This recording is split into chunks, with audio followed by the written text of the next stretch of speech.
Listen, I am a kid in a candy store right now because I get a chance to sit down with another creator. Like, this guy is blowing my mind. Like, literally the stuff that we've been able to talk about and what I know we're gonna get into on this show. So if you're a content creator, let me tell you what you do. Not only do you watch this, I need you to take notes, go to the description, get the transcript, the whole nine. This one, like this show right here, is going to inspire you and encourage you to get up and get to work. So without any further ado, you know I'm DJ Strick. This is Strick City Live, and I have Des Wilson right here from 1987. Yes, sir. I like the company name, man. I appreciate it. I'm gonna steal it, but I don't have 1987. Mine goes a little bit further back. Look, man, when I had the clothing line, you'd be surprised how many people were like, I like it, but can you make a 1986 shirt? Right. This is my year, it's my company. I got the logo, tattooed on me. Are you still working it? Yeah, man. I mean, my company has been, majority part of my livelihood. That's what's up. I left college in 2008. Where'd you go? Went to UAB. I had a full music scholarship to UAB. What instrument did you play? Saxophone, piano, and percussion. So, cool. Yeah, they got their money's worth out of me. I was doing saxophone and concert and jazz band. I was doing drumline in the marching band. That's crazy. Still had theory lessons, private lessons, and my core classes on top of that. So, are you a product of Birmingham? I'm actually from Tuscaloosa originally. I'm from sorry Alberta City. It's all right. No, roll tide. From Alberta City, pre-tornado, but went to Central High School when it was the real Central before it got split up into Paul Bryan and Northridge. So, I had a great time in Tuscaloosa. Moved to Birmingham halfway through high school. Ended up graduating from Oak Mountain and got a full scholarship to UAB. Man, that's crazy. Now, I'm going to tell you this. It's not an easy feat to get into UAB. A lot of people don't know this, especially around that time. UAB had a very high threshold to allow students to get in, especially from this area. I actually received the Stevie Wonder scholarship at that time. Yeah. So you connected with Dr. Pinion at all? I did. I connected with Dr. Pinion during my time at UAB. I think he was part of the selection committee for me to receive the scholarship, but I think they just took it into account. Me being a multi-instrumentalist, and that I think heavily influenced their decision. But I had been in music since about middle school. Before that, my parents noticed I had a really strong ear for music. That's how I really picked up so many different instruments. I play by ear. If I hear it, I can play it back. I did not know that, but that explains a lot of stuff. So my wife is a musician, right? Oh yeah. And I just know, like, real good musicians, they know how to speak another language through the music. And the intellect that you get out of that is multifaceted. And that kind of explains a lot of what you're able to do creatively.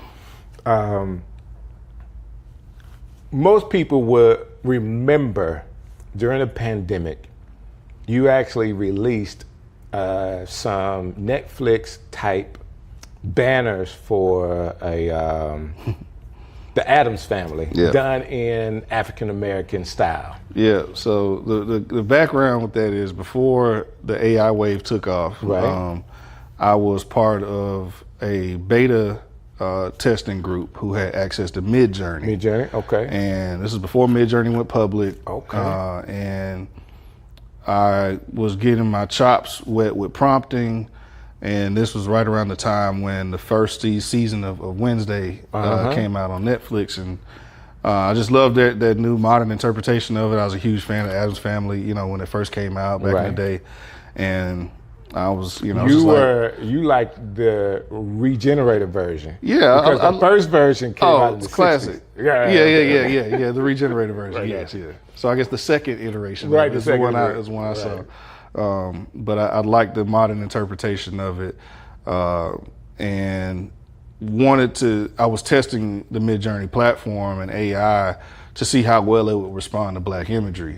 So a lot of people are familiar with Midjourney now, but explain to me like a beta part of Midjourney, like before they ever came out. Yeah, they were still testing and building, the machine learning model. And if you were just a tech kind of nerd, like me, then you were familiar that this new wave of AI was coming. Right. We already had language learning models, which were like ChatGPT. Right. Those were just starting to roll out, but the idea of generative AI, was still being explored and tested at the time. And so they were still building their libraries and models with it. And so just from, being subscribed to different, newsletters, blogs, and my timeline kind of being catered towards, tech-driven stuff and creative, visuals. I kind of stumbled on Midjourney and spent months learning prompting and testing it out. I mean, I thought it was awesome. And I mean, in the first I evolved with Midjourney, so I tested the very first iteration of it. And those images were rough. I mean,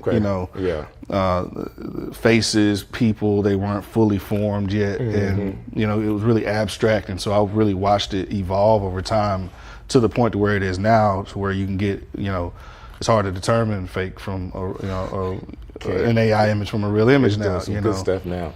And so I'm thankful I was part of that, evolution of seeing the platform grow. But the Addams Family was just kind of an experiment. I was like, let me see how the machine responds to a pre-existing image that I know is in its library, and make it black. And the results, I mean, it went viral. It did go viral. What was it, all the way to Russia? Yeah, Russia, Brazil. There's a huge Brazilian horror community that just loved it. And so once I saw the traction happen online, I put the designs on some T-shirts, and I didn't know that. Yeah. So how did that change what you were doing?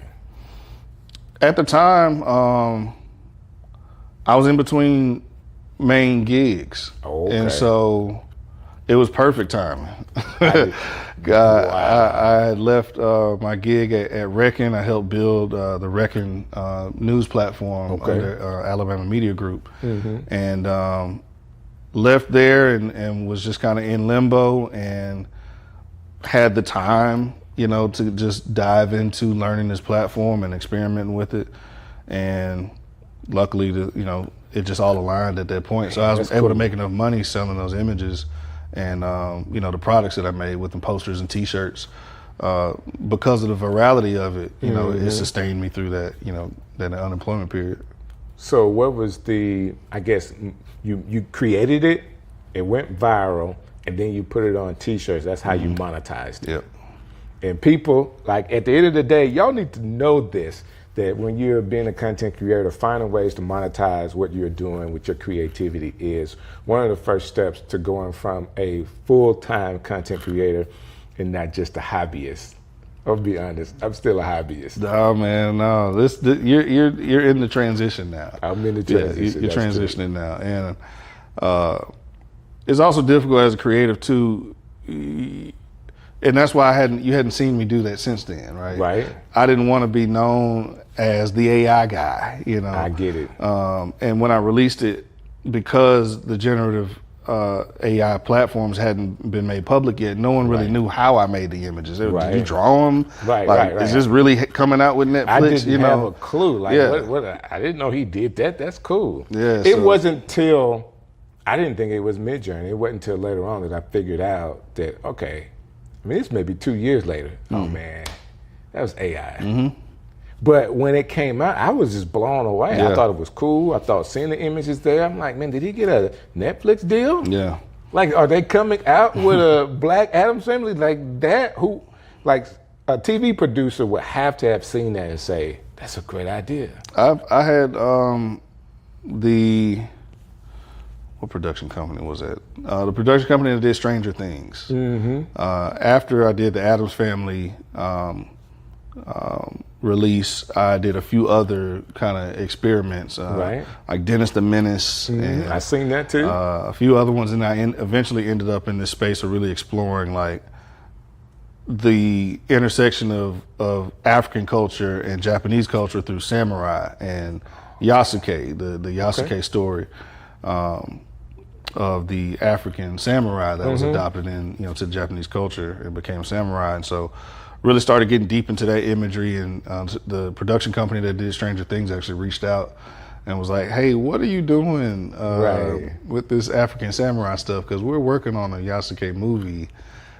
And they were just trying to figure out, what I had going on, pulled me in and actually, had a few discussions with them. But yeah, it just shows the power of imagery and creativity and just trying stuff and put it out there. And timing too. Yeah.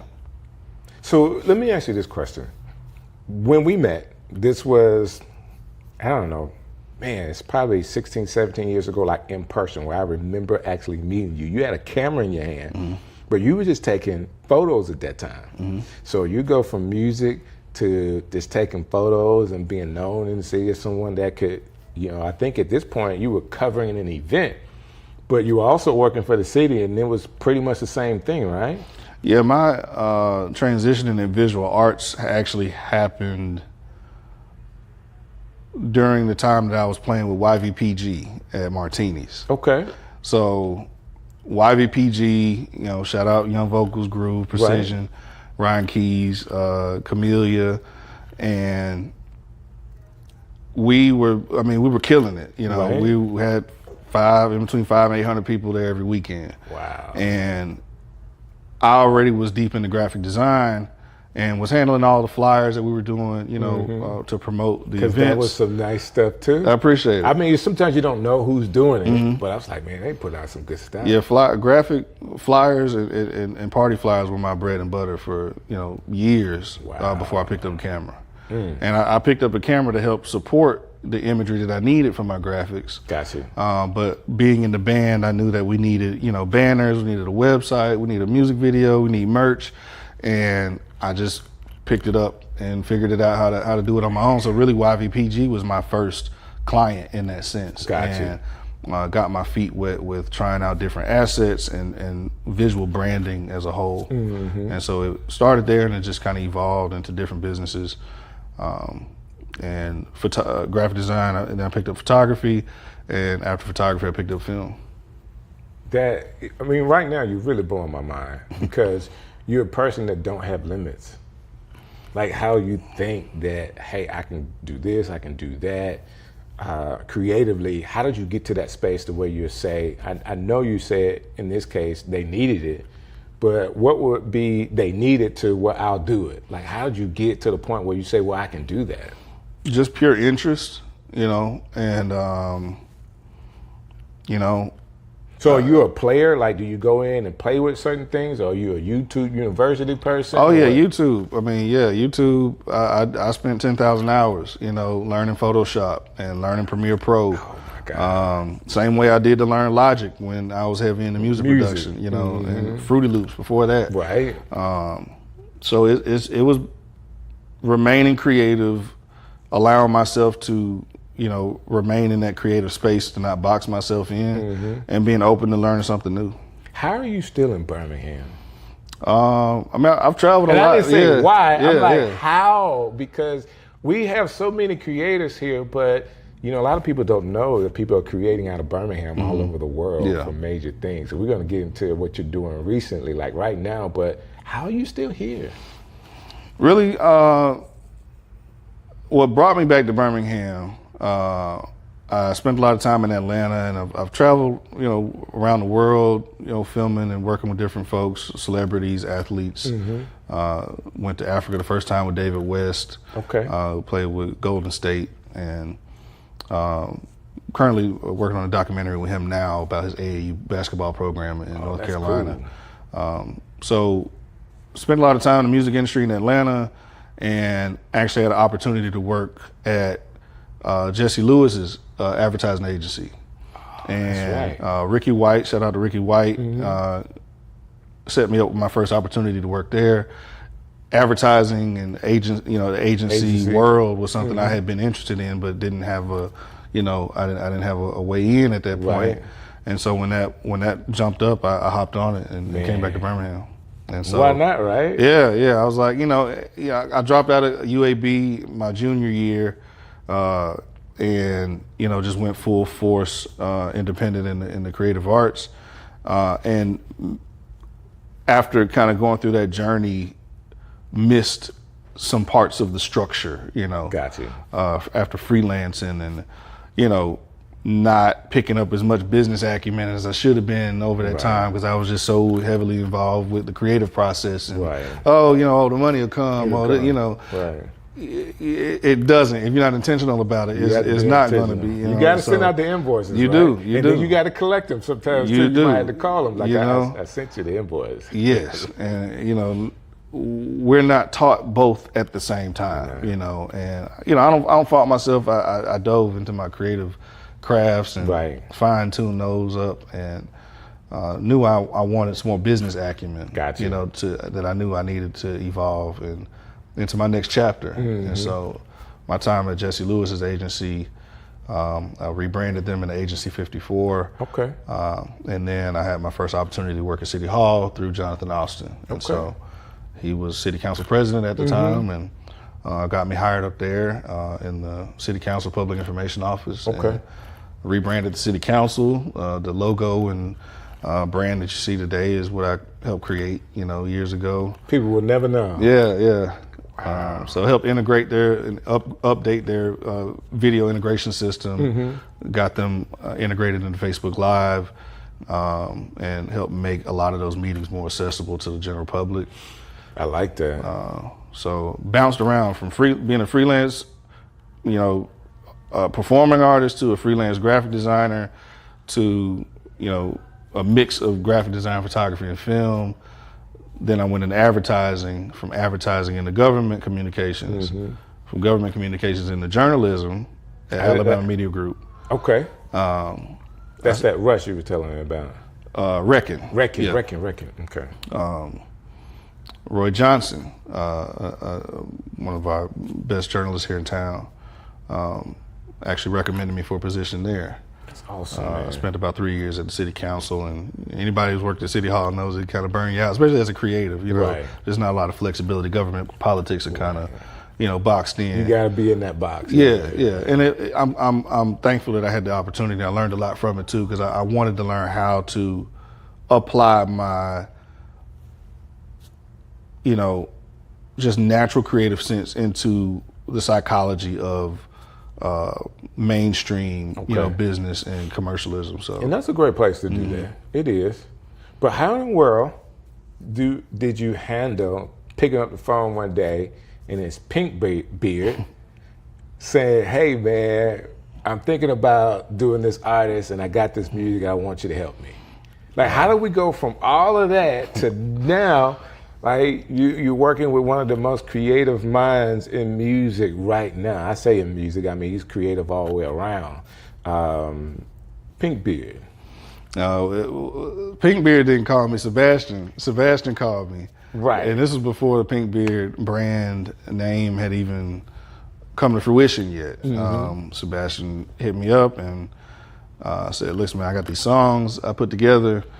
I want you to take a look at them, and I'd love your help with visualizing it." And he in fact said, there's no one else who I think can really visualize this the way that it needs to be done. So one, I was honored by that call, period, and motivated by it. But then when I listened to the songs, man, I've got all 14 of the original songs that have yet to come out yet, but I listened to them, man, and they punched me in the chest. I was pulling over on the side of the road crying, listening to some of the first ones. And you have a musical background too, so I was connected to it, from the production to the lyricism to the flexibility and tones of his voice. He's got a crazy range. Right. I was fully motivated by the entire thing, man. And then also just witnessing and loving our evolution and exploration into country music and other genres that we typically have felt, we're not for us. Right, you know, like that door hadn't been open. Exactly. That door is open now. It's wide open. We kicked it open. I mean, Definitely it was kicked open. Yeah. Like Shout out to Beyonce. You know? Right. They were behind the door talking about y'all can't get in. Yeah. Even though we built the door, we know the that whole now. genre. Right, exactly. So it was and that's a whole motivating other from that conversation. sense. I would really want to know more about that because, from the, when somebody's trying to keep you out and now we have a floodgate and it's probably, it's not going to say just as many, but it's a lot of black country artists right now. Yeah. And a lot of them are doing some major things. Like this one black guy, I don't even know his name, but he's doing commercials and everything. Yeah. Shabuzi. And I mean, if we go back, Darius Rucker, Hootie and the Blowfish, True. In terms of kind of a modern sense, really, right. Set the tone early. But I love to see our blackness unlimited, and why not, right? We're global, and I'm blessed to have seen that, going to Ghana the first time, was life-changing just to see that many black folks at once in every facet of society, from the doctors to the, cashiers at the register, to the police, to the, it was beautiful to see. And I think on the heels of that, when Sebastian sent me the songs, I saw the potential for, I felt the effect that I knew the music was going to have on people. Gotcha. And coupling that with the timing, like you said, in addition to Sebastian's network through songwriting and success that he's gotten through songwriting, and it's just his overall ability. He's a genius songwriter, and the way that the songs are formatted, it was something that I had never heard before. I knew no one else was going to hear, and to me, it sounds like a combination. Well, it sounds like a mature Sebastian doing country. Not to diminish that because, all his other music is great, but he allows himself, like through some of the vamps and bridges that he has, I can hear that. Yeah. Like I remember that. Yeah. Oh, that rhythm, that's his style. Like, but to be able to put it in the framework of country music right now is, I don't know, you could just call it pop country. Yeah. And it just works. I like it. I like hearing his writing. It's going to be continuously difficult for people to place him and this album in a category. You think so? Yes. Of course, you've heard all the music. Each song goes in a different direction. No two songs sound alike. Wow. And you'll see as they roll out. The album could be a soundtrack to a movie because it has that much flexibility and versatility to it. Have y'all completed like a lot of the visuals already, or are y'all still working? No, we're still building. Yeah, we're building as we go. The timeline has been really interesting. We started shooting clips less than a year ago, and within the first 3 months of us releasing clips, I think we generated about 20 million organic views. What are you filming on, like for those clips? I shot those on a red Komodo with the DZO 20 to 55 cinema lens mostly, and 35? 20 to 55. 20 to 59. And then one of my favorite lenses is a Canon 70 to 200 L3. Okay. And so a lot of my more intimate stuff, I like shooting real dirty shots with stuff kind of, in front of the frame, shooting through things. And I use that lens a lot for that. I get it. I'm sorry, we're nerding out a little bit. Yeah. We're speaking Spanish to a lot of folks right now. Hey, but it works for me, man. I always want to know because, as a creator, sometimes good creatives, not to take away from using great equipment, but you can shoot it on a cell phone. We get stuck on equipment, man. And it was more important 10 years ago than it is now. Right. We didn't have the quality. We got 4K and 6K on our phones now. So in terms of resolution, that's not the concern anymore. Right. Now it's about aesthetics, depth, creativity. So this is what I'm learning. So in this set, it looks good. The video quality is good, but I'm still trying to develop more identity. For Strick. So and that's all it's about now. It's about your own signature, what you like. Right. So if someone wanted to duplicate it, some of the stuff they could, but the next lens, it would be hard to duplicate. Right. You know, you can, but you got to step up. And my brother is deep into cinematography as well, and one of the things he told me a while back stuck with me is it's less about the sensor and more about the lenses. More about the lenses. Yeah, how you stack those lenses, and I mean testing stuff out. I just bought one of those cheap 3D printed. They make it's a 3D printed lens. I call it a lens mount, but it's a lens. Okay. But it emulates the look of a disposable camera. I've heard about those. Yeah, it's like $30. Yeah, real tiny like lens. Yeah, super small. You don't have any. You don't have any control over your exposure, but you know you work your frame rate and your ISOs. You can get what you need, but you know it's not being limited to the rules of cinematography.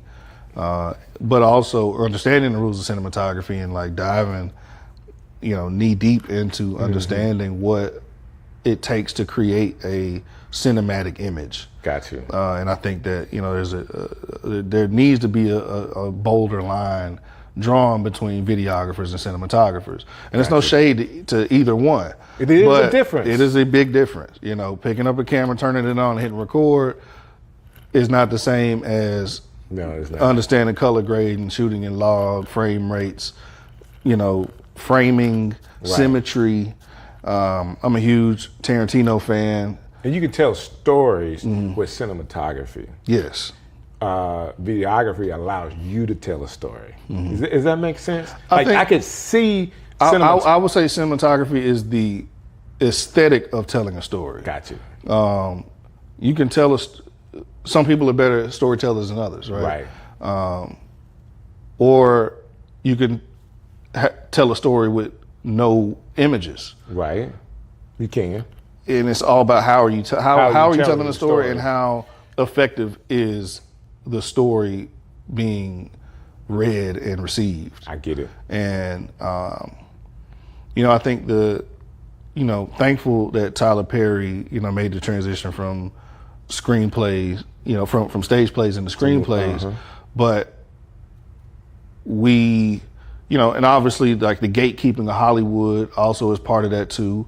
The knowledge of cinematography, how to meet that pre-existing standard that had already been created, right? Had been gatekept from a lot of us for a long time. And so Tyler Perry broke the door down.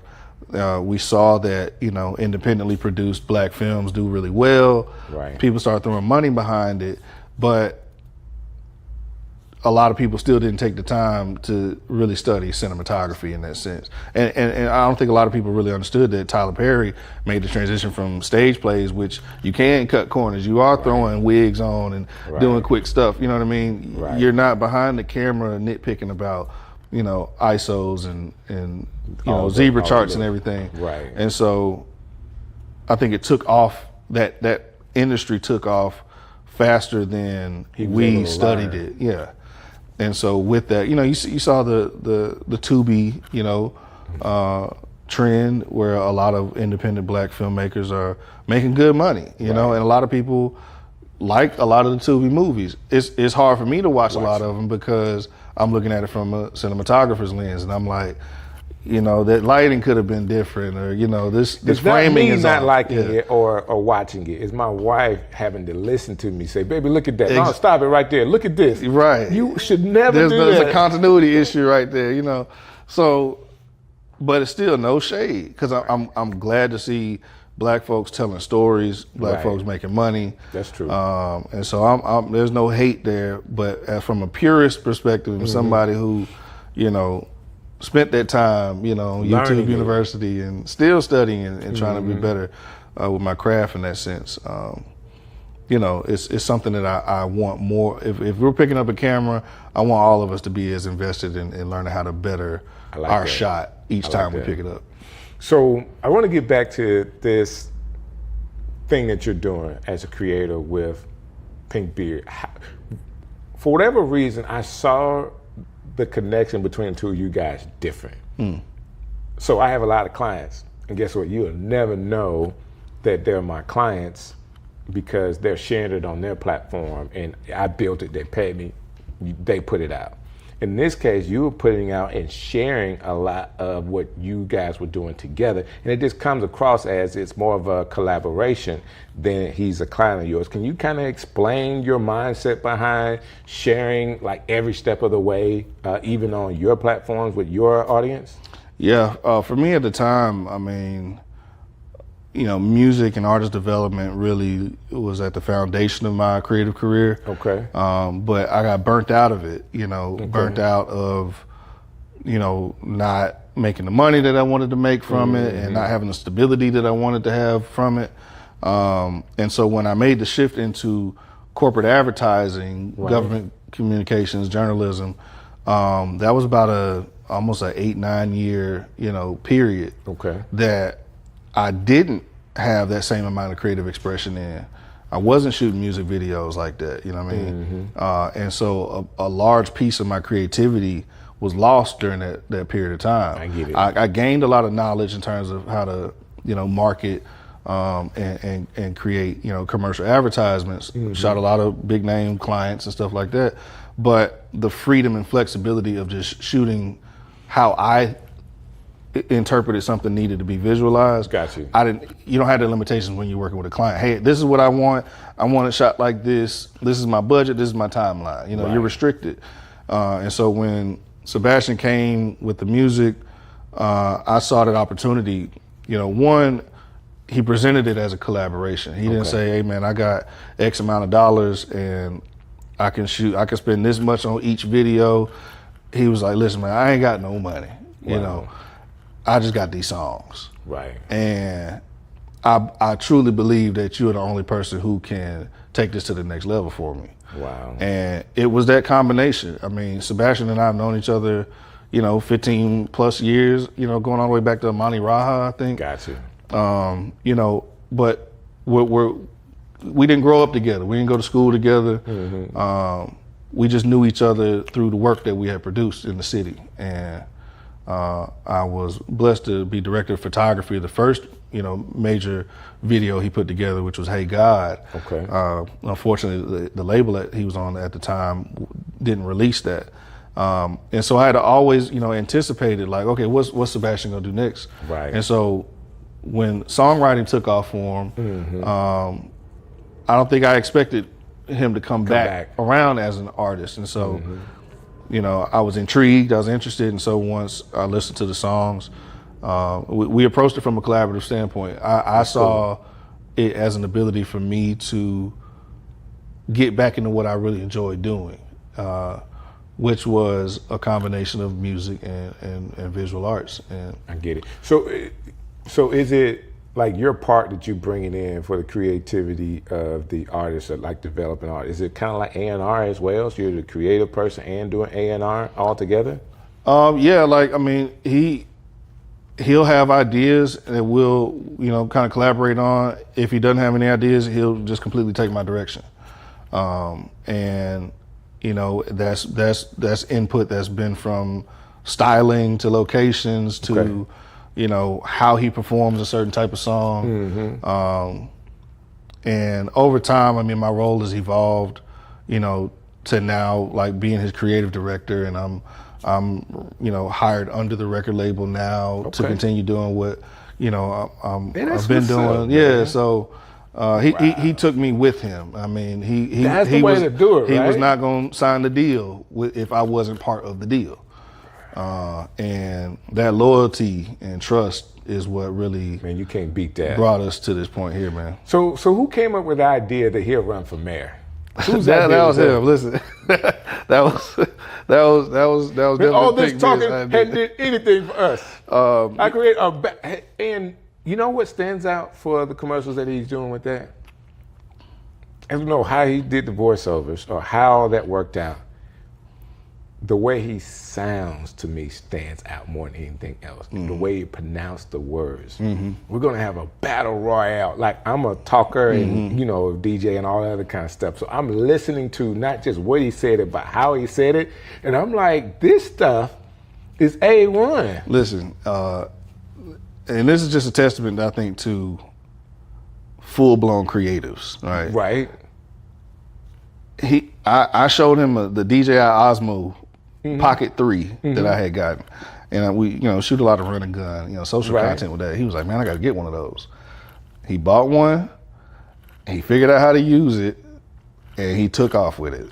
And all of that social content you see is him. He's been shooting it. He's been editing it. He's been coming up with the scripts on the fly. So the entire mayor campaign was not thought about. It wasn't like a pre-planned I think it's a hot execution. idea, by the way. I'm with anybody that is any type of an artist or anything like that running for any kind of office unofficially. Unofficially, right, yeah. Is a cool thing around that time because there's so much activity around the mayor. Guess what? The algorithm picks that up. It's timing and paying attention to the landscape, and being tuned in enough to see where you can kind of fit interject in. Same way with the AI Adams Family stuff, Yeah. It's being confident in yourself, willing to mess up and look stupid, all of that.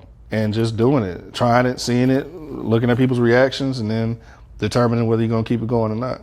What's next for you? It's a great question. I'm about 3 months into a new position with Create Birmingham. Okay. So I'm the communications and growth manager at Create Birmingham now, and that's a local nonprofit that literally just serves the creative community through grant resources. We have networking events. We have a co-starters program where we've helped build and launch several creative businesses in the city. Okay.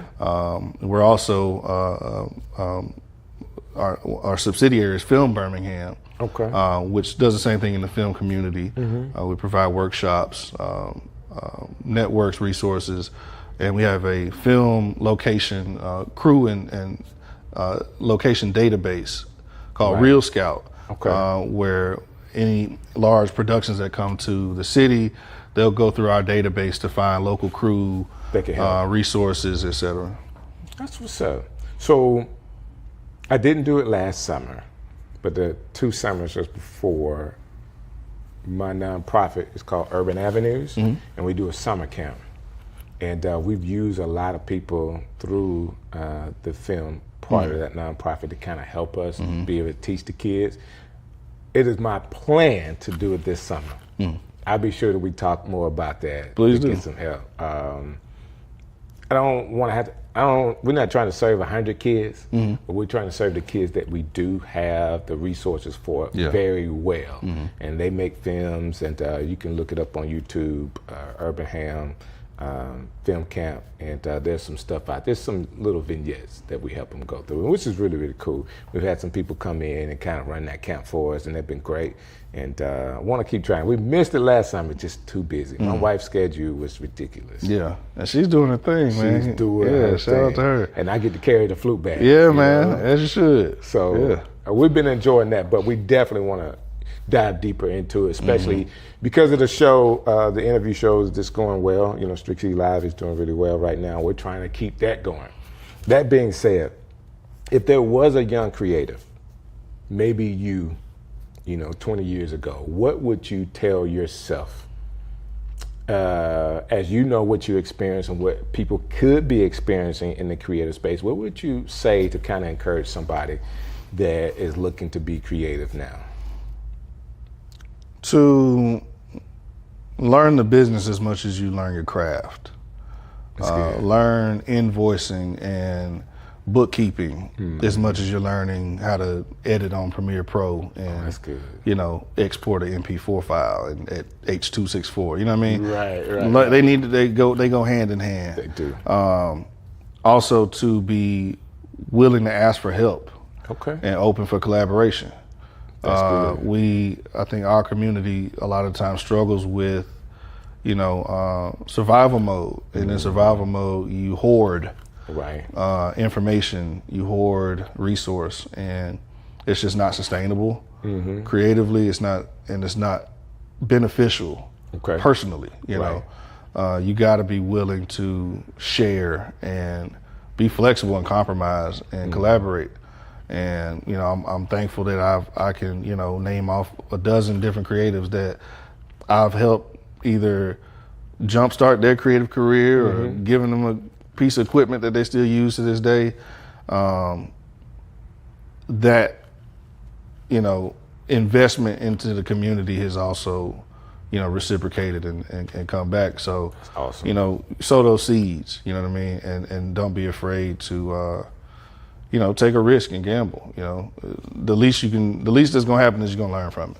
You can always learn, right? You're going to learn something from it. So this is my last question for sure. And this is for me. You're talking to me. I'm the creator in the city that is too busy to breathe. You are working with your nonprofit, and collaboration is key, like bringing content creators together. What would you say to me in regards to some of the conversations and coffee things you guys are doing? What would you say to me to entice me to kind of be a part of that? I think, we're at a very interesting time period for creatives, right? We're all in high demand. Right. While still struggling to not only determine, but to ensure our value. That's true. Every corporate entity needs some level of creative services. Right. From website design to photography to video storytelling to training videos, social media graphics. Everyone needs a creative right now. Right. But a lot of people don't want to pay what creatives need. Right. They don't consider the amount of investment that we've taken into our equipment.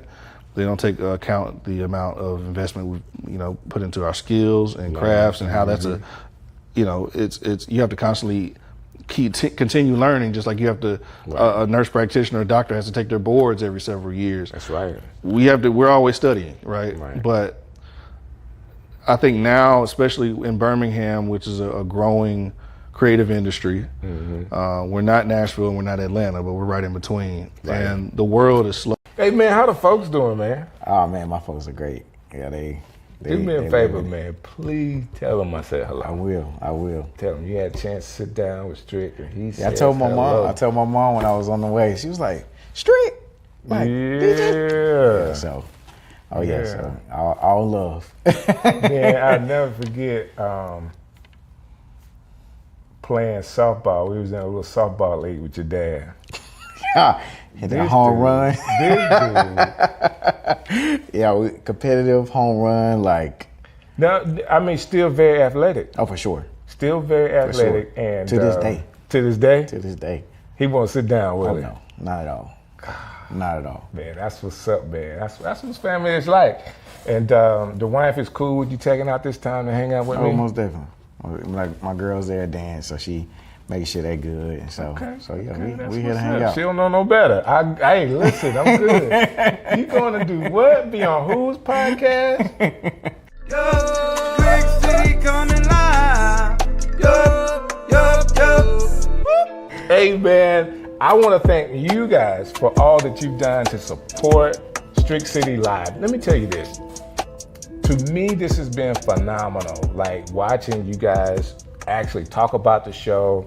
I've gotten calls from people to want to be on the show, which is a big deal. I can't interview everybody, but I promise you, I have brought some of my friends, people that I know in the city of Birmingham, to you. Why is that important? You need to know who I know, not just because I know them, but because they are great people. That being said, I have an award-winning person in the studio today, you know what I'm saying, just so happens to be going to Fruita Bowl or City Bowls, I think it's called, in Charlottesville, and I ran into him, hadn't seen him in years. And he said he'll come to the show, so I got him right here at Strick City Live. Yes, sir. Mr. Why Not? In the building. Here it is. Tony, man, thank you so very much for hanging out with me, man, sir. all day. Look, I was honored. You said, hey, come on my show. I'm like, me? You want me? Man. So I'm here. Listen, let's just start with the award-winning stuff, because everybody may not know that you are a Stellar Award winner. Stellar Award winner. Yep. Did I say that right? Yeah. Just making sure it's all covered out right today. No, I won 2 Stellars. So it was, my first one was in 2023. I directed directed and was like the DP. More so the DP on that project for Mr. McClure. That was 2023, and then recently I directed creative concept, the Amen video. For Pastor Mike Jr. On the bus and all that? Yeah, we were on the bus. So the crazy thing is, like, I got that inspiration. I love to travel. So I was in Colombia, in Colombia. And we were riding up to the mountains, like, well, not really necessarily the mountains, but it was like an area where like they have like a whole bunch of graffiti and all that kind of stuff. So we did like the public transportation system. And so we got on the bus there, and the guy, it's like, this is how they like make money. He got his radio, his boom box, and literally got on the bus with it and started rapping. Got you. And so we're on the bus, this guy rapping, and he's like doing in Spanish. Don't have a clue what he's saying. You know, but like the beat, the aesthetic, the vibe was cool. The experience, the vibe was there. And so I was like, man, this would be a dope video. So I literally put it in my notes. I have like a whole like notes of like just ideas. I notes? Notes. Yeah, notes in my phone. Like I was just like, making sure it was that you're an iPhone user. Yeah, I am an iPhone user. I was just that was gonna let me know how long the interview's going. Right. Hey, look, no Android over here. Okay, that's no Android over here. So it's just I literally have my iNotes, just creative ideas that I think of. And so that trip was my anniversary of what, like, it was an anniversary trip. It was maybe 2023 anniversary trip. Okay. And then I just kind of put it back in, and so then we shot a man video beginning of 2025 of this year. Okay. And so then it was this year. That was the beginning of this year? Yeah, it was the beginning of this year. Like, time is like flying. Yeah, it was the beginning of this year. Yeah, that we end up doing that. It was literally Christmas. It was planned over Christmas holiday. Okay. Shot right after New Year. I just thought it was a dope idea, number one. Thank you. And I tell people this all the time. It's kind of like my wife. When you're working with an artist that is creative as well and are able to take direction, but not only take it, but kind of like really embody it and go with it. Yeah. You know, that just makes the difference. Like, when they can downright sell it. For sure. It's easy to come up with ideas when you know somebody that can sell it. Right. That can get it out there, and he's doing it, man. That was a great video. Thank you. Yeah, like, PMJ is a creative genius, and just he also like allows his team to be able to just grow, you know, in their areas, you know. So like he give us room to like be able to like give our ideas and push our ideas out there, and then but he also loves when we leave room for him to be able to give like feedback and to be able to like grow and everything like that. Because we just recently did the Bless video. That was like literally Bless. Like Bless was like road like ride the Stellars. Then the night of the Stellars, he's like, "Hey, I want to do a music video." Okay, when? This week. Drop it Thursday. So now it's like Labor Day. I'm like, because everybody saw the song. Now you need a video for it. Well, no, the song and the video dropped basically at the same time. Same day. At the time as basically the same day. Because the Stellars were coming out where everybody can actually see it, right? Right. So Stellars, Bless hadn't dropped yet. I got you. Bless was written right after Stellars, basically. So actually Stellar Wars like that day. Okay. So when it premiered on air, was like August 30th, right? So like the week before that, Bless was recorded. So the song was recorded. August 30th, that night, hey, I want to shoot a music video. All right, when? This week. Drop it Thursday, because Bless officially comes out that Friday. Right. So now here we are, Labor Day, trying to film, scramble around, like, all right, who we calling, where can we go?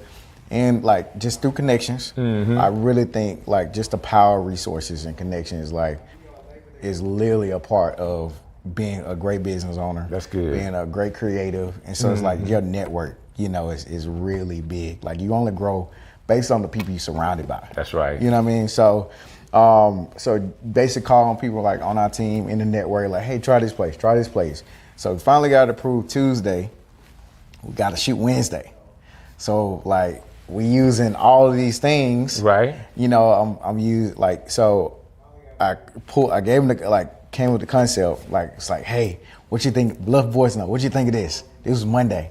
And so he was like, all right, let's run with it. So now I think of these ideas, but it's like I fail at sometimes doing like figuring out how I'm gonna do it before the execution part. You know what I'm saying? Before even giving an idea. But it was like, all right, we can do this. Like, you know, because I'm like, this ain't, it ain't too crazy what we can't do, you know? And so, but it's hard work trying to navigate and call, produce, and figure out, like, what we're going to do this, the logistics. It really takes a legit team to be able to figure all of these things out. You know, it's like me growing up, starting out as an entrepreneur, as a creative, I'm starting out doing, like, one-man show. But when you get into these bigger productions and these bigger like aspects of navigating here, navigating there, it takes a team. Everybody has their role to be able to play, especially at crunch time. Especially because you need them. You don't need to be thinking about that. So they right, team, you know, it's their job. Yeah, so it's like it was definitely a great team to be able to like be a part of that project. The creative part is what I want to know. Yeah. All right. So the whole was it G University or B University? It was God State University. God State University. That was for the Stellars, but y'all used that God State University for the video shoot as well. Correct. So it was like God State is basically was to push out the new album, new EP, things like that. So it's similar to like, you know how Super Bowl, like with Super Bowl Sunday, those performers that perform for halftime, they don't get paid for that. Right. They push their agenda. Right. Rihanna. Right. She put on lipstick and started like from old Fenty Beauty. Right. You know what I mean? I think Kendrick Lamar, he just did his, and guess what? His tour was being released. So it's like, you know, being able to navigate and utilize these platforms to utilize on like, okay, how can I push out, you know, this exposure is a big deal. Exposure can be a big deal if done correctly. If done the right way. You know what I mean? If done the right way, when the right platform, because every platform is not your platform. That's true. You know, so you gotta use discernment on like, okay, which platform should I use? Which one is best for me? You know, because you don't just say yes to every single opportunity. Tell me, like, from a creative standpoint, because now I want to go back. How did you learn all this stuff? Because I know you started, like we talked about this earlier, Tuskegee. Right. You had a camera in Tuskegee. Right. And I as a guy, you know, I grew up in that area. I understand why you would have a camera in Tuskegee. Absolutely no. We didn't have cameras. We didn't have phones back then. It was like 12-1. I understand why you have a camera. Cool idea. But that experience allows you to do so much more. Like, most definitely. Explain that for me. I picked up my first camera at Tuskegee. Okay. It was 2010.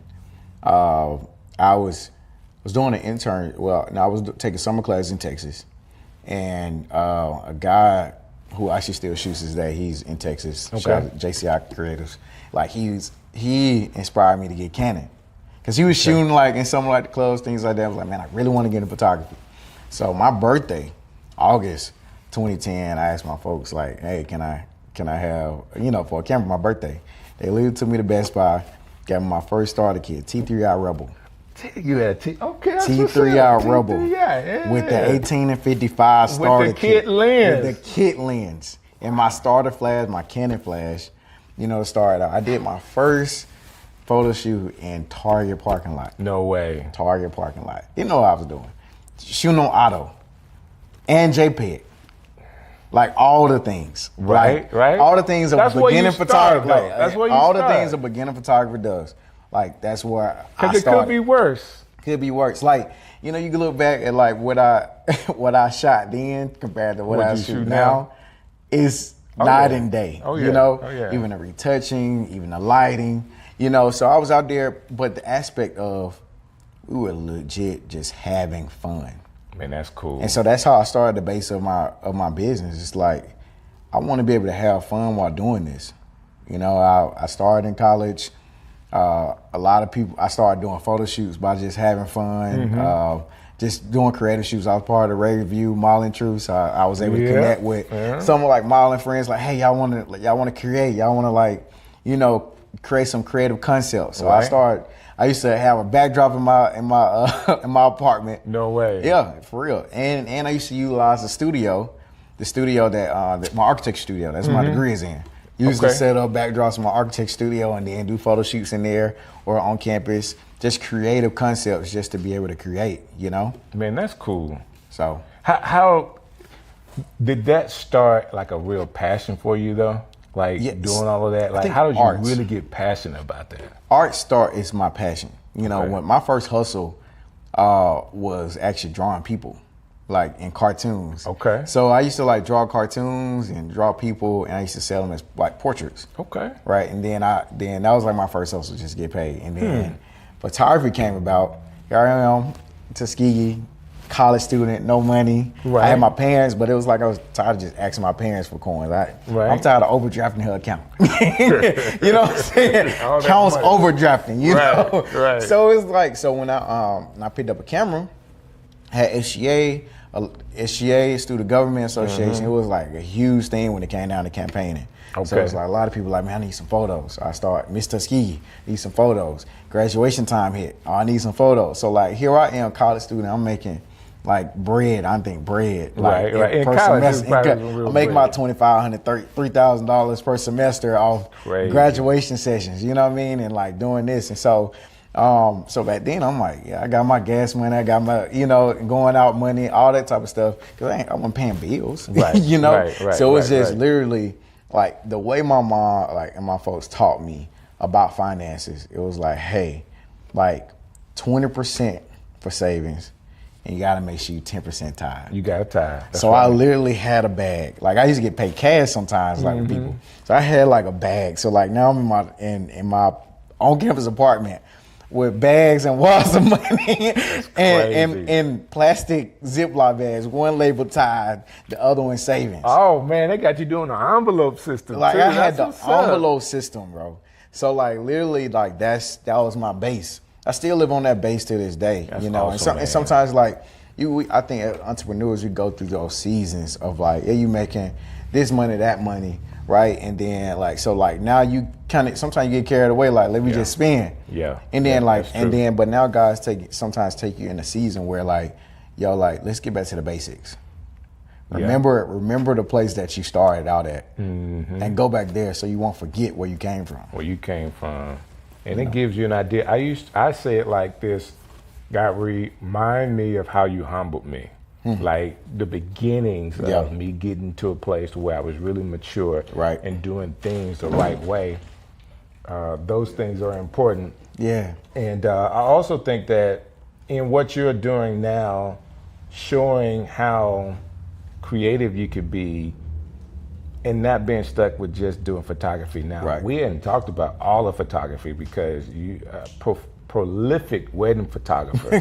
Thank you. Like you talk about shooting pictures in Tuskegee. Like I remember the first time that you had one of your wedding photos in a wedding magazine. I think it's Bride magazine or something. Black Bride magazine.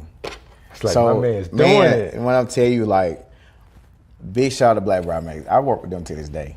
Okay. And so Mary, when I was working at an architecture firm. I remember my first conversation with Mary. She's the owner of Black Bride. Okay. And in my first conversation, it was like 2014, and like we got on the phone like my whole lunch break. I was working at an architecture firm at the time. On lunch break, and she was just saying like, I see so much in you. Wow. It's like you just truly have a gift, and I see a light in you. And she was just like pouring all this stuff into me. She still to this day pours into me, and like, that's awesome. like you're uncommon. It's how she talks about me. It's like she's really like just family nowadays, Wow. And she gave me my first opportunity to shoot my first cover. And so I had my first magazine cover through Black Bride magazine. That's awesome. And I've shot total 3 or 4 covers with them. And so she's just always pouring into it. We're in the process of planning like a gala now. Okay. And so like that's a big thing that's gonna be in Atlanta coming up beginning of next year. So just doing those things and like being on the committee for voting and all that. And so just these different experiences of life just propelling me of what God wants me to be. So all of this I'm asking you, I don't have a clue about. I got bits, and where everybody's doing that thing, but I got bits and pieces. A lot of stuff I don't even share on social media. I think like there's opportunity God presents to where like, no, like it's time now. Like vocalize it. You know, I don't think everything is for social media. And I understand, man, but you cannot hide the fact that you got 2 Stellars. I mean, that's all out there. Like, that's all out there. Yeah. No, that's been a true blessing for sure. Has it been a calling card for you? Like, have the phone calls been coming in, people wanting to know what opportunities they may have with working with you?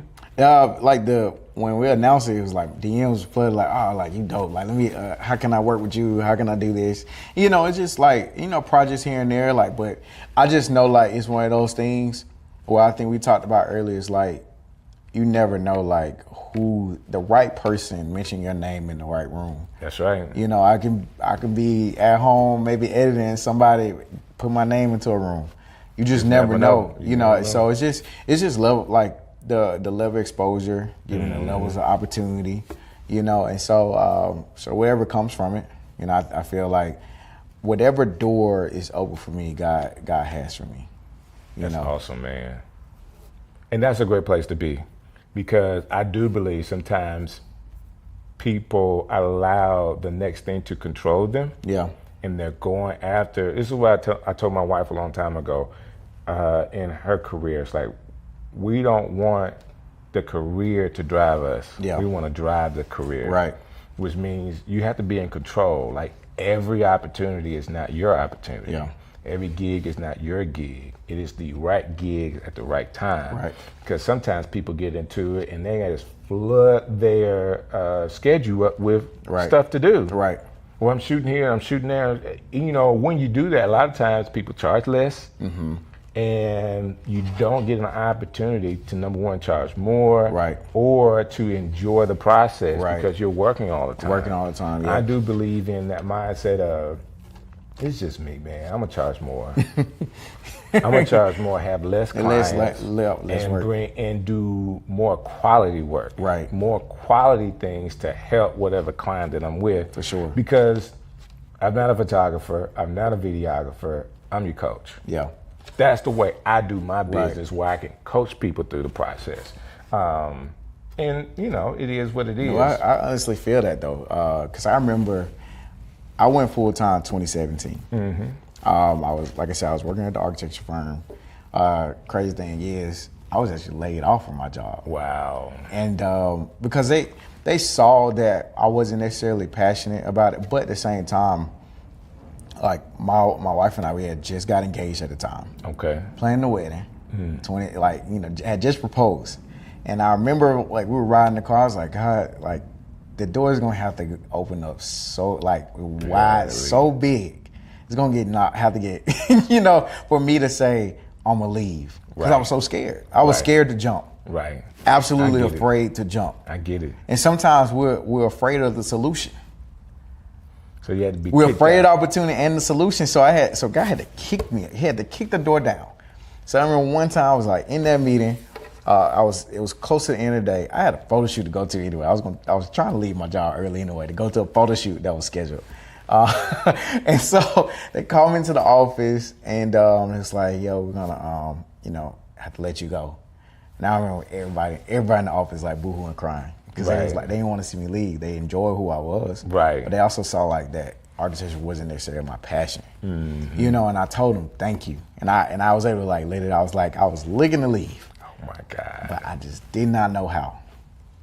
And so they were so relieved that I said that, because they didn't want to feel like I was letting, they were letting me down too. Right. And they knew I had just got engaged, just like, so now I am with a fiance, no job, like corporate job. I still, I had photography. And that whole time I was like trying to find other opportunities. I remember I got an opportunity to work for Apple. Like I was working at the Apple store. Right. I didn't make it through the training period, because I was like, hey, because I was looking at my schedule. Right. You knew what was coming up. God had me booked and busy for the fall, right? So it was like, this is coming up. And I was like, yeah, I'm not going to be able to do this. Wow. And so in that moment, it was like, no, God was like, I got you. Like, lean on me. All these opportunities. And I remember my wife, like, when I told her that day, I was laid off, she said, I'm with you 1,000%. Oh my goodness. And so to be able to have a someone I'm about to call my wife at the time say, yo, I'm here with you 1,000%. I'm like, oh, it's time to ride. I'm ready to go. Oh, like, let's go, let's get it. You know, and so it was, and then the crazy part is they hired me to be their architecture photographer. No way. Yes, the very first, the project that I designed, like for the most part, the exterior I designed, that was the first project I had with them. So I got to photograph the project I had worked on as far as like intricate design of bricks, a brick layout in Tuscaloosa. And so just to see like them having the opportunity, shooting their headshots. I didn't burn bridges. They just used me on another opportunity as a contract. So I got to ask you this question because you've already kind of said it in so many different ways, but somebody may be in a situation, like we're creators and we can talk creation all the time. Right. But we're also creators that believe in God. For sure. Creators of faith.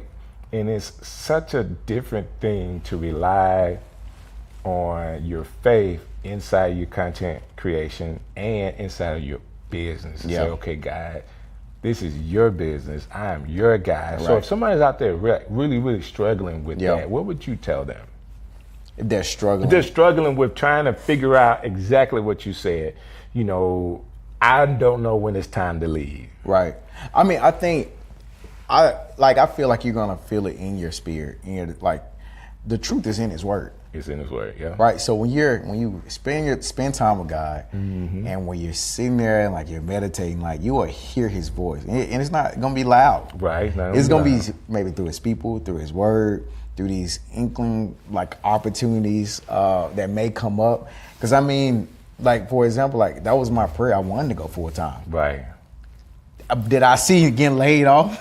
that route? That route? No. Oh my God. Sometimes like God's route is the craziest route. It's the craziest, absolutely insane route. But if you go there, like, you know, and sometimes we typically hear God in the still places. Right. In the still times, right? And like our plan is way less than His plan. His plans are way higher than ours. You know, and so being able to just sit there and say, okay, no, that was a part of my route. That route got me here. Then that route took me here. And oftentimes when we try to do it ourselves, it delays where He wants us to go. At any point, did you see yourself doing what you're doing now? I never thought photography would be my career. I was in high school, architect, construction engineering program. I had a goal to be an architect. My first goal was to actually be a vet.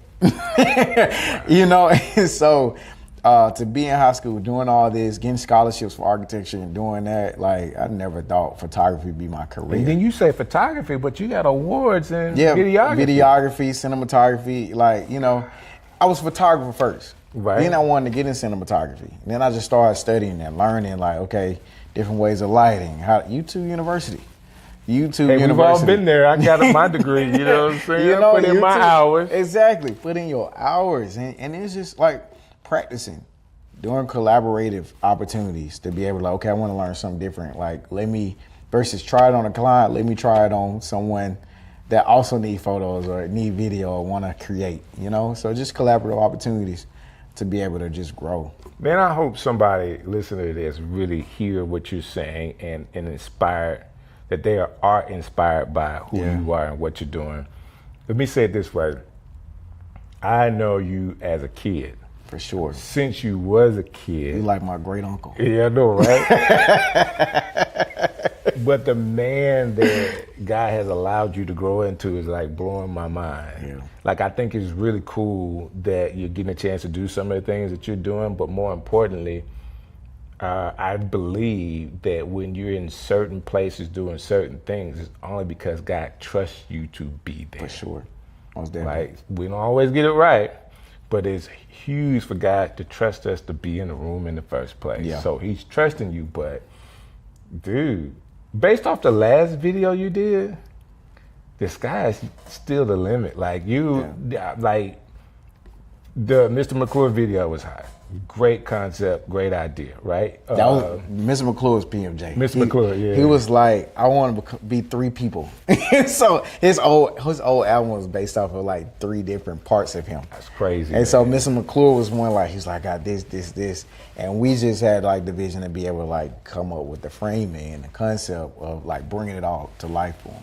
You know, so but that's stepping out Yeah, to be yeah. able to do it, because you still have a way of capturing his ideas. Yeah. This last video, like, that's Strick City to me. Like, I love that. I love the DJ thing. Yeah, yeah. The turntable stuff. I literally that concept. I because we were like short on time, I didn't have the opportunity, the time to just explain, right? So I'm literally Monday night, I'm probably up to about 3, almost 4 in the morning. Wow. Doing my shot list. And I use AI. Why not? I use AI to be able to help me create my visuals and concept, like to come up, okay, I want this type of shot, I want overhead shot, I want dirty shot, medium, like just to be able to navigate so that my DP on the project. Exactly. Are you gonna release any of those sketches? I am. Like I released some of them on my social media already. So yeah. You know, I love talking to content creators. I even love more when content creators, you know, we can be on the same playing field as far as our faith. You know what I'm saying? I just love that. But more importantly, people that are very thoughtful and allow the creativity to flow through them. Yeah. Because the concepts you come up with is just mind blowing. If you just, I call it get out of the way. Okay. Yeah. Like if you just find a way, get out of the way, and yeah, you want to say I thought of this, but a lot of times if you're really honest, you don't know where that came from. Like I was sitting here and I saw this.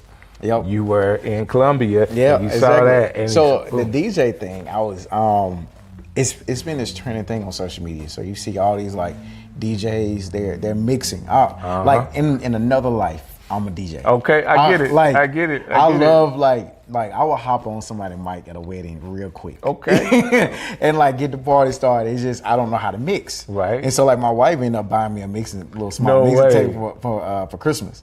Like, and cool. so I've been like trying to practice, but I follow these different DJs and saying like how they transition. Mm-hmm. Transitions are so important. They're important. If you don't have the right transition, you're gonna miss the whole thing. You're gonna mess the song up. You're gonna mess the song up, but the right transition, even with life, it goes up. If you miss the right transition in life, oh man, that's a good point. You'll go in the wrong direction. That's a real good point. Or you'll delay it. So it's like transitions are so important to me, and understanding, okay, all right, the transition, how do they go to that song? And they were like having people around them, and so like they make something real crazy, and you know somebody good when they make that. Oh, they face. They make that face. Oh and yeah, They do that, and so I've been looking at it. I'm like, okay, DJ. So that's how that concept came about. Just seeing like different viral videos about DJs and all that kind of stuff. Hey, you know I can't mix either. Really? And what's your name? DJ Strick. My name, I don't mix. I've always just had the microphone, but I'm not like a mixed DJ. So you like the Kirk Franklin gospel? Can't sing, but no. I can't sing. Okay, you sing. I can personally sing. You can't say, I'm a DJ. I get it. I'm a DJ that don't DJ. No, what I'm saying is Kirk Franklin can't sing, but he write and produce the music, right? Everybody else sing for him. Everybody else sing. You just on the mic and just have everybody else mixing. I literally travel.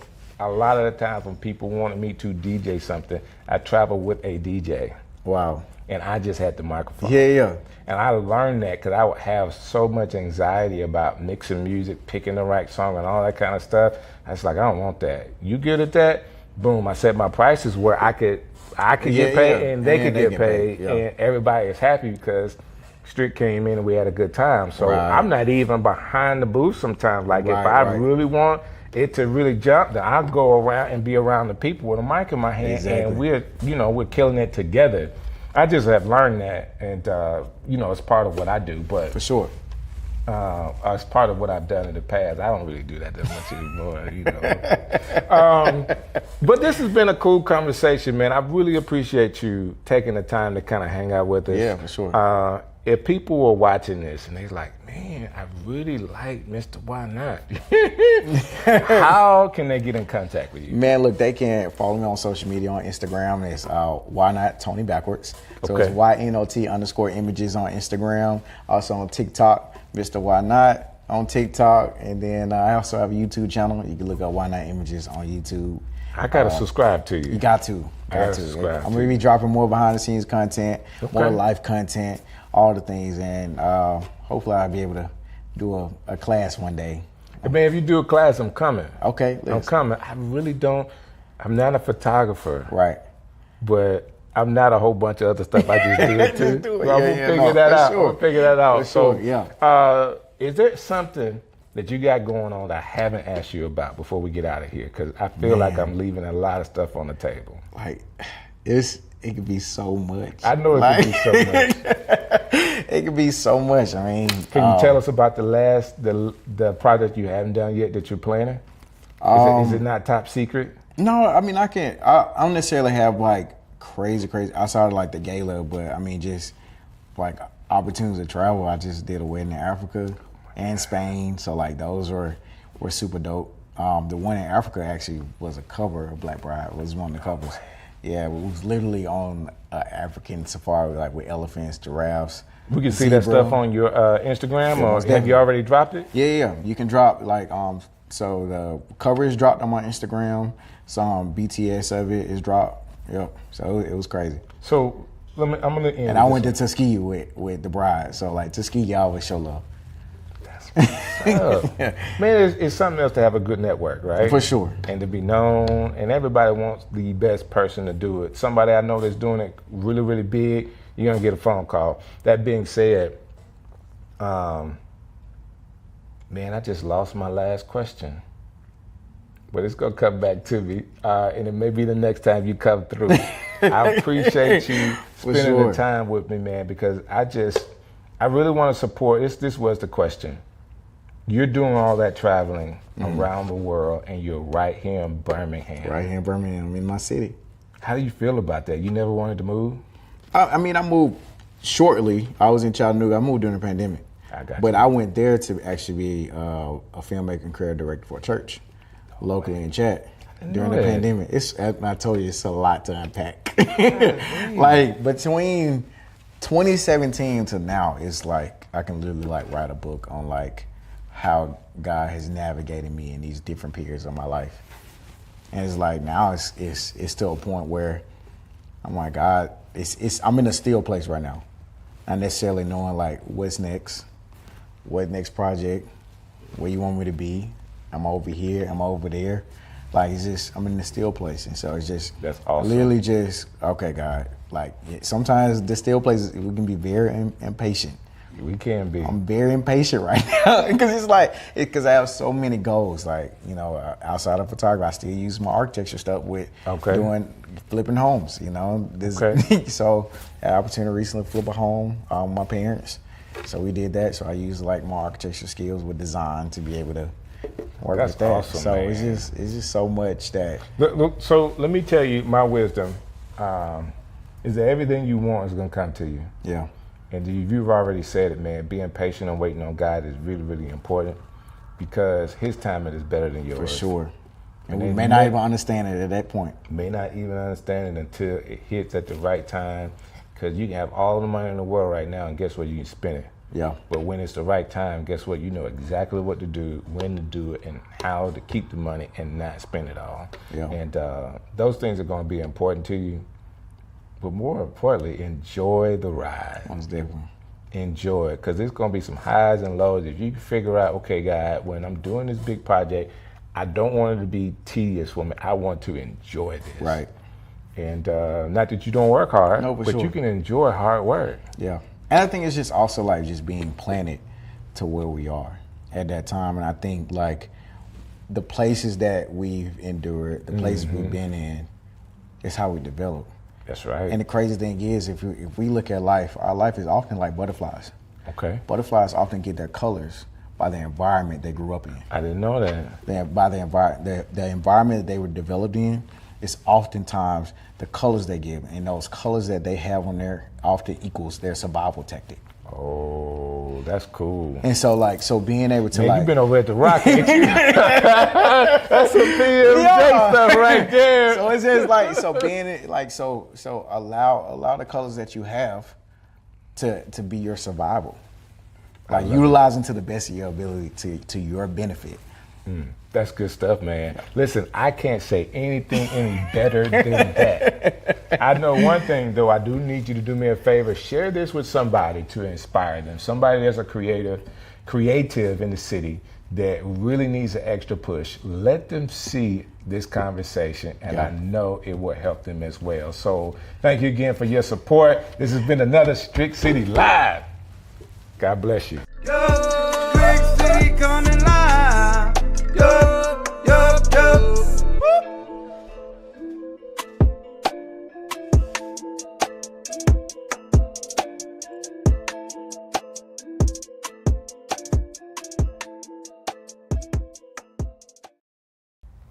So I'm going to go through and just talk to all of the personalities and the people that I can. As many people as I can talk to, I'm going to interview them. And then from there, we'll build to, now let's talk about the issues. Well, you got a lot of credibility. I don't typically do this. This will be the first interview I've done. What's up, man? I appreciate that. And I don't know how long, but this was an easy yes. Part of this is I'm also moving into a zone where I'm promoting this film, and I'm just moving. There's just a shift that's happening with me in general anyway. Man, that's what's up. And I don't think it's age. I don't think it's 50. I think it's just maturation and leadership in a lot of spaces. But it's also because of the absence of what we've had. We lost 2 prominent foot soldiers this year. So the conversation I have with my peers and some younger folks who are coming up behind us is, okay, there are no more new foot soldiers being created. Right. We are them. We are them. We are them. So we have to start showing up differently. That means all of us have to be stretched a little bit. And so God's equipped me with a lot. And I have a certain capacity. And I've just taken some time to reevaluate that capacity lately. I get it. So, you know, we're saying the same thing. Saying the same thing. I didn't say, hey, I recognize I want to be a foot soldier. I recognize that I want to be able to have a voice in a city that is respected, not just because I want respect, but because of the work. Yeah. Because of the work. So we took time to invest in good stuff, figure out how to use this, and how can we build a good product that if I wanted to, I could throw it up on TV. Yeah. And that's what we're building, something that, you know, they're doing this in the city. Yeah. There's a lot of voices, and there's not a competition. It's just, how would Strick do this? Yeah. And this is how Strick would do it. I got you. All right. This is how Strick would do it. Do me one favor on this. The line is coming out underneath. If you just pull that mic cable. Yeah. I got you. And we're going to jump right in. All right. Yo, Strick City coming live. Yo, yo, yo. Hey, everybody. First of all, I got to say thank you. I have to say this. Thank you for your support. Thank you so very much for all the likes, shares, and comments. Like the way you guys have been talking about Strick City Live, this podcast have blown my mind. So I want to say thank you. And I keep telling you guys, we're going to be bringing some of my friends from the city of Birmingham to talk to you. Now, I am stretching my wings just a little bit on this interview, but I'm so excited to have this young man with me today because I am so respect what he is doing in the city and also having an opportunity to promote what he's doing in cinema. Oh my gosh, this documentary is going to be something to really impact the city of Birmingham. So without any further ado, he is the Chief Advisor Strategist, and he's going to correct me with the right title for the city of Birmingham out of the mayor's office, Mr. Ed Fields. Hey, sir, how you doing, Peace, man? You're doing very well. You good? Yes, sir. That's what's up, I appreciate man. the invitation. Thank you. How close was I to the title? You were pretty close.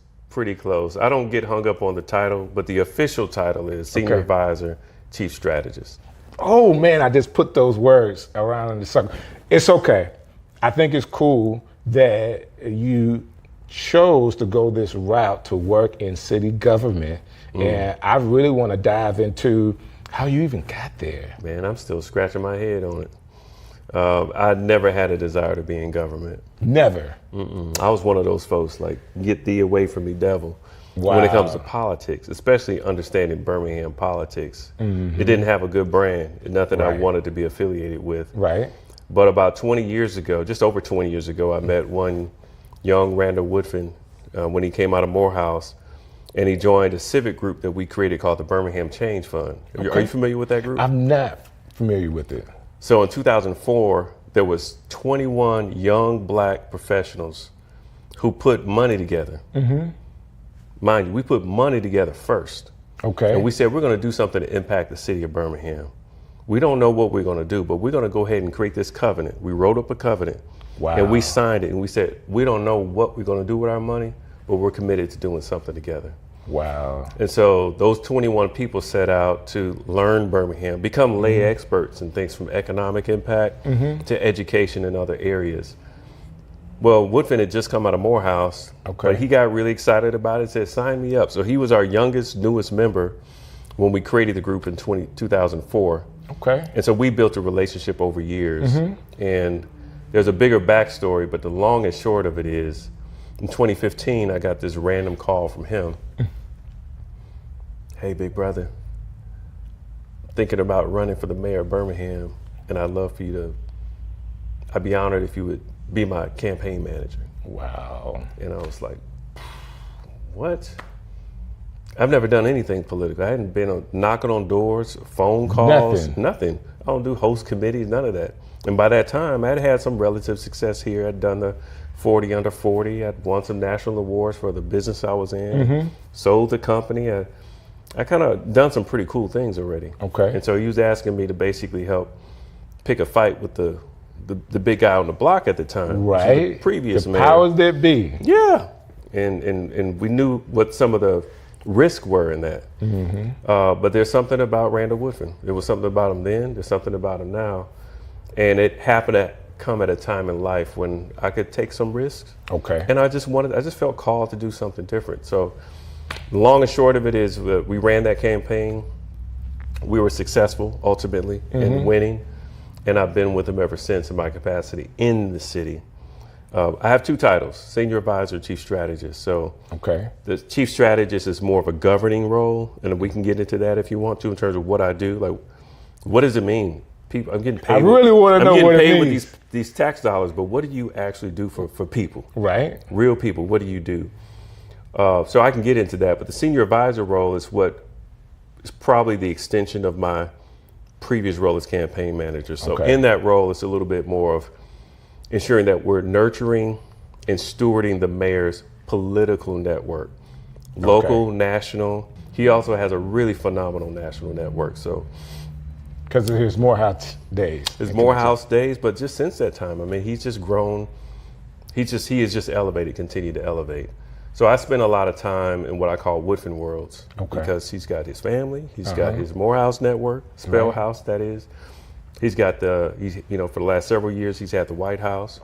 He's got folks all over the country. And part of my job is to make sure that I'm not directing that at all. He is. But somebody needs to understand what's happening in each one of those ciphers because there are different dynamics at play. What's permissible over here may not be permissible over there. Whether you're talking about ethics law and understanding what the rules of the road are in these different ciphers, or even just from a cultural standpoint, knowing who you can and can't vibe with. There's certain circles that just don't blend well. So that's very interesting. And then there's others that should be connected but aren't. So I spend time in that world. That's the one that's harder to define because senior advisor is whatever it needs to be when it needs to be. All right, so now let's dive into the other part. Could you explain that? Because you mentioned, hey man, I do get paid from the tax dollars. I do. I'm people want to know. Yes, the people deserve to know. So I am in the background. I don't have an operational role. The way we're set up today, we have a chief of staff, a chief of operations, and a chief strategist. We also have a chief accountability officer. In my role, I do three primary things. One is, it's in the title, strategy. So the mayor does have a strategic plan. He does have goals. He does have things that he promised that he would do. And other things that have been presented to him that he says, yeah, that sounds good. We'll fold that in. We call that the Woodfin way. He has 6 goals that he's really trying to achieve for the city of Birmingham. There are a lot of initiatives underneath that. Most of those initiatives are being driven by the departments across the city. So just for a little bit of civic education, The city of Birmingham has about 3,500 employees. All right. All right. There are about 35 different departments of the city. So that's the library and the police department and the city attorney's office and the city clerk and the city council and a bunch of others. I mean, the fire department. Most of you all know those departments. You're just experiencing them in isolation. Get it. Part of my job is to look across the entire enterprise and see how does it sing together in terms of the mayor advancing his agenda, for instance, on revitalization. I get it. Because permits is really important to revitalization, right? As is enforcement with police or the courts, as is grass cutting. So we can go on and on and on. So to give you an example of my lens that might be a little bit different than others, the city of Birmingham has 150,000 square miles, okay? We are exactly double the size of the city of Boston, physical landmass. Okay. The city of Birmingham is twice the size of the city of Boston. Okay. But we have a third of the population. I get that. Think about that. We're complaining about streets and potholes for good reason, because we got an enormous amount of ground to cover. Right? But an enormously small population, which means that the revenue, can you imagine us having 3 times the population? What that would mean for revenue? Right. What that would mean for productive lots that you don't have to pay with public dollars to get cut? You know, we had 340,000 people in this city in 1960. 340,000. We're just under 200,000 now. Like, do the math. We're talking about almost 150,000. Our land mass hadn't changed. It's only gotten bigger. Right. Right? Annexation and all that. So we've got a lot of unproductive land and properties, a lot of pressure on a small team to get that done. So the mayor has to make really big decisions. Yeah, it's a big budget, but it's nowhere near the size it could be if we were fully loaded in terms of our population, in terms of productive properties. So the chief strategist for the city is responsible for understanding those dynamics, partnering well with the other chiefs, with the department heads, and making sure that we're constantly thinking about the horizon. The mayor puts it really simply, as he does with so many beautiful things. His chief of staff and his chief of operations are responsible for the trees. His chief strategist, his chief accountability officer are responsible for the forest. I get it. So the hardest part of my job is to not get into the trees, because I built my career being really, really good at chopping trees. Get it. I get it. But if I start chopping trees, then who's going to hold the forest down? Yeah. It's just like in our families, right? If you step out of your role and you start leaning into somebody else's role, nobody else can replace your role. That's right. That's true in the church. That's true in every organization, including our families. It's the same way in the city. So the mayor had the vision to make sure that somebody's in a position to hold that space. So in your previous profession and your experience as a youth, do you think all of those things kind of helped you to build to who you are now? Yeah, it really did. It all connects. I'm from Milwaukee, Wisconsin. Okay. I came down to Alabama by way of Alabama State. Go Hornets. Okay, that's what's up. Yeah, happy classic. And I'm really proud of that. My mom used to take my sister and I everywhere in Milwaukee. Okay. So we'd be at the library all the time. She took us on tours at the airport. I don't even know if they did official tours, but she was the lady who would call up and say, "Can you give my baby a tour?" Wow. And I'll never forget learning about cumulonimbus clouds. And as a young poet, you know, when she put me in these spaces, it really helped me see cities and civic engagement from a sort of I won't say a romantic space, but it's kind of dreamy for me. So I love this space. Because she was doing it and that connection. Yeah, getting us on the public transportation. So it all connects a lot more now for me, because I think about back in the 80s when we were kids, public resources, public infrastructure really did serve us well. I mean, it wasn't perfect, but particularly where I'm from, it was a big defining part of my youth. I get it.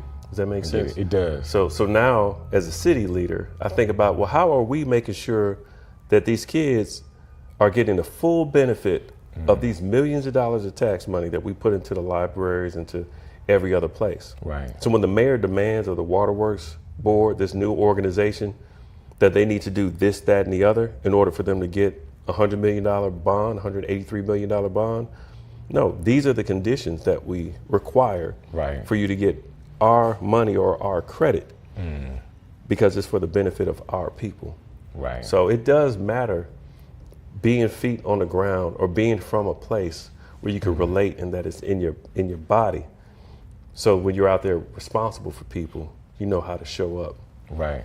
Yeah, it's not just an intellectual exercise. Leadership is also about what's in your spirit. So in this role that you have, and I agree with all of that, and just very well said, and I didn't know you were this good as a communicator either, so I'm enjoying that. This is the beginning of the third term, correct? That's right. What did you feel like in your role you learned those first 2 terms that's going to help this next term? Oh boy, a lot. Okay. A lot. So I learned a couple things. I learned more about who we are. You know, I always talk about sports teams, or, you know, I played Alpha in undergrad, and I always say, whoever you start with is probably not who you're going to finish with. Somebody will start on your line and they end up dropping. If somebody starts on the team and you get a championship, Right. and then you got to reset, Right. and you got to rebuild the team because you lost a piece. So I've learned more about who we actually are. Okay. We have this idea of who we said we are, and then you get punched in the face and you figure out who you Right. really are. So I know that's a different kind of answer, but the reality is I know who we are working with now in terms of who we are. And who the team? You're Who talking the about team the team is, is. yes. Okay, so now through those first, you know what the good is, what the bad is, where there's That's right. where areas of opportunities That's right. are, all that kind of stuff. That's right.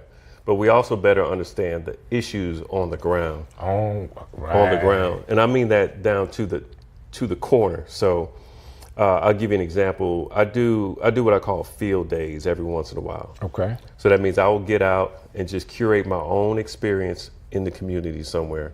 One day I decided to ride and basically be an employee of Public Works for a day. Okay.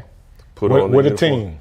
Yeah. Well, I was on their team. I Right, I don't know right. what to do. They gave me the gloves, the hat, and I got on the back of that truck. And this is before we got the uniform bin. So we were doing the trash. And then they asked me to get in the cab and just ride with them to see how they do it. Mm-hmm. And when I tell you it was like ballet, I don't know how to explain it, but these guys, they running up and down the street, pulling trash, riding on the back of the truck, they're ducking from limbs. I got such a rich experience. I could not have written a strategic plan that could have accounted for the fact that when they ride on these trucks, these multi-million-dollar trucks, and we're in the mayor's ear about what type of trucks to buy, I can say, look, when they're on the back of a truck in the alley, they actually have to turn backwards on the truck because the limbs hit the back of their heads. They don't want to get smacked in the face. And some of them have scars to show it. Wow. Like just the intimacy of that Because experience. that truck is going this way and the limb comes and then Right, goes. right. But then it also says that, okay, so how does that team coordinate with the team who actually cuts the limbs so that It doesn't happen. well, it doesn't happen all the time because they actually have to prioritize cutting limbs on the street for the residents because we have so much ground to cover. Right. It's not that they're not doing it. You know how many more people we'd have to have out there to serve at the rate that everybody wants? It's not even practical. Right. It will be more practical to prioritize corridors or streets, improve those, and really give people a better experience. We need to increase density. We're too spread out. But for you to even have a conversation about, you know, the garbage truck drivers or riders, the guys that are picking it up, having a problem with the limbs, like by you being on the mayor's team, I could say the mayor is aware of that. Like that's really detailed. Yeah, he's aware of that and 1,000 other things. So then it becomes about prioritization. Because you said, hey, there's some of the guys even got wounds for that. So now you know that John Smith is having a problem on this because of this problem. Like this is all the other things that we could do if we prioritize it the right way so he doesn't have that problem. And if he doesn't have that problem, that could impact his wife and his kids and his family. That's right. Just by saying, hey, the city made a move based on what my experience was. Well, mine, look, that was mostly for me to understand in my lane, but most of that's coming up through the director who's actually looking at reports and talking to people directly. Where it matters is that there's an echo chamber. There's a lot of people around the mayor. And all I'm really saying is it really matters that those people around him are getting their own experience of what Birmingham is like for residents. I'm also a resident of the city, but not everybody's getting the same experience. I get it. It's uneven. And I think what we all do better as leaders, everybody watching this, is to get closer to the people you serve or the people that you're serving with, so that you understand their experiences. Man, that's awesome. Again, I'm having this moment, and this is a great conversation that we need to have. It's something to be in the city, and the city is big and small at the same time. It is. So I've known of you, but I don't know if we ever had, maybe once had a conversation, and I'm thinking that conversation may have been in passing. Man, look, I actually met you. Obviously, I was a fan. I listened to your show. In fact, I'm trying to remember the gospel rap because I was, I'm a hip hop head. I'm a bona fide hip hop head. And one of the first really credible Christian rappers I heard, I remember driving down 280 headed to church, and I heard it on your show. It's not Translead, he's in Huntsville. He's the brother in Huntsville, but he's one of the first big ones, and I heard it on your show. I just remember that. That's what's up. But then we actually got formally introduced when you served on the mayor's advisory committee around our Pardon for Progress. When we launched Pardon for Progress to forgive 15,000 people for marijuana possession. And I know that was a lumpy process, but I got to see kind of how you process things then. Gotcha. And it was just a really cool experience. And I've heard nothing but great things about you since. Man, I appreciate that. I think everybody should, at some point or another, do their part. And that was a little bit of my time to make an impact. Basically, let me tell you what happened. I was in the city, I was downtown somewhere and crossed paths with the mayor. Like, like everybody else, you know each other, but I had never really had a conversation. Hey man, I'm available to help. Hey, what can I do? And I guess that just put me on his radar to have, hey, let's have this guy do something. Yeah. And that's how I think it came around. Yeah. We got this board, and it was Pastor Beavers was on the board. That's so right. I came and kind of did his part. And it was just good to be able to be on something to make a small level of impact. Because you just never know. You never know where that goes. I can end up right here doing a podcast with you, right? And then we're right here. And I know we're talking about what you do from a city perspective, but like most people and like me, you do so much. Like there's, I guess, levels to who you are and what you're having an opportunity to do. Now, as we pull that onion on you now, I know we couldn't talk about it all, but you're diving into some media work and some cinematography and doing documentaries. Can you explain, what's the next venture that you're in now? Yeah, well, I'll tell you this. Let me give you a little bit of history. How I ended up in Birmingham was, first of all, the Magic City Classic. I was a student leader, and we took a trip down here, and I'll never forget being on I-65, coming down that hill, seeing the trees, the leaves changing color. It struck me. Got you. And then I got to Birmingham, I was like, oh man, these women so fine. And so I was like, I'm moving to Birmingham. Right. So I did. I ended up coming here, but the other thing that got me here, where I was experiencing Birmingham before I moved, was spoken word. Okay. So I was really heavy in the spoken word movement in Montgomery, and we had a sister group up here, Infinite Currents. So I would come up and do some featured poet work, and I ended up handing my resume out to one of our colleagues who gave my resume to somebody who gave it to somebody. That's how I got a job here. Oh, that's cool. So just know I kind of came here by way of the arts as well. So I haven't stopped writing. So I'm an essayist as well. So I have a very active Substack and Medium blog, Honestly Ed.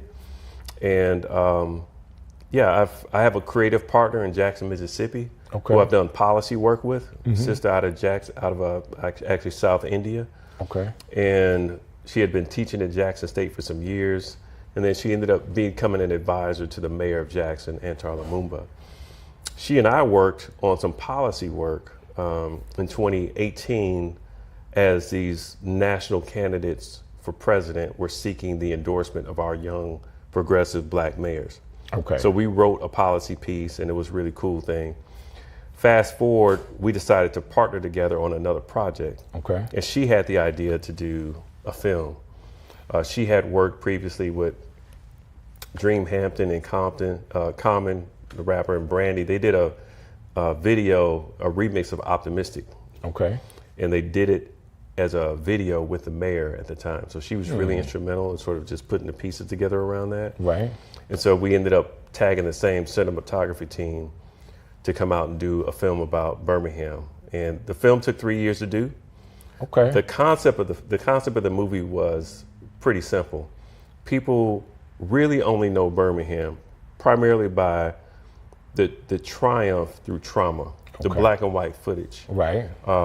And what we wanted to do in the year of the World Games 2022 was to have something that was full of color, but also very authentic. So the way I initially pitched the film was, imagine being in Fountain Heights and actually being there in Fountain Heights with people, but also getting a shot of the World Games opening ceremony. So you're getting both worlds. So it's not like a showpiece, it's all marketing, glitz and glamour. It's also what's going on here. Right. Right. And it's not contrast, that's all good, this is all bad. It's that there's some real dimensions to all of us. All So of it, right. the film evolved. We ended up having to change the name of the film and shot a lot of footage. I got 40 or 50 hours of footage of all of Birmingham. But the film is 45 minutes, and it really is a love letter to the city. And our argument for As Goes the South is simple. If Birmingham can win, the nation can win. And I completely like that. As somebody, of course, you see me with my Birmingham sweater on. I wore this because of you, of course. But as someone that is, I want to say it, I don't want to say trapped, but you can really get stuck in this city. Like people love this city when there are tons of opportunity in other places. Like a lot of people have, especially people that are in the arts, that do entertainment, like they could have gone anywhere and really be big time, whatever. But they're here. Like we have New York from 95.7. Yeah. Like she's in New York right now doing her thing at one of the largest radio stations in the world. But she was in Birmingham for forever, like learning her chops to be able to do that. That's right. And Roy Woods Jr., you know, come on, man. He has exploded in the last 10 years, and we have him right here. And there's tons of people that are extremely talented that really, really love this city. And it's people like PMJ now. Yeah, exactly. That has given us a blueprint to be able to explode and still be here in the city. That's right. That's right. I think there's a lot of people who do that. I think Mayor Woodfin is another one. He's another one. He definitely is. And there's a lot of people actually in fashion and other businesses. Look, the world has changed. It used to be a case where you got to go somewhere else. Right. Well, COVID has shown us.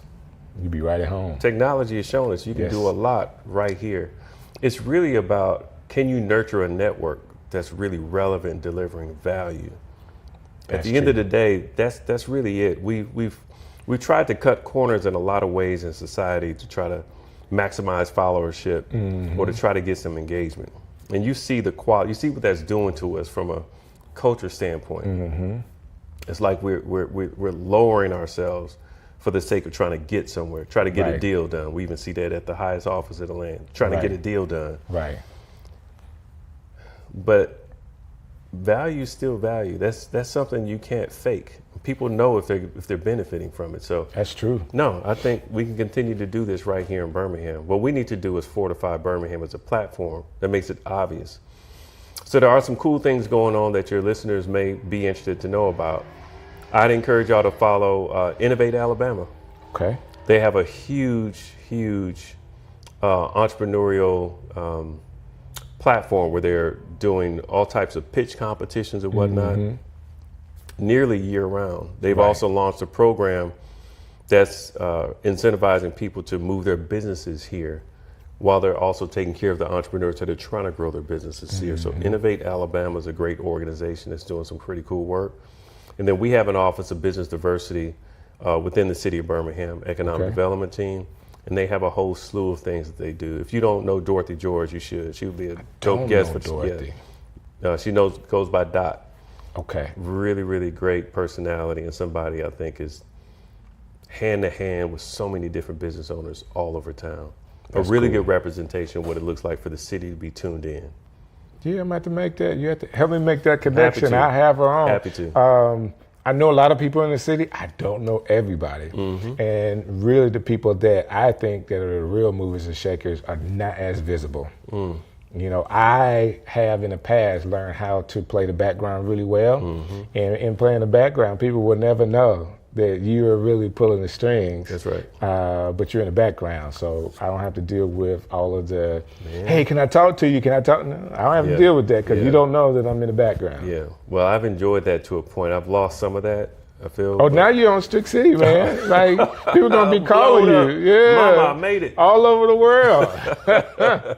So, no, it's been a really cool journey. I do think Birmingham is a great platform and place for people to be. And you got to believe that to actually get other people to believe it. So if you're invested in a city like this, if it grows, you grow. That's right. You know, someone goes to Atlanta. Great, you can go to Atlanta and be in this big old pond, but you're going to be a little fish in that big pond. And you can come to a community like Birmingham and really make an impact. Now, not coming in to take, but coming in to give, and then actually be a part of the ecosystem, and you could win. And it probably could take you a little less time because it's a little smaller pond. That being said, where do you see this project, this movie project for you? Where do you see that going? Well, it's already moving in a lot of spaces. So, we are going to be screening this film in a lot of cities, particularly in the Southeast. Our goal is to, before we get to distribution, we're not necessarily trying to go to Netflix or anything like that. We're trying to get this placed somewhere that makes sense. But that's not our immediate goal. We're doing private screenings by groups that want to host us. So right now we're working to get one done in a community in North Birmingham, along with some community leaders that we've been engaging. But last Tuesday I was at the airport. Right? Because you think about Birmingham's reputation. Right. When people are coming and going, they're coming and going with a lot of stories in their head. So we did a screening there at the airport. We've been in DC. We're headed to New Orleans in a few weeks, headed to Baltimore in a few weeks. We'll be going to other cities in the South. Our goal is to get this conversation going. Look, here's the dynamic. For some reason you could talk about Atlanta and it's almost like it's a separate place from Georgia. Right. Austin, Texas. Nashville, Tennessee, Charlotte, North Carolina. These are places that got crazy state politics too. Right. But for some reason, their big progressive cities get a pass. They get to just be them. Right. And people know that. And they're not necessarily, they're not coming. They're not repelled by the state. They're drawn to the city. Right. The argument we're making is that Birmingham is that city here. I get it. You know what I'm saying? Oh, that makes sense to me. Why can't we be? So we're showing people a lot of bright colors, a dope soundtrack that's done by a gentleman named Pink Sifu, who's from Birmingham, from Inslee, but grew up in Cincinnati, we got Big Rube on our soundtrack. We got a cool cat named Nick Hakeem out of New York on our soundtrack. We didn't recruit them, they all came through Pink Sifu. So we got I got to get with Pink. It's really cool. Because there's a flute player in the city that needs to be heard. Yeah, no doubt, no doubt. So I really like it. I did get a chance to watch the movie. Was really, really engaged by it. What was your favorite part? My favorite part, the quote, I'm going to get the quote a little wrong, but the guy said, I could be in Birmingham and not in Alabama. Yeah. And it's what you echo that sentiment in what you just said. When you are, in my mind, in a red state, but be a part of a blue city, things are different. And if we continue to do our very best job to be the good people that we can be, the citizens that are the city that we need, everybody is not doing illegal activities. There's a lot of people that want to go to work and come home and then engage other people to be great citizens as well. Yep. And if we can highlight that, we want that to be highlighted. That being said, that quote really stood out to me because I never thought about it that way. That we can can we really just isolate Birmingham in our minds and say, how can we make Birmingham? We want the whole city. The whole state. We would love to engage the whole state of Alabama. But if you know Alabama politics, there's a lot, the way the Constitution is written. That's right. like there's a lot of control that Montgomery has. Because of the radio, I was doing a lot of research on the politics of Alabama. You know, our Constitution is the longest Constitution in the world. And the longest, that's right. And because of the way it's written, and a lot of control that for whatever reason they figured this out a long time ago. Let's control everything out of Montgomery, and it's kind of been that way. Well, think about it. There was a scene in the film where we talk about the bus rapid transit system, which sounds kind of a wonky thing to talk about until you connect it with the history of Alabama, where there's a reason why we're only one of 2 states in the entire nation that doesn't fund public transportation in cities, right? Us in Mississippi. I didn't know that. But you know, one of the reasons why, if you go back and look at the history of it, is because of the success of the Montgomery bus boycott. Get it? We use public transit to really affect the economics of the cities. Right. And so they clamped down on that. But there's a lot of other things that are in that Constitution, to your point. It's pretty bad, but my point is we're not the only state with some really bad policy. We're not. But for some reason, we haven't overcome the brand of Alabama. Right. And I say that with all due respect to people that are trying to improve the brand of Alabama, because we know there's good people trying to do that. Right. But I think we have an advantage here with Birmingham, and we need to double down on our strength and really level up on it. So that's what we're focused on. This is what, I'm going to say this, and you're in like the vehicle to make this happen. I believe that Mayor Woodfin is a great vehicle of change for us.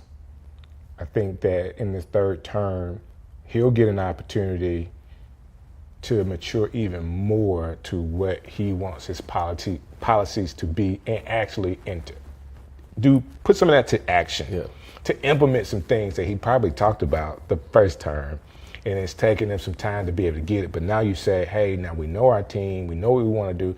I just believe that from what I have a chance to witness him as a person, and things that from an intellectual place he was able to articulate in the podcast that he did with Pastor Beavers. I'm like, this guy's got it. He does. Like, how do we now, if he has the information, how do we get this to people to start making these things change? Well, I'll give you this. We actually have done a lot in 8 years, right? We got 2,000 students that are Birmingham Promise graduates. Oh man, that's a big deal. That's a big number too, right? So we've been moving on that for a while. The number of homes that have gone up. So we've been moving. But yeah, we got some work to do.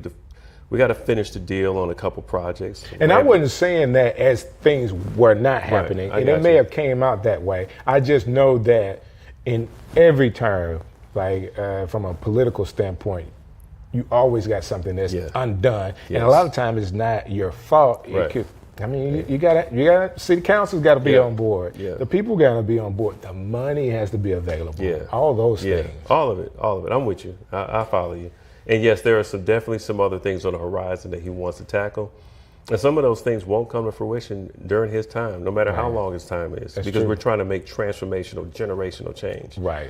And so I think that Mayor Woodfin gives us the best opportunity for that, because he's proven that he's willing to spend his political capital. That's cool. When you're elected with a 75% mandate, that means you got really, really significant political capital. And he's proven that he's willing to spend it. And I think that's the gift that we want to continue to pull from. My final comment on the administration and the city and just progress.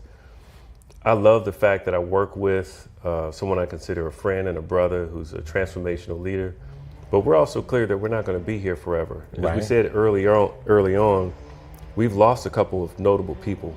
And by the time we celebrate the 70th commemoration of the Civil Rights Movement, we would have lost more. Right. So my point is this. It's going to take more than one transformational leader to get it done. I agree. And so what we're looking for, specifically what I'm looking for, is evidence that there are other really dynamic leaders in their respective sectors. So whether that's you in communication role, Pastor Beavers and PMJ in among faith leaders, and my pastor, Pastor McClure Sr., Revelation Church Ministries, there are a lot of other ciphers that we've got to make sure are healthy. Because if we have an over-reliance on one, that's not healthy either. That's right. It's good, and it's what we have, and I'm really proud of it. But man, we've got to be healthier in other spaces. So I'm proud of the progress in Birmingham City Schools. I'm proud of some of these entrepreneurs that are really doing a great job. But we got to fortify our institutions like the Birmingham Civil Rights Institute. At the same time, we're growing new institutions like the Birmingham Promise. Right. So I'm looking at the whole piece and ensuring that maybe one of these kids who finished the Birmingham Promise will be the next CEO of the city or this organization.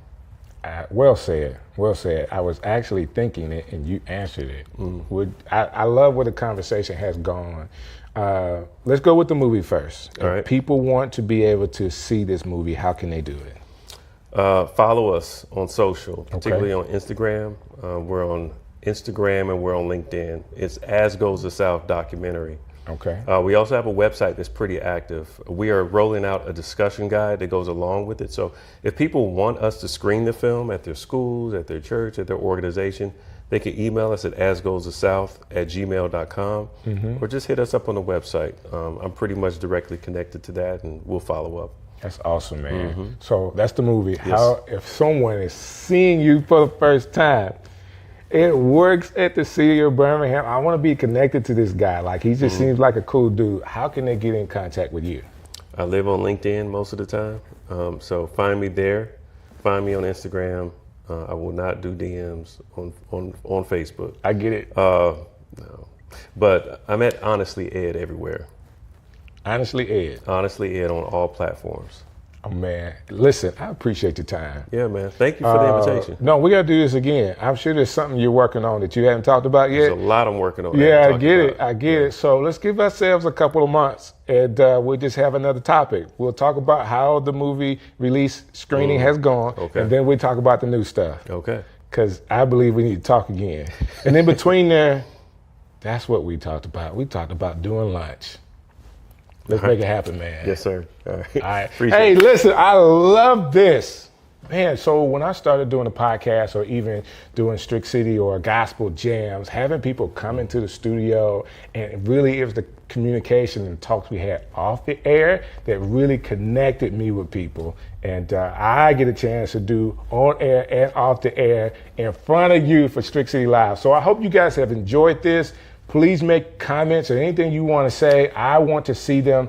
And thank you again for all the support you've given us through this podcast. So thank you again, and I'll see you next time. Yo, Strick City coming live. Yo, yo, yo.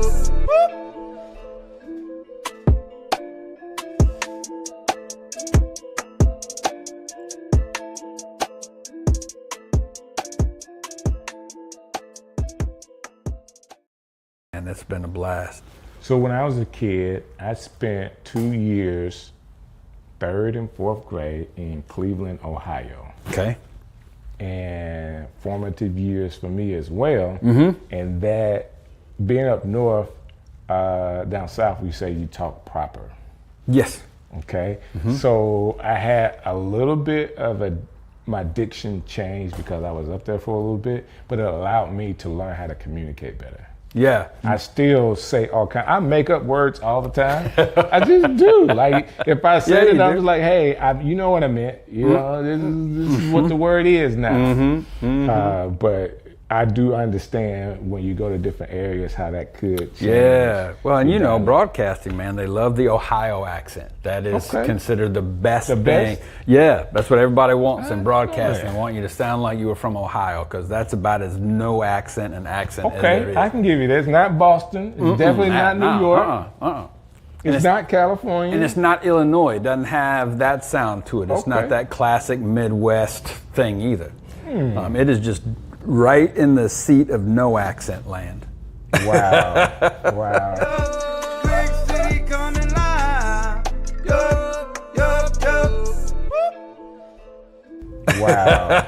Wow. Hey, listen, guys, I know we're talking about accents and diction and all that other kind of stuff, but I got a crazy show for you today. Listen, I'm excited that I have an opportunity to talk to this gentleman today. Just like all the guests that I have, these are people that I know that I want to share with you. The information about who they are, what they've been through, and what they're doing right now. But this show is special to me because we are have developed a relationship over time of just being friends, and I appreciate that. We talk about all kind of stuff, including diction. But more importantly, he has a heart for people, and he's working in the city of Birmingham to really make a difference for people. His work has allowed him to travel all over the world, and I'm glad to have none other than Tal Prince here with me today. Hey, sir. How's it going, man? So good to see you. Listen, you know why I like you so much? That's loaded. I will make it really simple. All right. You have like one of the coolest names. There's no way people don't remember who you are. There's absolutely no way that once you say Tal Prince and they meet you, like that's it. You're stuck in their brain. Well, that's funny because my dad taught me that. Did he? Because I'm a junior. My full name, James Talbert Prince Jr. Okay. You know me enough to know I'm not that formula cat, so that was not going to be my thing. Okay, you couldn't be Talbot, huh? No, man. And so, but I wanted to be like my dad, like a lot of boys do when they're a little kid. And so I went by Jim. Okay. So only family called me Tal. Well, I didn't know that. Yeah, and so everybody else, I was Jim Prince all the way through school, through college. When I got my first kind of real job, it was a cocktail party that my family was attached to. Okay. And so there was a gentleman there that I wanted to meet, and so I went and talked with him, So he wound up hiring me. He said, "What do you want to do?" And I said, "Well, I'm looking for work right now." And he said, "What type of work you want to do?" And I said, "International business." And he said, "Well, I'm in international business," which I knew. And he was the CEO of a company called Riverwood International at the time. And I said, "Well, hey, so listen, what I'd really like to do is your job. I probably need a couple weeks training, but after that, I think I'm good." A couple weeks. And he loved that. But because it was a family event, he knew me as Tal. Okay. He hired me as Tal, and I was like, "Ooh, no, that is not me." Right. And my dad was like, "You do not change that. If you go by Jim, everybody gonna forget you, because there's a million Jims." So he said exactly what you said, man, and he was right, and so are you. So normally I am right, but that's a whole nother story. So where does this Prince last name come from? What's the history behind your last name? We are descendants straight out of England. Okay. Yeah, that is our family line. I don't know. I've seen stories that say we descend from some type of royalty. I doubt that. You can be royal, man. No, it's okay. I mean, you are a prince. Well, yeah, but not like that. Okay. So I am wearing purple, though. You know. There you go. There you go. The Tal, formerly known as Prince. Yeah, exactly right. Let's jump into it. Go. You have been in ministry a large portion of your life, but you started in the biggest way anybody could, working with Billy Graham. Could you explain that part of your life, beginning working with Billy Graham? And I say the beginning, that probably wasn't like your first job, but help me out here. So my dad died. He was a young man. He was 53 when he died. We had some mutual connections with the Billy Graham Association. We lived in Atlanta at the time that he died. So a guy named Cliff Barrows, who was Billy's right hand for 70 years. Okay. Program director, choir director. If you've ever seen a Billy Graham show on television and you heard that voice of, Charlotte, North Carolina, that's all the address you'll need. That was Cliff. So phenomenal man. But his wife was dying of the same type of cancer my dad was dying of. So cancer, man, those communities are tight. You hear from people you never knew. Right. But because there's a family member or some connection, they all call. It was a thing, And so Cliff got to my mother and well, actually, it was Cliff's wife, whose name was also Billy. A little confusing, but so she would call my mom and give her, you know, suggestions and tips that would help Dad. So my mom and Cliff's wife, Billy, began a really close friendship. When my dad died, she said she wanted to go to the funeral. So they came down from South Carolina, came to my dad's funeral. 3 speakers at my dad's funeral. My mom, me, and Cliff Barrows spoke at my dad's funeral. Then it was a little bit after that she passed. His wife passed. And so God just put the two of them together, man. And like, you don't know what it's like to have a phone call from Cliff Barrows asking if it's okay if he takes your mother out. Wow. So that was a wild little conversation there, man. And so they started dating, they got married, and then so I started working with the Billy Graham Association. Just volunteer, but I was working crusades. You know, so I'd be at the crusades. I would take care of Cliff Barrows, and then another man named George Beverly Shea. He was the main singer for the Billy Graham Association. Sweet man. And so I got to be around all those 3 gentlemen a good bit, you know, and working the crusades and helping put all those together. It was a lot of fun. I bet. I know through some of that, you've probably seen a lot. Yeah. I got 2 questions. I'm gonna start with the first one. With that experience, or did that experience in any way shake or shape, two words, shake or shape your Christianity at all, or your walk with God? I would say, yeah, it really helped shape more than shake. You know, I've been around a lot of ministries that would, I think, shake it. Right. You know, in ministry world, you get behind the curtain, you see some things. You see some things. It's like, what do y'all know? I don't want no part of that. I did not want to see that, man. Right. Don't go that way. The thing about Billy, Cliff, and Bev is that those 3 men were as sincere and solid as anything I've ever seen in my life. Man, they were genuine, and they were so focused on how do we protect ourselves, how do we maintain the integrity of the ministry. From way back in the day. They made one mistake early. This was way back in the 40s, 50s. They were in Atlanta, did an event at Piedmont Park. Okay. And they were taking love offerings back then, right? And so a photographer got a photo of Billy, Cliff, and Bev in the back of a truck with peach baskets full of money. Wow. And that was a terrible look. It was. And I can see that. And so those guys got together and said, look, what do we need to do to guard against and make sure that we don't ever get a hint of scandal on us? And they came up with a document called the Modesto Manifesto.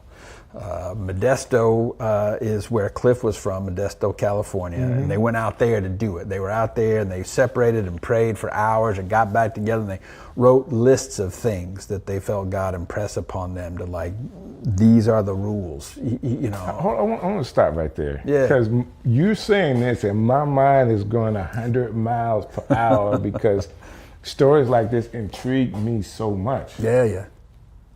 For whatever reason, I know the Modesto Manifesto, but I don't know it in regards to Billy Graham. Oh, yeah, no, that's it. And that's the maybe origin. Other people, like some movies or something, have taken that and made it something different, and then I can hear, I can hear in my mind, like, I've heard those words put together before, but this is a Billy Graham thing. Yep, absolutely right. It goes way back to those 3. And several others there, that were a part of it. Grady Wilson, T.W. Wilson, but that was the core, and they came up with the Modesto Manifesto. In there are things like you'll hear people talk about in ministry circles the Billy Graham rule. Well, so I have the Billy Graham book, which has the rule in it. Yep. And I understand, like we put it as a rule with no S, but there is an S on the end, so it's Billy Graham rules. Right. Okay. Right. But that's the Modesto Manifesto, man. That's where that came from. You know, during that time, I'm not sure, you said 40s, but I know by the time of the 50s and the 60s, a lot of the Christian leaders, let me say it from an African American standpoint, man, it was tough as far as the integrity behind the scenes wasn't, you know, what they presented out front was not what they were doing behind the scenes. And this is at the highest levels. Oh, yeah. Okay. But to hear this story, not to put anybody on any pedestals, because everybody, we're all just men. Everybody. But it's good to hear that, you know, what people will understand about Billy Graham for the most part. Someone that worked with him as a young age had a good experience. Yeah, that goes a long way. Well, they were so sincere and you know, genuinely, like, I drove these guys out in a golf cart into the stadium every night. You know, I would drive them to the stadium in a you know, usually in a minivan. We would drive, and I'm telling you, like, every time. These guys were just amazed that people showed up. Wow. And it was genuine. It wasn't like a false thing. Like, it was so real that they were just like, I can't believe all these people continue to show up all these years, you know, and then look at all these people standing out in line. A lot of times they want me to stop the van and just roll down the window, and they would just try and say hi to people. Wow. You know, they would just, and thank them for coming, just so sincere. And people ask me all the time, like, what was it, what's the thing you noticed most about them, or what do you think made them so successful? And other than just sheer anointing of God, the real main thing that I saw from them is each one of them was always trying to make the other two look better. Okay, I like that. That's kind of deferential, sacrificial, like, look, man, I don't need the spotlight. I want to spotlight you. You know, that was just amazing. Wow. You know, that you don't see a whole lot of today, right? There's a lot of ego. But those guys were built different. Man, that's awesome. So you worked with them, and what was the next thing that you had an opportunity to do? Well, I left international business before them. I left international business to go to seminary. Now, I knew I was called to ministry when I was 18. Okay. But I told God no. I understand that as well. I'm like, no, there are things about my lifestyle that are not compatible with ministry. Now, lots have tried to prove me wrong. But I was like, no, that doesn't seem right. So I was in international business and got called back to ministry. I was in a hotel room in Seoul, Korea. And felt, I mean, God just would not let me sleep one night. Wow. And I woke up and I just would open my Bible and start reading. And then I just as clear as day, it's okay, I've let you see all of this. It's time to come back. And so I called my wife at home, and so I called Teresa, and she said, "Oh, I've known that. I was just waiting on God to tell you." I'm like, that is so not right. And then I called Mom and Cliff, and they both said the same thing. Oh, we've just known. We were waiting on God to tell you. And I'm like, well, all right. So I went back, quit my job. I was the Asia Pacific sales manager, so I handled Asia and the Pacific Rim for what was at the time the second largest paper exporter in the U.S. So handling about $350, $400 million of sales a year, negotiating those contracts. I came back, and I was the youngest guy in the history of the industry to do that. But I came back and told my boss, hey, thanks, but I'm leaving. I'm going into ministry. First thing he said to me was the first thing I told God when he called me to ministry was, well, you ain't never going to get rich doing that. And I said, you know what? You may be right, but I think you and I define rich differently. Well, that's true. They kept me. He kept me in his office. This was a Friday afternoon at 3. I was in there until about 7:30. They got the CEO on the phone. They got everybody on the phone. Like, Tal, what do you need? Right. Do you need another membership? Do you need, what is it that you need? How much, do you need more money? What is it? And I'm like, no, guys, I don't need any of that. And they go, well, finally, we're just going to go ahead and tell you, like, we've been grooming you to take over Jack is your boss. He's retiring inside of a year, and we've already slotted you for that job. We're grooming you to take over this company. Wow. And I said, in today's corporate world, you can't promise that. Right. You guys don't know that. Here's the thing, guys. I appreciate it, and if I'm not in the true center of God's will for my life, I will know no joy, peace, or happiness. Right. I don't know how to tell you. You're just not it.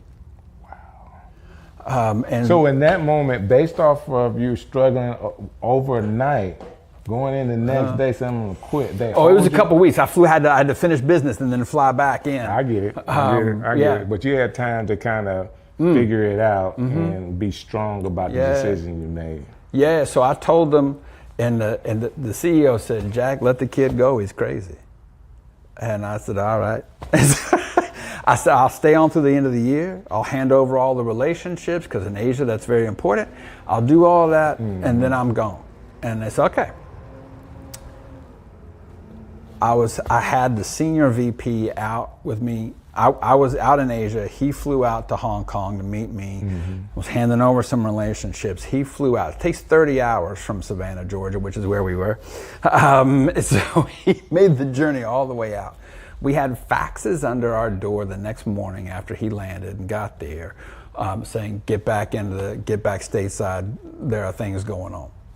Wow. And so we flew back, and we got back to the news that there had been a letter from international paper to our company saying, you can cooperate or not, but by the end of the year, we will own your company.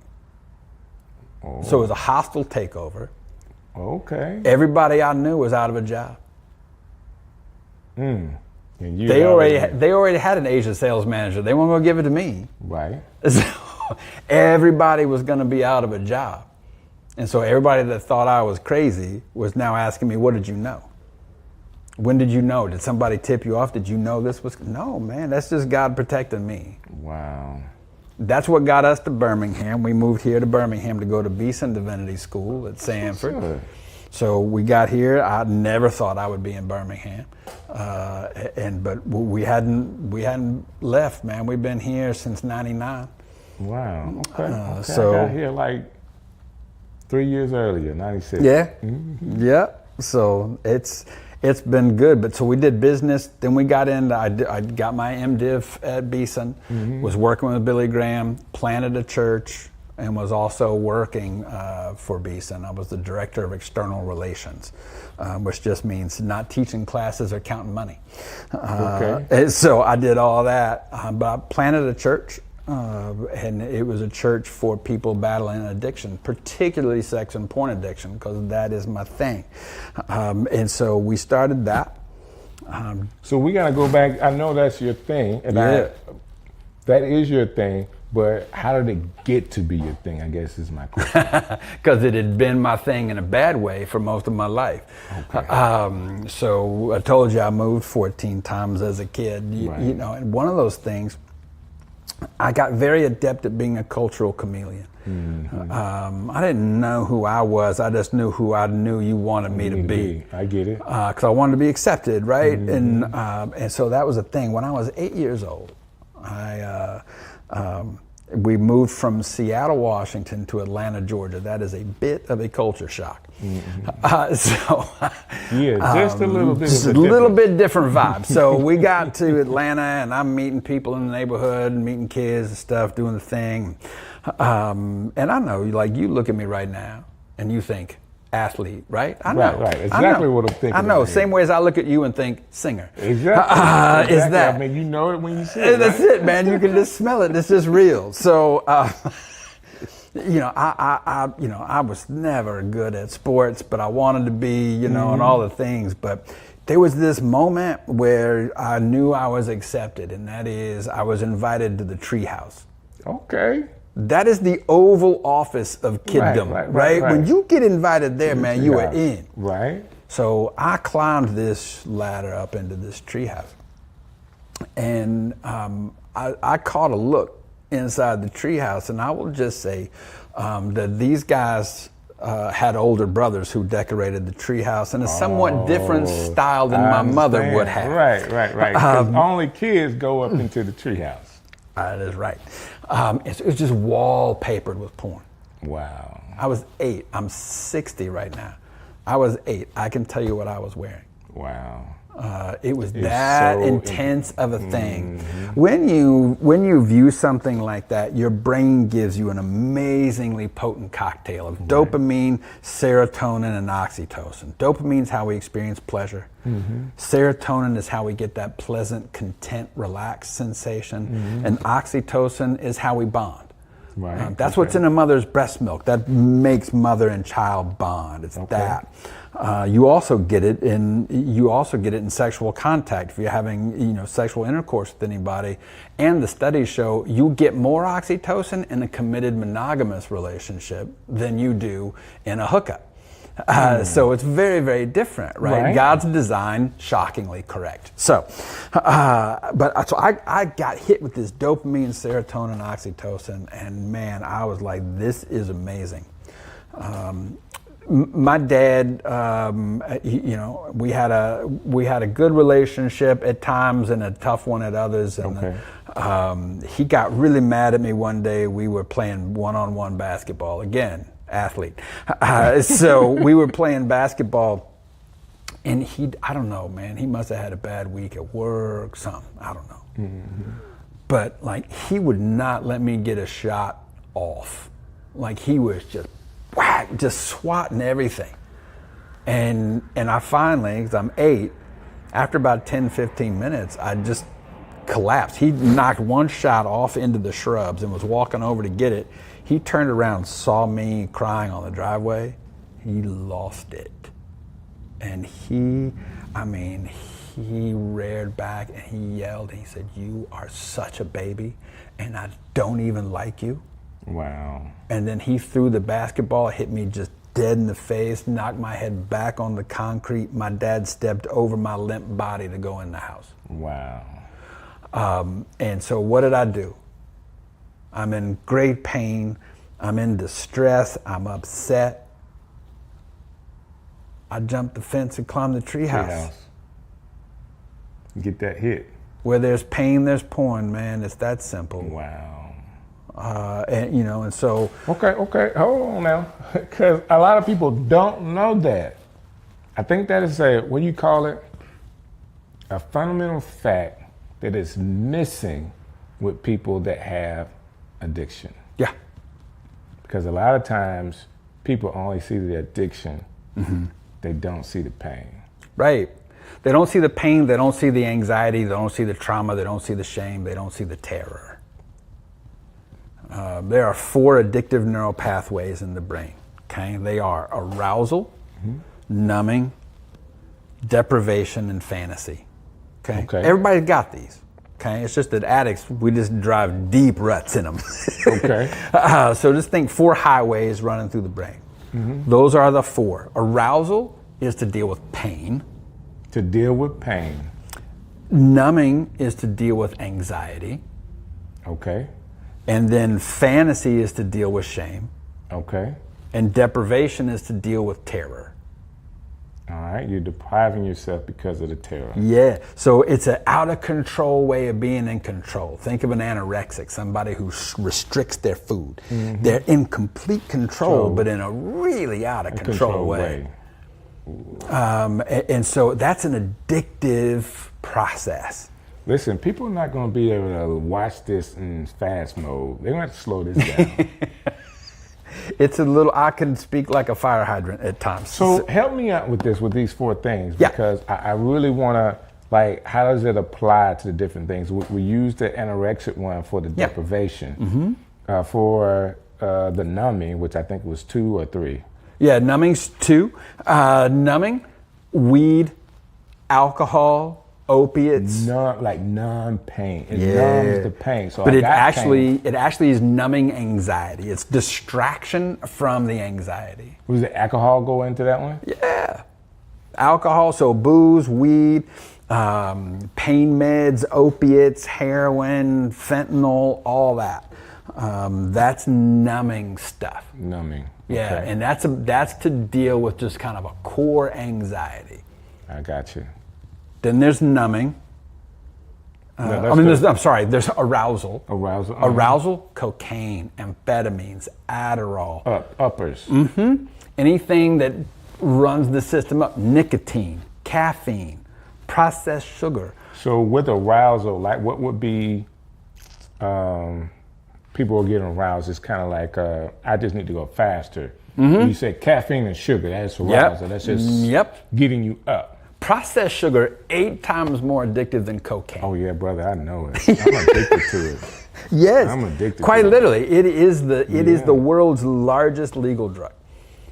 It is 8 times more addictive than cocaine. From the moment it hits a taste bud, it is inside the center of your brain in less than 12 nanoseconds. It's crazy. Only thing we could do to make processed sugar more addictive is to vaporize it and smoke it. That's what makes crack more addictive than regular cocaine. Because you can vaporize it. You vaporize it, you smoke it. And so the smoke gets into the center of your brain faster than snorting the powder. So we got one, which is arousal. Arousal. We got the numbing. Then fantasy is the one we haven't talked about. Fantasy, the fourth one. Yeah, that is, that's to deal with shame. Think about LSD, acid, ecstasy. Get you go into a fantasy or a different way of thinking for a little while. Just My disappear. current view of reality is terrible. I need to change it. Wow. So here's the trick. Everything we do addictively also includes the fantasy neural pathway because it's all about escaping reality. A guy named Scott Peck said, mental health is a commitment to reality at all costs. This is lesson 1 for anybody with addiction, man. We got to commit to reality. We got to quit escaping it. We got to commit to reality. Take it what it is. Commit to reality. At all costs. At all costs. And the cost is not to numb it, not to deprive it, not to be in fantasy world, and not to arouse it. Yeah, not to distract through arousal or numbing, and all that. I'm getting it, brother. It's soaking in. It's soaking in. Yeah. Because we got to set the plane for people that the foundation in this conversation for people to get free from some of this stuff. I don't want to like set the grounds for you to say, okay, because we're talking for a couple of minutes that people can get free. But I do think that when you open certain topics up, it doesn't take much for somebody to say what God pushing them and God giving the increase of them saying, man, I heard you guys talk about this. I saw myself in one of those things and I wanted to get better. Yeah. Go ahead. That being said, you had an incident with your father. Yeah. Went to a place where you can have your own freedom and to get arousal, and that started a scene for you, a battle for you for a while. Yep. Years and years and years and years and decades, and so I was heavy into porn.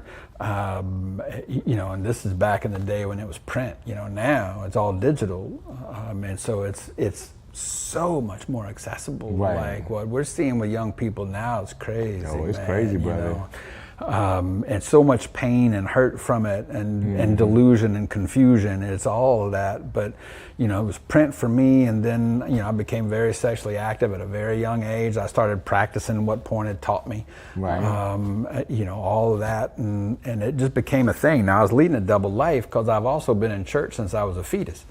Ain't never been a time I hadn't been there. Right. And so it was this thing though where I'm like, oh man, I can't let anybody know this. Right. Because I was convinced that they would bring back stoning if I did, and I would be the first one. And I'm like, I ain't gonna be that cat. Like, no, I'm good.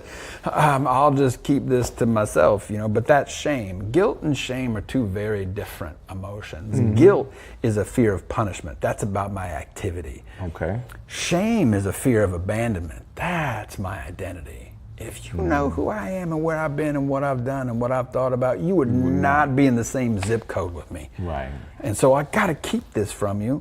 So I have to lie to you to keep you near me. Right. Like that's a trip. But that's where addicts live. You know, if you're talking with an addict, man, who's especially an active addict, and if they're talking, they're lying. I mean, it's just what it is. Right. And I've heard you say that before, and I had to, because of some of the work I do in ministry, I'm reminded about that. Yeah. You know, even some of the addicts that want to get free. Oh, yeah. You know, that whole warning period, they want to, and they say the right thing, but it's really a lie. Because they can't act it out. They can't get to the next point. They can't come to church. You know, no matter how much they want to, coming there means they have to face whatever it is they got going on. That and the shame, just the fear of walking into a room and being judged, figuratively stoned, all of that is so overwhelming that it's hard to walk in there because it doesn't feel safe. It feels like, no, somebody's going to find out and they're going to judge me and they will excommunicate me, shun me, reject me, whatever that's going to be. And so that's really hard to deal with. Also, I think there's a fair amount of conviction, you know, from the Holy Spirit that a lot of folk don't want to really feel. So there's a piece of that. My experience is it's mostly shame that keeps people out. That are people that are battling addiction. It's mostly shame that keeps them out. Now, a lot of them too have a lot of religious trauma. They got a lot of church abuse and church hurt out there. A lot of addicts, myself included. You know, there's a long line of sexual abuse for a lot of us, and some of that's happened at church, in church, by the church. And so that makes the church a confusing place to go for a lot of people that battle addiction. It's a real mix of emotion there that's hard because they can activate that trauma. When somebody has any form of like PTSD response, when they have that, they're not remembering what happened, their body's experiencing it real time. Their body's experiencing, that is so true. Yeah, so I do a lot of trauma work, and I've worked with combat vets. You know what, a combat vet who was in like the Middle East and his convoy drove over an IED, you know what they will not do? They will not drive under an overpass, will not do it, because that's when it happened. Wow. And so they plan their routes. They check it, make sure there's not an overpass. If there is one and it's got a ramp, they'll do that.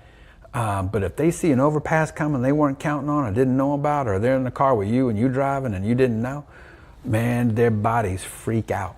And then their brain goes, wait a minute, we're in Birmingham. There's not going to be anyone hop up behind that overpass and drop a bomb on us. We're fine. But their body's going, I ain't risking that. Like, wow. And so then the thought is, I'm going crazy. I can't say this to anybody. So they're trapped in this by themselves. It's brutal, man. That is so interesting. And I'm slowing up because I want people to catch up with us, because this is some good stuff. I do have a question for you, though, because I want to talk about you and your counseling. Do you remember the first time you counseled somebody and they got free? Like it was one of those things that you felt like, okay, God put you in the timeline where you can actually see the freedom happen?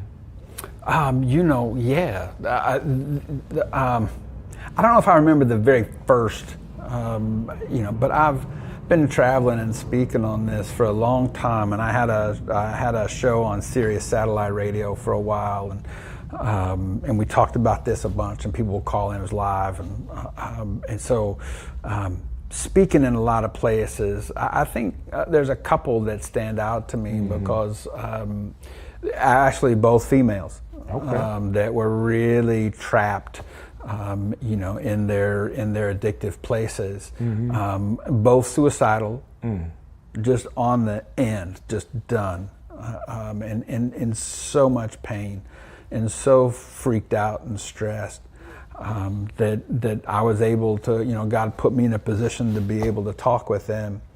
And one of them came to the church we were pastoring at that time, because it was for addicts and trauma, like that was our thing. And so she came there and was asking for help, and I was able to talk with her and do some really good work with her, not at a professional level, but at a pastoral level. And man, it's like she is just, she's doing great, man. That's awesome. You know, now she's married. She's got daughters and a successful career as a baker. She's doing great. That's awesome. And then you know, there was another one who was, you know, trapped in a world of just. There's a whole world out there a lot of people don't know about, man. There's a lot of them, but this one, she was trapped in one of those, and somebody told her about me, gave her my number, she called me, and I was able to direct her to some people that could help her, and I'm still in touch with her, and she's doing well. That's awesome. And a lot of guys, man, you know, Billy Graham has several kids, 5 kids. One is a daughter named Ruth. She was doing these large scale events, and so I was the speaker there, and it was about issues that the church don't want to talk about. Okay. And so there was a bunch of us, and so I handled the porn and sex stuff, right? And you know, so many times at those, there would be people that would come forward and talk with me, and I was able to help them. And I told you about the prison in Angola, Louisiana State Pen, man. There's a guy, there's probably my proudest and also most embarrassing moment in ministry. They allowed me to bring a band in anytime I wanted to come. And so I bring a band in. I just want them to play rhythm and blues, man. Just do a concert for these cats, like, you know. And so they would do that, but then we would flip it into a worship set. Then I'd get up and preach. And but one of our trips, the guards were not big fans of us, and that was okay. It was fairly mutual, but so I get it. I got authority problems, so like everybody with addiction does. So the guard was the gate was holding us back. They wouldn't let us in there, so we were about 20 minutes late into this main camp chapel. Main camp chapel. So one of the other church bands got up there and they just started filling in until we got there. So they were doing a worship set. We came walking in and everybody was excited, you know, to see us down at Angola. They called me White Chocolate. So everybody's screaming, and we're having a great time walking down the aisle. Get to the front. It's this one cat, man. He was the editor of the prison magazine. It's called The Angolite. And I had done a lot of work with him, you know, on because porn is allowed in prison. It's black market currency. It's just how they buy things. So he had a real problem. We'd done a lot of work. We'd done groups, all the things. And dude, I'm telling you, I got down to the front row where he was, and I just put my hand on his shoulder, and he looked up. He bent down. And he wrapped his arms around my thighs, lifted me up in the air. It was a little frightening, you know, because here's a killer. But he lifted me up right as the band stopped, and he yelled, "I hadn't masturbated since the last time you were here." Oh my God. And I said, "Let me explain." Oh my God. Yeah, but I mean, those moments for me are just precious. Does man. it feel like when you have those moments that God allowed you to justify some decisions you made, like to do that work? Does it justify it to you? Help me out. What do you mean? When you just feel accomplished, like this is what God called me to do, and I got a chance to witness it all the way through. Now, I'm saying that because I did youth ministry for a very long time. When youth ministry, you're planting seeds. Right. You really don't see that till later. Now, I feel vindicated, but my kids are 30 plus years old with families. You know, it was 15 years before, you know, I saw some of the fruits of that labor. But, and I'm asking that question just for you to be able to say, man, God used me in such an awesome way. It's, you know, it's very confirming. And it's just, it's so nice to experience redemption at that level. Of that, like, look, I don't care where you've been and what you've done, God can and will use all of that. And you know, addiction is a terrible place to be. It is. I think this is people ask me all the time, like, what are y'all thinking when y'all are doing this? Like, what is wrong? What are y'all thinking? And I'm thinking, well, how the brain works. There's a middle part of the brain, and that's all you have making your decisions for you until your mid-20s. Okay. And so the midbrain makes all your decisions, and it does it based on one criteria. What's going to give me the most reward? Okay, so now think about raising your kids, and you'd be like, yeah, that's exactly what they did. Right. Because you're thinking, what are you thinking? Right. They're thinking, I made the decision, what's going to give me the most reward in the next 15, but it's in 15-second increments. Gotcha. So guess what? If I didn't get caught 14 seconds ago, I'm golden. I'm never going to get caught. Yeah. So that part of the brain makes all the decisions of everybody until your mid-20s. And then your frontal cortex comes online. Executive command and control functions, truth, morals, values, consequences, which is why I love it when people tell me, well, you just need to reason with kids. Good luck with that. Right. That is not going to get it done. They're not capable. And I'm sure all of our kids are brilliant and wonderful people, and they're stone idiots because it is not working. And so, but people of addiction, our frontal cortex goes offline, and we go back to this midbrain, and we're making all of our decisions based on 15-second increments. So no one saw me do this. No one can catch me. I'm never going to get caught. That's how we get here. So, because you think you're in the clear until the blue lights show up, right? And then you notice they've shut the water off, and then you're in trouble. It's a challenge, but that it's the way the brain's working. I mean, people of addiction, that's the thing, and so people that are around people of addiction. That's the important thing to get is, man, their brain's offline, man. They're not thinking. Don't ask what they're thinking. They're not. So it was a long time that I personally didn't like people that were addicted. Yeah. I had a dad that was an alcoholic. Man, yeah. And I did not like not seeing somebody not in control.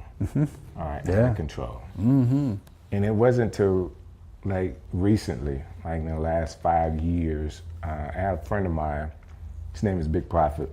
Yeah. Big Prophet was friends with DMX, the rapper DMX. And I witnessed their friendship and what Prophet was doing for him. On the outside looking in, for most people, you would think DMX was just an addict. Yep. A huge addict, he missed it. But if you know more about his story, similar to you, he was exposed at 14 years old with marijuana laced with cocaine or whatever. Yep. Automatic, he was addicted. He spent the rest of his life being mad at the guy that gave it to him. Like, why would you give that to a 14-year-old that now struggled the rest of his life? Literally did not want to be an addict. He didn't want to be an addict for real. He didn't want that. He wanted to be enjoy life. Just some of the conversations that Prophet shared with me and what he was trying to do with him, it just overcame him. Like he wasn't strong enough to get out of that addiction. That being said, that's a real person. And if I can have compassion for just knowing a little bit of DMX story, I should be able to have compassion to the addict that's walking around the street, and not just to say you need to clean yourself up. Because if it was that simple, right, I'm sure they would have done it, or at least tried really, really hard to clean themselves up. That being said, the way you explain it, because you go to the brain, because it is in the brain that a lot of this stuff is going on. And I'm hoping that people hear the other part of what you're saying, of making it so simple, because people will be in that level of shame. Oh yeah. I've been trying, I just can't, I don't have the discipline to get out. And there's more than having discipline. Yeah. Yeah. Especially if you have already, if your brain has been rewired for that. Right. Even trying to stop on your own, depending on what addiction it is. Right. Is not, in some cases, may not be warranted for you to do it alone, right? No, your brain's working against you. Right.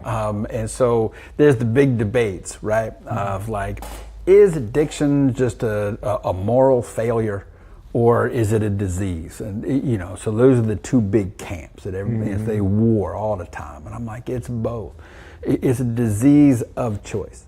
Gotcha. Okay, it's the choice-making mechanism in my brain where this thing lives.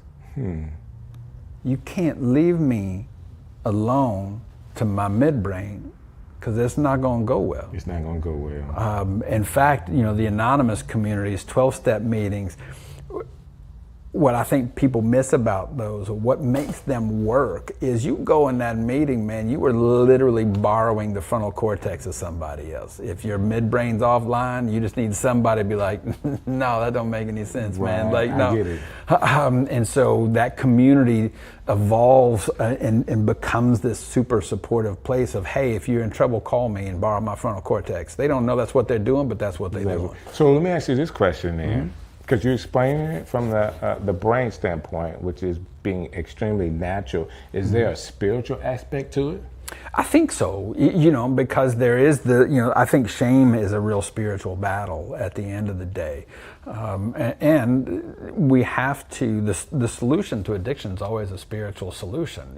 This was way back in the big book of Alcoholics Anonymous, the first crew that did this, this is a spiritual solution. Okay.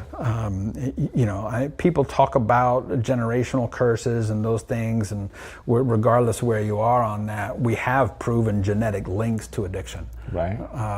Like if your dad was an alcoholic, so let me take your boys. There's a 78% chance that they can become alcoholics just because your dad's alcoholic. No, I was in a 6th grade health class, and they talked about how these things were hereditary, right? Hereditary, you got hereditary. And dude, I never drank. Yeah, it's like I did not want to be what I saw at all. Yeah. Now, as an adult, I do understand that addictive nature is still there, right? Just in other forms. Yeah. All right. I may be addicted in doing something that people may say is positive, but my addictive nature to it is still wrong. Yeah, you can be addicted to work, approval, shopping, all these types of things, that people think, well, that's fine. So I'm saying that to say I'm still in the same boat. Right. I just don't do that. And I don't want it to come across as, oh, I don't have that problem. Thank God that I was able to make a decision and not be in a particular environment. So let me give you this one. Go. I think what I was exposed to at a young age was there for an example for me of what not to do. Yeah. Like personal, I know he struggled, so I saw my dad, biological father, struggle. So I had made a decision at a young age that I wouldn't do that to have that particular struggle. Yeah. I had some life struggles, but I learned that lesson to him. Yeah. Because I feel like if I had that struggle, all right, then I would pass that on to the next generation. Right. I passed some things on to the next generation. Right, just not that. Just not that. Right. I was talking to my kids the other day. They have that much of patience. That much of patience. Like, dude, y'all gotta get better. But guess who's at fault? They learn it, man. They learn it. They learn it. Addiction is I firmly believe that if you get anybody, I don't care what the addiction is, what the struggle is, you let me sit down with them for a few minutes and let me find their pain, and I can explain to you whatever it is they do. And I know in my situation, my father's father was his pain. That's always he had daddy issues. Yeah, and back on the spiritual component, in 12-step communities, and I know a lot of churches and Christians get really nervous around this because a lot of the 12-step communities say higher power, and then they all get nervous. Well, aren't you going to say Jesus? And I'm like, just hold on. I firmly believe if you walk into the 12 steps, I don't care who you are, where you've been, what you've done, you're going to find Jesus waiting for you in the middle of it. Just keep coming. Okay. I ain't got to beat you over the head on the early. Just come on. Right. But so they talk in terms of higher power. What does that mean? If I got a higher power, I obviously have a lower power. My lower power is the addiction, and my lower power wants me dead. And my lower power is going to be the one that says to me, you ain't nobody, man. If they really knew who you were, man, they would not, Strick wouldn't be sitting next to you. Like all of these things, and those are messages straight from the pit of hell, man. They are about your identity, and it is an assault on your identity. And you are created, we are all created in the image of God. And so when we get that identity under assault, that becomes a problem. I tell people all day, man, like think about addiction like a tree. So here's the tree, right? So there are many branches on the tree. You got a porn branch, a booze branch, a weed branch, a cocaine branch, an Adderall branch, whatever you want. Well, what the church has wanted to do for a long time is like, well, hey, that's wrong. You need to quit do that. And so they tell you to saw the branch off. It's a tree. It's gonna grow back. Right. All you did was prune it. It's gonna grow back stronger. And while you wait for it to grow back, you're gonna check out some of these other branches. The deal is you have to deal with the tree, not the branch. Got you. So I got to get to the roots, but there's something in my way, and it's the soil. The soil is shame. I got to dig that soil away, expose the roots. In the roots, every time. Been doing this a long time, man. We are always going to find trauma and abuse. Wow. Always. Always.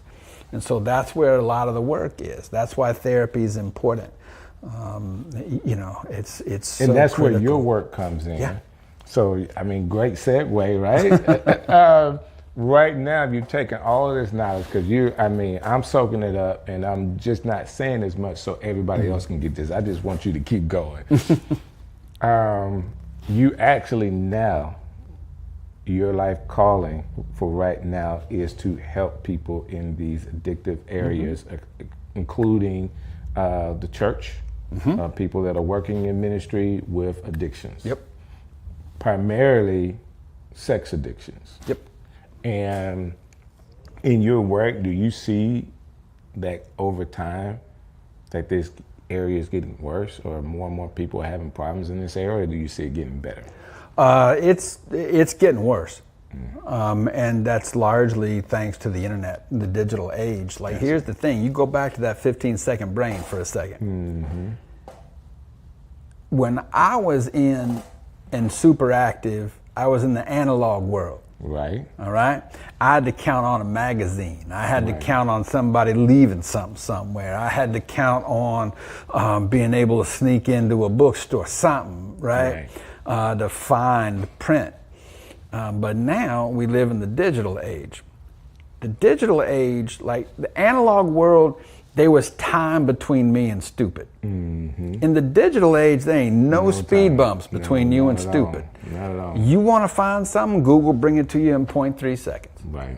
And Google ain't judging it. Right. Google don't care. Did not care at all. Man, that is so right. And so it's anonymous. It's easily accessible. It's free now. Like you ain't if you paying for it, you don't know where to look. Right. So it's everywhere, and so I've got a lot of pastors on my caseload that I work with that are struggling.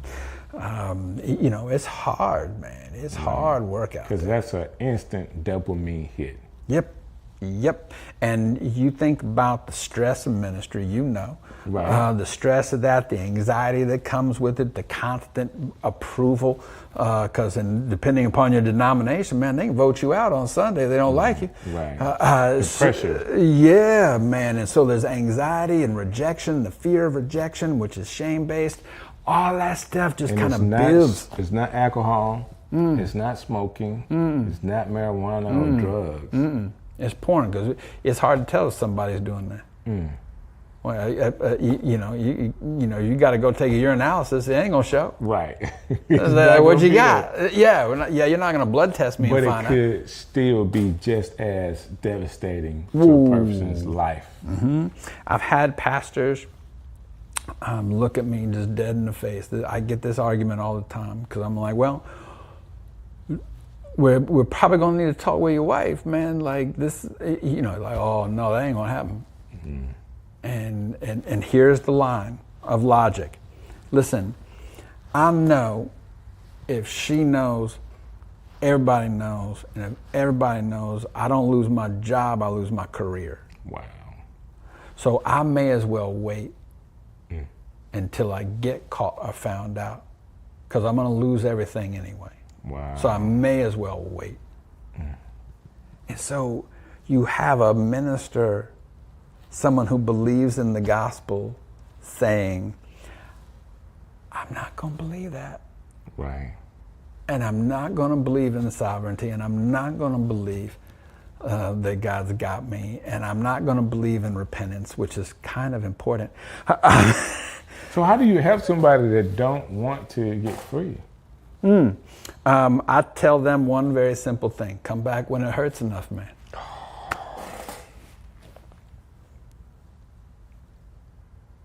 Because it's like any addict, until they hit rock bottom. Yeah, you can't. Like, it's just a thing. I've told so many guys, hey, listen, I can't believe this doesn't hurt enough. But it clearly doesn't. Wow. So you go ahead and go. You come back when it does. I ain't mad at you. I get it. All right, so I think we've tilled the ground a lot. I appreciate you and the work that you do, not just in the body of Christ, but period. Like, spending time with me today to be able to talk about this, for people to be able to get some freedom is a big deal. But you're doing this 24/7, like this is your life purpose. If someone's hearing this today and they need to get free, they want to talk to you, how can they get in contact with you? So you call Insights Counseling Center, or go to our website, Insight plural, so insightscc.com. Our phone number, 205-903-8262. So call us, and we'll get to you. That's the thing. Go to a meeting. Go to a Sex Addicts Anonymous meeting. There's phone meetings. Anything that you're willing to do. Right. But call us. Go to our. We have a YouTube channel. Look for Tal and Teresa Prince, because my wife is in this work with me. And if you think that you are done, if your wife finds out, man, I'm telling you, you don't know what love is until you confess these things and then do the work to heal both of you together. And so I became a therapist, a counseling professor when I was getting my Master's of Divinity at Beeson. He said, you are the best natural counselor I've ever seen. Wow. You're in the wrong program. Get out of here, go get a master's in counseling. And I'm like, it's a little late. So I'm gonna finish this, but thanks. Wow. That guy, I relapsed years later. So I had a relapse, and he did my intervention. Wow. And he said, then, I want you to quit your job. I want you to go to treatment. I want you to then enroll in a master's of counseling. I've chased you for 13 years, man. 13, and he did, man. 13 years, this man never quit. And so he said, you are the best counselor I've ever seen. You're better at it than I am, and I've been doing it for 30 years. So this is what I want, and I believe in you so much that if you need it, I'll pay for it. Wow. And that man changed my world in that moment, and I went to treatment. My wife and I, so I came out and got my master's in counseling, so I got 2 master's degrees because I'm a glutton for punishment. And so started my counseling practice. A couple years after that, my precious wife got the bug, so she got her counseling degree. So she is there and working with betrayed partners. Because the pain of a betrayed partner is unique and destructive. And it is amazing what they go through. They meet all the diagnostic criteria for PTSD out of the gate, except having their life immediately threatened. But sometimes that's there too. through domestic violence or through STDs, anything like that. So she works betrayed partners and couples. I work with addicts, betrayed partners and couples. And we are both also sex therapists, because it's not enough to stop the unhealthy sex. You got to replace it with healthy, God-ordained, prescribed sex. Like, that's the thing. A lot of us get married thinking this will fix it. Right. I won't have this problem anymore because I'll have all the sex I want. Ain't nobody tell you it don't work like that. It don't work like that. All right. So we've talked a lot today, and you really help people. People can contact you, but I do feel like I want to just take a moment and to allow you to say to somebody, if they're really in need, what they can do, like right now as they're watching this. Man, if you're watching right now and you think this is you, I want you to know one thing, man. You're not gonna outgutter me, okay? You're not gonna get judged. You're gonna get helped. So reach out. There's a whole community of people that struggle with this. You're not alone. I can tell you this though. If you decide that you're going to try and beat this thing alone, you're going to end up beating it alone, and you know what I'm talking about. We've got you. We know the way, okay? God's not mad at you. He still loves you. He's already paid for this. It's all been paid for. You're not going to be punished.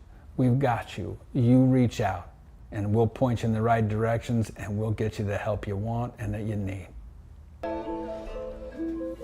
Thank you so very much. And thank you guys for watching.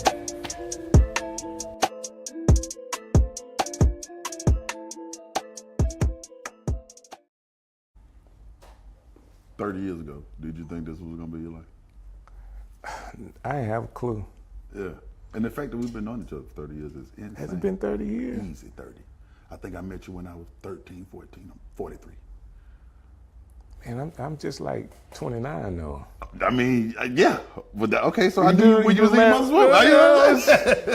Yeah, but yeah, it's been about that long. You know, we have another connection. I don't know if we ever talked about it. What the? Your connection to Opelika. Oh yeah. You from Opelika? Yeah. That's crazy. My daddy folk from Opelika. I spent a lot of time in Opelika. A lot of time. So you know Carver Street, right? Yeah. The little school right there? My grandma, if you walked out the front door of Carver Street, walk out the front door, that's my grandma's house right there. I understand. White House right there. So I was in the middle of the school. My house was in the middle of the school. White and green house. Say word, my house was white and green on the end of the street. That's crazy. Opelika, man. That's crazy. Bro, that's crazy. Yeah. I literally, if you walked out in front of Carver and looked to your left toward that corner right there, it was like an orangey kind of color house on the very end corner. The white and green house right next to it, that's my grandma's house. The one that had the fruit tree? Yeah. Miss Tillman, that's my grandma. She used to ask us not to get her. Absolutely. Mean old lady, but yeah. Can I tell you something? Yeah. We used to get there from here, right? She wasn't gonna do nothing but fuss, but yeah. She was gonna fuss every time. But that's all she was gonna do was fuss. That's did you ever go further down the street where the dude had the dogs in the front yard that would chase you every time you got on the bike? Down toward the track? Yeah. Yeah. That is, boy, that's a small world, right? That's really small though, Strick. That's like really small. I did not know that. That's crazy. Yeah. I literally spent many a summer down there. That's what's up, man. I remember when they first opened that Boys and Girls Club on the corner down there. Mm-hmm. Yeah. Wow. Small world. Man. So I played baseball up there when I was a kid. And yeah, of course, that field right there. That's a football country down there. Yeah. So that's all I wanted to do. I bet. That's all I wanted to do. Let me get to where you are, because otherwise we're going to look different. Hold on, don't. Oh, okay. I don't want to come back. Okay. How's that look now, Jason? We good? Yeah, that's good.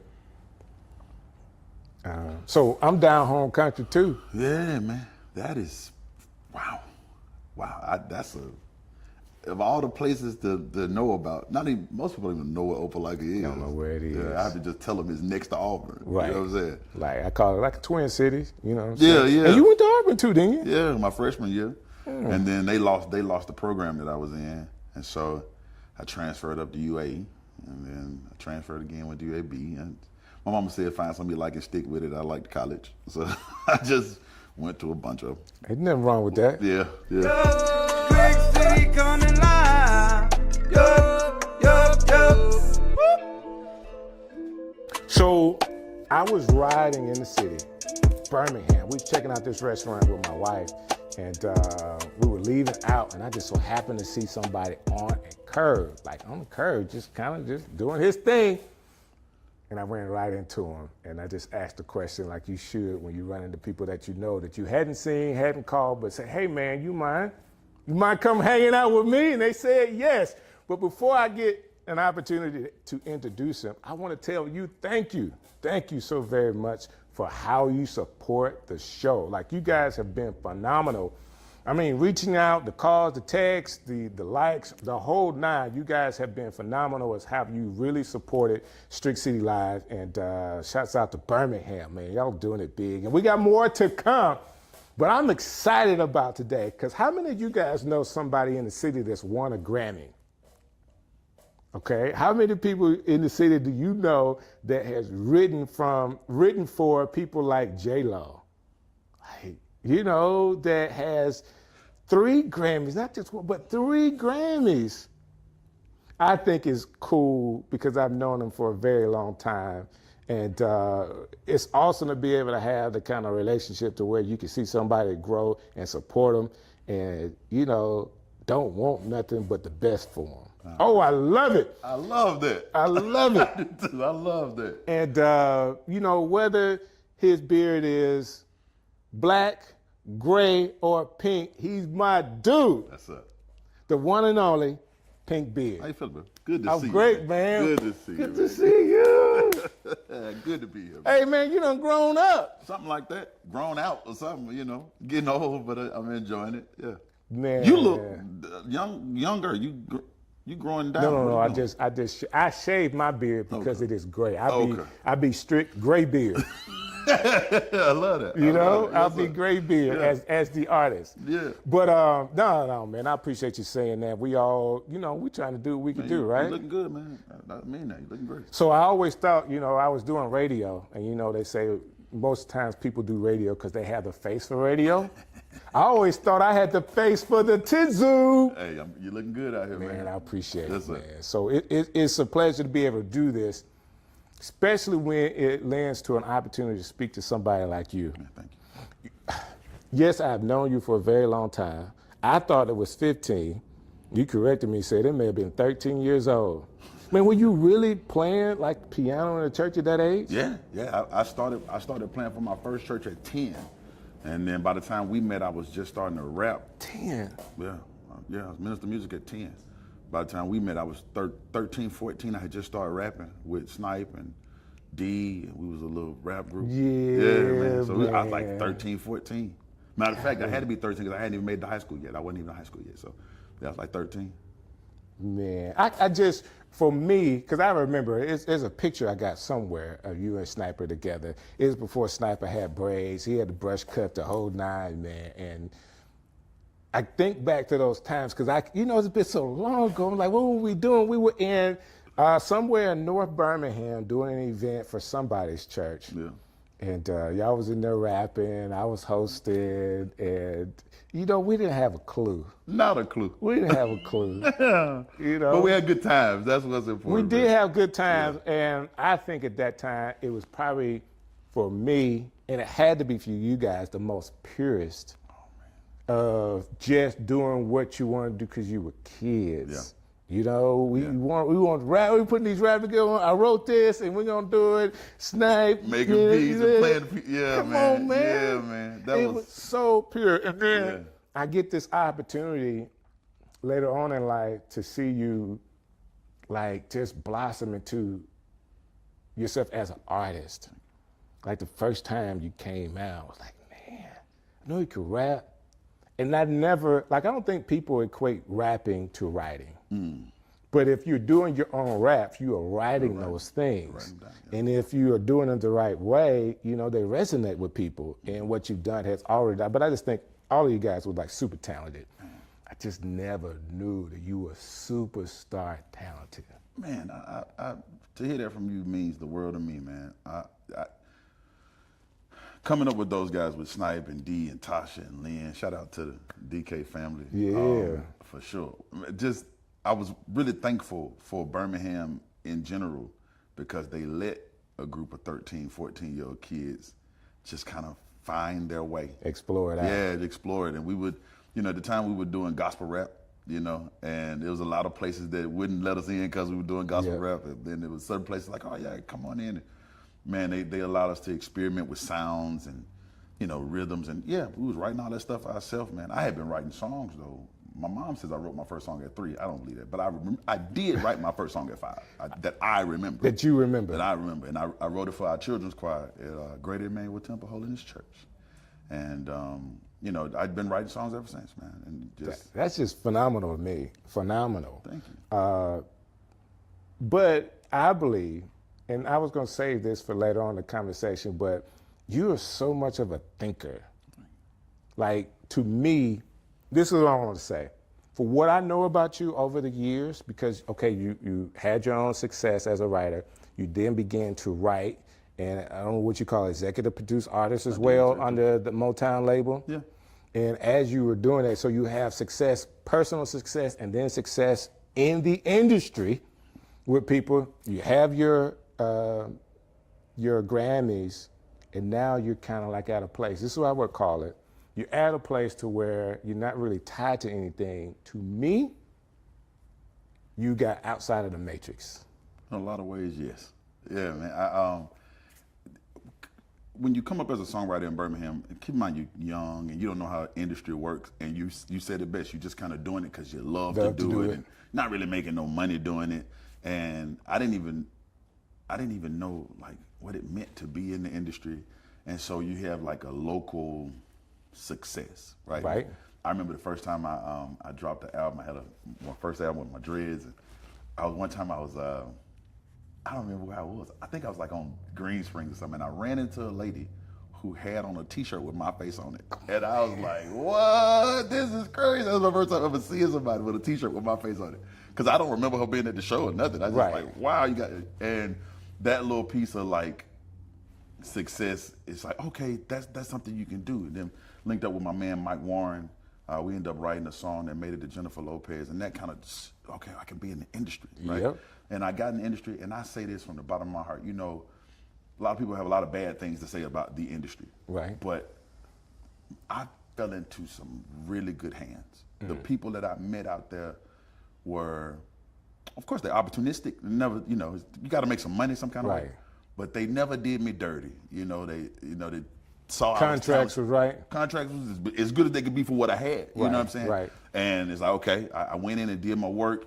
Had some success with that as a writer. I tried to do some stuff even as an artist then, but my label situation didn't really agree with what I was trying to do artistically. Gotcha. And that's no disrespect to those people. Love them to dearly. It just at the time they just didn't quite understand what I was trying to do.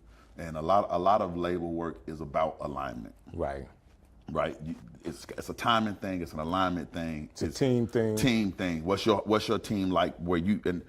So it just didn't align that way. But the opportunity taught me a lot about just the way it works and things that you need. And I had gotten to a point. I had some success in that. Again, I've been nominated for Grammy 6 times. I won 3. As a songwriter, I can say.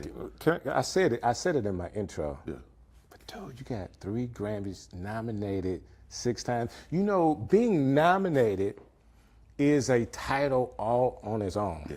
So for people that don't understand, like being nominated for a Grammy is a big thing. Like you can say Grammy nominated artist, whether you win a Grammy or not, like making it to that second phase, because my wife, she's trying to get there. And we understand just getting it to the second ballot is something all on its own. It's on its own, yeah. So to have that done 6 times and then walk away with 3 Grammys is a big deal. It's a big deal.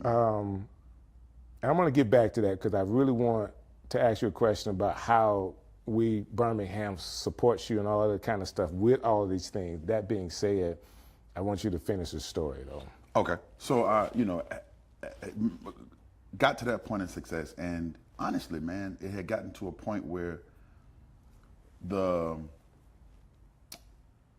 music industry shifted, right? It moved from more of a publishing thing, and I don't want to get into the thing about that, but it went more from publishing to masters. Okay. And as a songwriter, you don't really get masters money. Right. So I was like, okay, well, if the money's on that side, I'm on this side, I need to figure out how to get on that side. And so initially what I was going to do was I was just going to find an artist and executive produce them. Right. Because I understand that. That's what you have done. Yeah, I've done that before.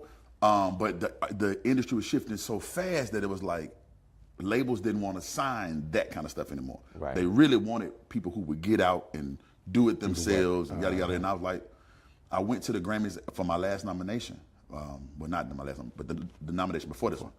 So I went to the Grammys to support the Halley's Angel. I got nominated for Best R&B Song for Halley's Angel. And so I went, but I went for the whole thing. Normally you just go for the TV portion, but I went for the whole thing. And so I sit there and I see Americana roots music, and I'm like, yeah, that feels right. Right? Like that's saying something to me. Okay. Yeah.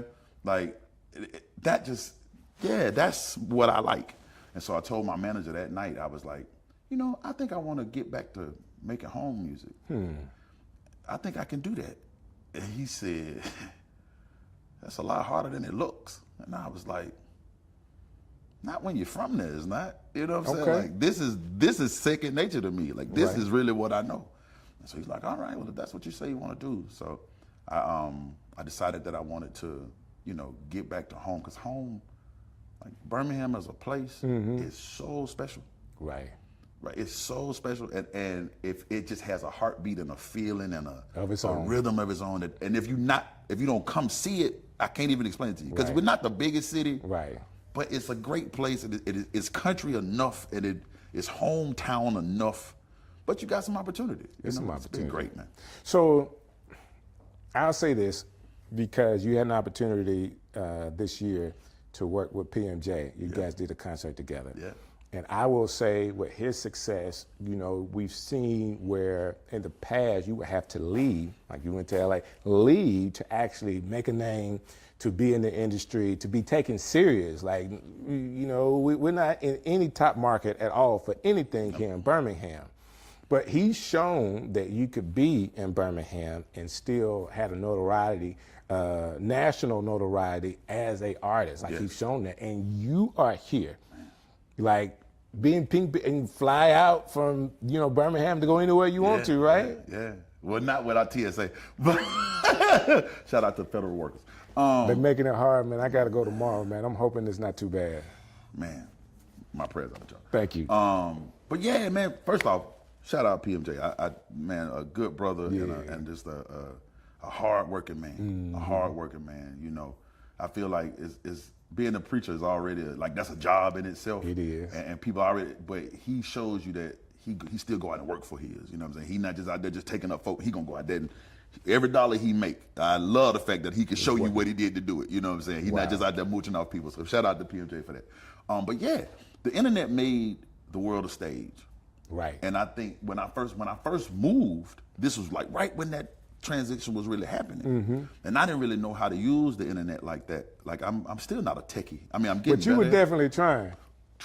Boy, you were trying. Like I have never seen somebody spend so much time talking to their audience and having a community like you did. Like through the pandemic, man, you was just doing it. I was just doing stuff. But that's when I really that was about 2020 when I had really kind of locked in, okay, the internet is my friend. Before that, I treated the internet more like just a place to go get information. Right, just like a place to go get information. Right. And Facebook was really helpful. Birmingham really helped me get comfortable, just like look at the camera. Gotcha. Right, say something to the people. You might not know this about me because I'm only comfortable on stage. I didn't know that. Oh, I'm really an awkward person. Like I tell people all the time, the hardest sentence for me to say is "Hello, my name is." Wow. I get so intimidated by new people. But once you know me, it's fucking fun. Yeah. But like that first initial hello. Hate that. So stage is really comfortable for me because I never have to introduce myself. Someone else is going to introduce me. Boy, let me tell you something, man. You know how to work that stage. Man, I just feel like all the stuff when you were younger that you did, like being able to see you in major like performances on a piano, just singing your heart out, man.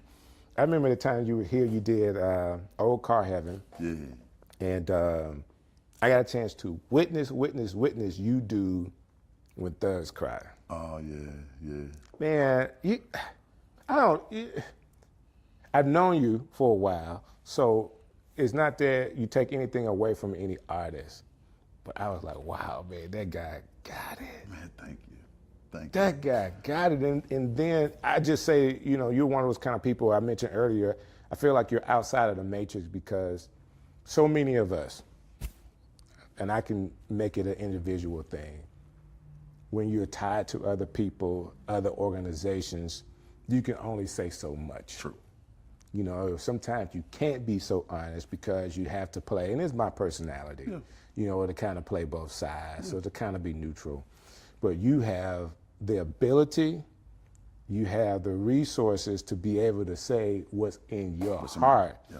And man, I just think that's the most liberating thing you could ever have. Right, wrong, and indifferent. Right, wrong, and different. My mama told me that. My mama taught me that. She said, if you got the mic, you might as well say what you think is important. And that shout out to my mama, but she's always told me that. If you got the mic, you might as well say what you think is important. And if they don't like that, then be prepared to leave. Right? Like you say what you need to say and pack your bags. But also learn that most people that are liked or that can be the most popular are somewhat polarizing. Yes. To the fact that you like them or you don't. Yeah.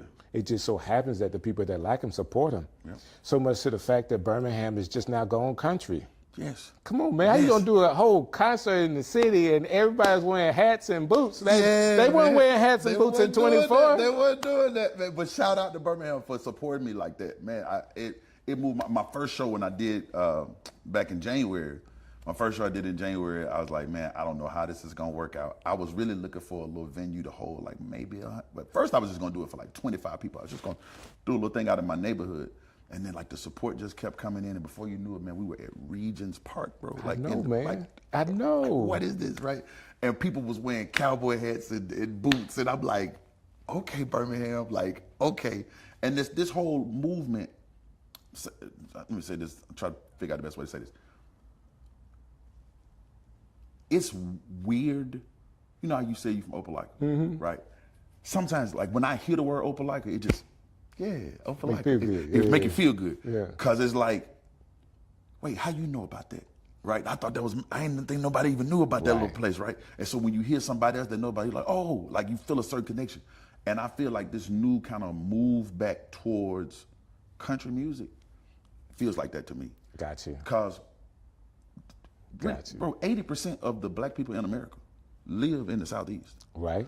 And most of us don't live in Atlanta or Birmingham or Nashville. We live in Rural Lochapoka and the Smith Well, what Station. you know about poker? Lochapoka. You got to be from down there to know that. You got to know about Lochapoka. But you from We Snow Hill, Tonka. Camden. We Tonka. Right? So most of us, you know about back roads and creeks, but for so long, you've been almost ashamed to sing that you knew that. Right. You had to tell people that you knew the projects or that you knew Right. the club. But most of us, that's not how we really Right. live, man. Most Right. of us just good old church folk that, get out and go fish with our daddies every now and then. Yeah, right? So it's something that's really inviting and like welcoming to when you hear that back. That's true. That's true. And Birmingham has a way, like since I've been here, I think I got here in 96. 95, 96, and and it never, like, it's a magnet. Like, I could have went to Atlanta, man. I just thought I would have been 10 times bigger artist or DJ if I went to Atlanta. I just couldn't. Welcome home, man. I couldn't. I'm just here. I'm a Birmingham boy now. Yeah. Like I remember when I thought Birmingham was a big city. Come from Come Opelika, like it is. Come from over like it is, man. But Birmingham it's got that thing, and it's like right at the button, right? Because it is people that's gonna come through from, Tuscaloosa and Vance, and because this is the city, right? This is the city. But right at the edge of it, man. Once you get to Hueytown and Dolomite, you back out there, right? Yeah. And so it's Morga. Once you get out there, you realize just we just the fancy cousins, right? Like, but it's been great. I say that to say, one of the things that kind of egged this on remember when you first heard Nelly? And you was like, yo, that's a hit record, and I don't know why it's such a hit record, but something about that I like, right? And he was just embracing those like just literal country grammar. He was embracing that, right? And from St. Louis, right? He from St. Louis, middle of Missouri, right? And then when you heard Lil Nas X do that Old Town Road, it was like something about that really works. There's something about that. I can't quite put my hand on it. And then you heard Shabuza do it. You're like, it's something about that really makes me happy. I can't. But it's because it's so relatable. You from them places, you drove them roads, you know that feeling. You just hadn't heard it in so long. Like when you hear the word Opelika, you hadn't heard it in so long. You're like, man, I like that, And so that was what called me back to it. So when I was growing up, man, this had to be middle school, so 6th, 7th, 8th grade. One of the biggest songs at that time was a country song. And I'm talking about everybody. And Opelika was like all the kids was singing this country song. So just because we knew rap was big or whatever, I mean, we still had those influences. Absolutely. Because you go to the gas station. You've been to a truck stop, right? You go in. Yeah, and then go to college, right? When I went to a bunch of colleges. But at Auburn, you was destined to hear. At Alabama, you destined to hear, and you go out on them lake trips and right, like that's the thing, though. We kind of got walled off from it in the city, but the moment you get on the road, you start taking them road trips, man, and you pull into them gas stations, you go see your cousins, and you're like, okay, yeah, this is a thing. It's country. Yeah. That being said, this album, like the theme, like what you were thinking about when you were writing it, did you write it all at one time? Tell me the details on this album that you've made. Okay. Well, it started off, I was writing some songs for somebody else, right? Like I won't say the artist, but I was trying to send this person some songs. And I used to smoke. I quit smoking about a little over 2 years ago now. No, almost 2 years ago. Okay. And, I had been smoking for years, and my voice had got to sound like a truck. And so about 6 months later, I started writing these songs. So I'm cutting these little demos and sending them off. And every time somebody would call me back and be like, yo, who that singing? And I go, that's me. And they'll say, you should do this yourself. And I thought they were saying, we don't want it. We don't want it. But then I kept listening to it, and I played it for my girl. And she was like, oh, these are really good. Like, you really should do this yourself. And I was like, I got this great beard. You're like, you passed that. You're Yeah, like, I'm heavy. I'm I'm 80 pounds heavier than I am now. Like, I can't do this. And then I sent it to my man, my producer friend, Oak, and he was like, nah, man, my wife said you should do this yourself. And she hates everything. Wow. And so I'm like, okay, right? Wow. And so I had like 2-3 songs. And I was like, okay, I'm going to try to do this. But my plan was to not treat it like a songwriter. I wanted to treat myself like an artist. So I didn't just go to the studio and start writing. What I did was I just drove around, and whatever hit me, I just sung it into my phone. Okay. Right. Okay. So most of this stuff, like that song, Mine, Lord Willing, I literally wrote that song walking through the airport in Atlanta on my way back to California. Right. So she smoked that California, but she from Alabama, and she want to go shopping and get crab legs in Atlanta. That's just because I happened to be on my way from Birmingham in Atlanta on my way to California. So I'm just humming that in my phone, and as I'm on the flight, I'm getting little pieces of Mine, Lord Willing, so, boom. So I didn't try to sit down and write it at one time, but once I started, it was coming right out. Yeah, I was waking up in the middle of the night. I wrote, I was laying in my bed. Once you hear this whole project, you're gonna hear it like 1:15 midnight or 11:45. You're gonna hear those numbers a lot on this project, cause I just be laying in the bed and it hit me. I wake up 45 past midnight. So it was just like I wanted to just let it breathe until. My wife writes like that too. The best way to do it. Yeah. Don't force it. Keep a phone the phone's always by the bed, but she'll just get up and sing it. Yeah, sing it. You know what I'm saying? That's the best. And go back to sleep. The inspiration, you don't. Or you might forget it. You're gonna forget it. You know what I'm saying? Yeah. And I've been writing songs for so long that like I don't really write songs. I never write them. But like I got this little rule about them. If I don't remember it, to me, it probably wasn't that good. Yeah. Because you won't remember it if I couldn't even remember That's it. Right. So I try to I put a little piece on my phone, and then I hum another part. And once I remember it, okay, I like that. All right, now let me do it in the phone. So it was one of them kind of processes, just like, but I probably wrote, it's a 15 song album. I wrote it in about 2 weeks. About that. Did you write any more than what made it? Did you like cut some songs out? One song that didn't make it. One song.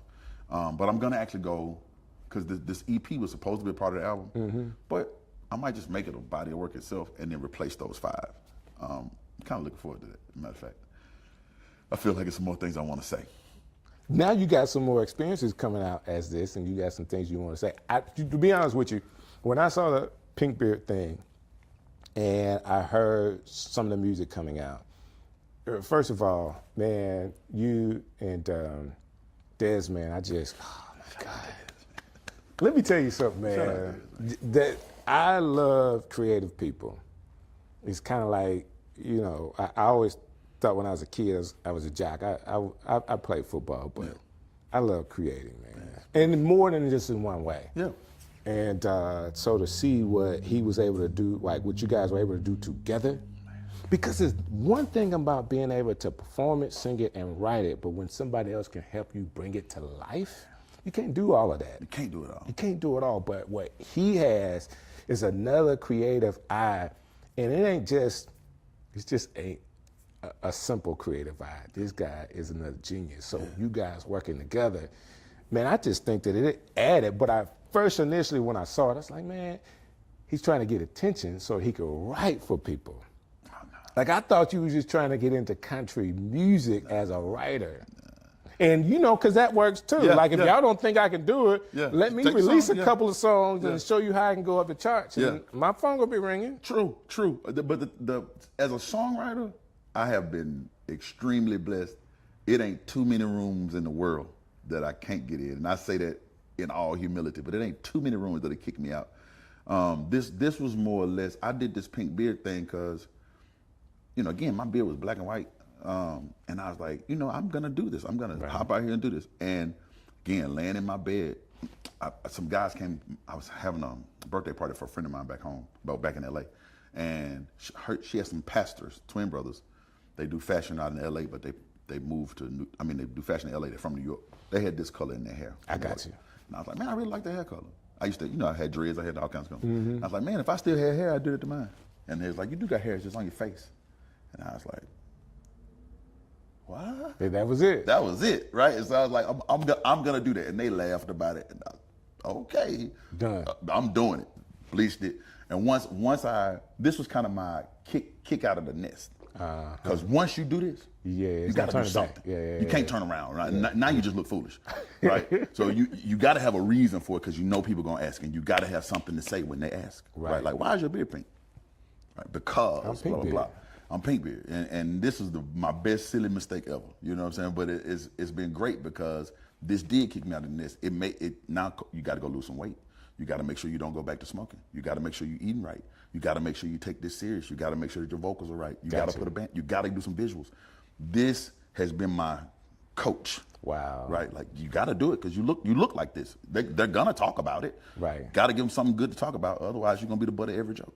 A couple of months ago, you were in, I think it was Tennessee, and you ran into a sheriff that has a pink beard too. That happened just a couple of weeks ago. I saw the picture about a month ago. Sheriff Brunson down in Macon County, Tuskegee. No way. The picture popped up on my Facebook page because somebody tagged me in the picture, check this out, this guy got a pink beard. So I'm like, oh, I gotta be this dude for Halloween because what's the odds, right? Lo and behold, just a week and a half ago, I'm at Duluth Trading Company out in Hoover. He in the Duluth. No way. What are the odds? Like, I'm like, what? He looked up at me, I was like, so he knew who you were. He had heard who I was because one of his deputies down there had told him about me once he dyed his beard pink. But he dyed his beard pink just to support for breast cancer. I got you. Right. And so his deputy, he was like, man, I heard about you, blah, blah, blah. And I had just seen him. I had just bought the outfit to be him. No way. Yeah. That's crazy, man. Yeah, I loved it. So far, let's get back to the music. So far in the music that you've released, how has it gone? Now, I've seen over the months that you've been doing this, I've seen you release all kind of stories from country music support, from country music halfway support, you know, they like you, but, you know, don't really show your picture, all that kind of stuff. How has it really been for you as an artist doing country now? It's been the best time of my adult life. Nashville is a city that's built on country music, Right. And you know, no different than you can't just come to Alabama talking football. Right. You gotta know football. Right. You know, and the same thing is true about country music in Nashville. If you gotta show me that you mean it, Gotcha. right? And so Nashville has been actually really kind in a lot of ways, but cautious. Like you have to pay your dues. Gotta pay your dues, and they gotta know that you mean it. Gotcha. They gotta know that it's authentic. Right. I remember the first time I went to some meetings in Nashville, even before I, took off, like before I started moving myself, I went around to some labels and just like playing them stuff. And every meeting, somebody's gonna look up and say, "This is so authentic," right? Because I think they thought it was gonna be Like a gimmick thing. Yeah, right. you're gonna try to mix some pop into it. Yeah. No. This is country music, man, and it's authentically Birmingham, though. Like right. Like it sounds like where I'm from. It feel like where I'm from, and again, shout out Nashville. They've been very open minded, but still cautious because they you don't want to accept somebody into the fold if it's just a fad, and I get that. Right. Hip hop don't always live by that rule, but the country music, they're very much, hey, we got a thing, Right, it's a real community there. Yeah, it's a real community, and shout out to them for that. For, good, bad, and different. That's what it is. So, well, other than that, though, in reality, man, this transition has been spectacular, bro. Man, I'm excited for you because I'm really expecting more out of you. Like I'm ready for what's the next thing, I'm gonna send you a little link when we leave out of here so you can hear the project. It's incredible, and I'm not just saying this. It's incredible. It's really good. Like, I'm really proud of this. Man, I love all that you've released so far. I love your willingness to really get out there and, number one, galvanize your community first. Because it's nothing like, it's what you would tell an artist to do. Hey, let's do the groundwork. Let's see if this works. Let's go home. Let's take it to your home. Yeah. And see if the people around you would kind of get around this. And how has Birmingham really supported you? Birmingham has been, people say all kinds of silly stuff about Birmingham. Man, Birmingham don't support their own, blah, blah, blah. I've never had that problem in this city.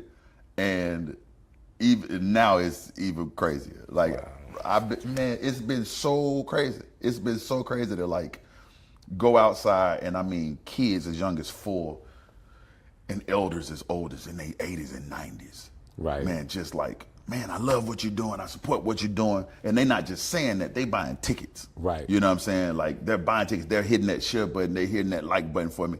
And that goes a long way. Because being an artist, you're a salesman in a lot of ways, but you never want people to feel like you're a salesman. Right. And so the only way to not feel like a salesman is for word of mouth to kick in. People talk about it. Yes, right. Because otherwise, I got to come tell you about it. And don't nobody want to hear, hey man, listen to my CD. So man, check out Stream My Music. Right. So, but when somebody else does that for you, it goes a long way, man. And so the community. That's why I came home. Really, I was like, if this is gonna work at all, it's got to work there. It's got to start at home. So you did a concert first with PMJ, Yeah. two of you guys. Well, your own concert, then a concert with PMJ. And this is all stuff that you galvanized the community here in Birmingham. Yeah. And the last event you had was with Chrisette Michelle and Twister? Twister. Yeah, man. Yeah. What? Like what? Yeah. Twister actually reached out to me like when I was first starting to drop videos. He hit me up and he was like, bro, I really like what you're doing. And you'd be surprised at like how my DMs worked. People would hit me up, crazy people, just like Timberland hit me up, Snoop hit me up, Scarface hit me up, and I'm such a big Scarface fan. Aren't we all, man? Bro, what? Ghetto Boys. Busta Rhymes, like you couldn't even imagine what my DMs looked like. And these are people you met before or hadn't met never before? met them in my life. Because I was in the pop side of the world. Right. So I wasn't rocking with a lot of rappers. Nothing against rappers, but we just didn't work together a lot. But they were so kind, man. Hey, man, I love what you're doing, bro. Project Pat. Okay. What? Like what? Anyway, but people just hit me. I love what you're doing. Blah, blah, keep putting on. And so when I got ready to do this show, I was like, I got to do something for home to make people, want to come out. It's classic weekend. You got to give them a name or something. And so Chrisette and Twister was like, yeah, man, love to do it. And what? Like, y'all are opening for me? Like, it's an honor even for me to, if I was opening for you, I'd be honored. Right. But for them to say, yeah, I come over for you. Insane. That's crazy. Insane, man. bro. Yeah. And what a night, too, man. We had such a good time that night. And Birmingham showing love. Is there anything like you would say, hey, Birmingham, could you do this for me? Is there anything in your mind like you wish like Birmingham would do that we can kind of surround you even more? All I can ask, man, is just keep being yourself. I like Birmingham because Birmingham is brutally honest. If they don't like it, they're gonna let you know they don't like it. Let you know. Right? And if you do like it, be just as brutally honest about liking it. Got you. Right? That's all I really can ask, man. Birmingham is a great test market, and I don't want to call it test market, but like a great place to start something. Right. Right? Because we're gonna tell you that ain't it, Chief. That ain't it. Or hey, I like that. Like and that. That's what happened to PMJ. Right? Yeah. Birmingham got behind it. They loved it. Yeah. They came and galvanized around it, and now. Oh my God. Right? Like another stratosphere. A different world. I get a chance to talk to them every now and then. I can't do nothing but say, man, I'm so proud. Like I can't do nothing but say that's what I say too. I'm sitting in a special seat because yes, I was a DJ. And being a DJ, of course, people always think national artists, but my heart was always for the local artists. Yes, sir. And then for those local artists to just do some things and just explode with it. I'm just at awe, and I get a chance to, with my wife, I get a chance to be and walk with a artist and see like all the ways of how it really works, the work that gets into it. People think that, I'll give you this one, people think that it's all cool when you travel. I mean, y'all going everywhere, but when you have to be at the airport, as often as we have to, it is not like people going on vacation. You go to the airport because you're going on vacation. Yeah. That's another type of feeling. Yeah. But when you go into the airport because you got to go to Philadelphia and then you got to go here, you got to go there, it's just different. Not that it's bad, because she is living her dream, and I get to live in that dream with her, man. It's just the coolest thing, man. It's just the coolest thing. And imagine when you don't even get to go to the airport, where you have to just go get a 15-passenger van, pull that seat out the back, link you a trailer to it, and just go. Put a bunch of grown men in there and just go. And go, man. But it's a blast because you're hanging out with guys you love, and you're playing music that you really love, and this, sometimes you make some good money. Sometimes you do. Right. Sometimes the trip was the money. Right. But hey, you get a chance to go meet some new people and make some new smiles, and that's another reason why I'd be glad to be in Birmingham, because I don't have to pay for hotels, and I don't have to pay for hotel. Dinner tonight, I can go to Michael's, Right. But yeah. And you mentioned it, man. We got to talk about that too. Like if people are in Birmingham, we always got a place to go to eat. Hey, always. Come see me. I'll feed you, if nothing else. My grandma always said, a good man at least feed you. So I always be at least that good. I can feed you. So Michael's. Yeah. Tell them where it's at if they don't know. I'm at 1525 First Avenue South. I'm right across the street from Railroad Park, right next to Regents Park. I'm in the Negro Baseball Museum, right there, Southern League. Good eating, good atmosphere, good love family. it. You know what I like best when I go over there? What's that? I get a chance to see your mom. She's a dog. Yeah. She's a dog. Make sure y'all go meet her. That's the lady that taught me to learn to love something that ain't me. So, we really do try to feed the community. That's probably the best part about being a restaurant owner, is that not that we make a ton of money over there, but it's the politicking. It's the meeting these families. Right. I hosted many a wedding reception and many a graduation and right there. And to see, like, I've watched kids grow up. I've watched, as a matter of fact, the guy who owns this place met his wife at my bar, right? And I hold those kinds of things near to me. You get to kind of cement yourself in the community that way. So yeah. All right, two things. Yep. I go with the quick one first, and then the last one is going to be a little bit more, and we'll end with that. Okay. By any chance, are you still doing crypto? A little bit. I keep a couple dollars over there. The market's crazy. I took a lot of it out just because it's like I needed to make some smarter investments. Too volatile, and I can't watch it all the time. Yeah. I remember when you said, "Hey, everybody, y'all ready to go get such and such." It worked though, didn't it? It did work because I got some. It worked, didn't it? I told you about that. But then, I made a couple dollars and then I, moved on out of that, started to do some other stuff. Got you. Yeah. So I'm sharing all this because I follow you enough to have sat today and watch you pontificate on our reality or our thought pattern, how we've been reared as men. Yeah, I thought about that's a working theory that I have, or hypothesis. I've been working on this for years. And when I say this, and this is a kind of a thought, I don't mean, when I say this, just know I'm saying exactly what I'm saying, not what I'm not saying. Okay. I believe that we raise our men, not for any, not vindictively or on purpose, but we raise our men in a sociopathic manner.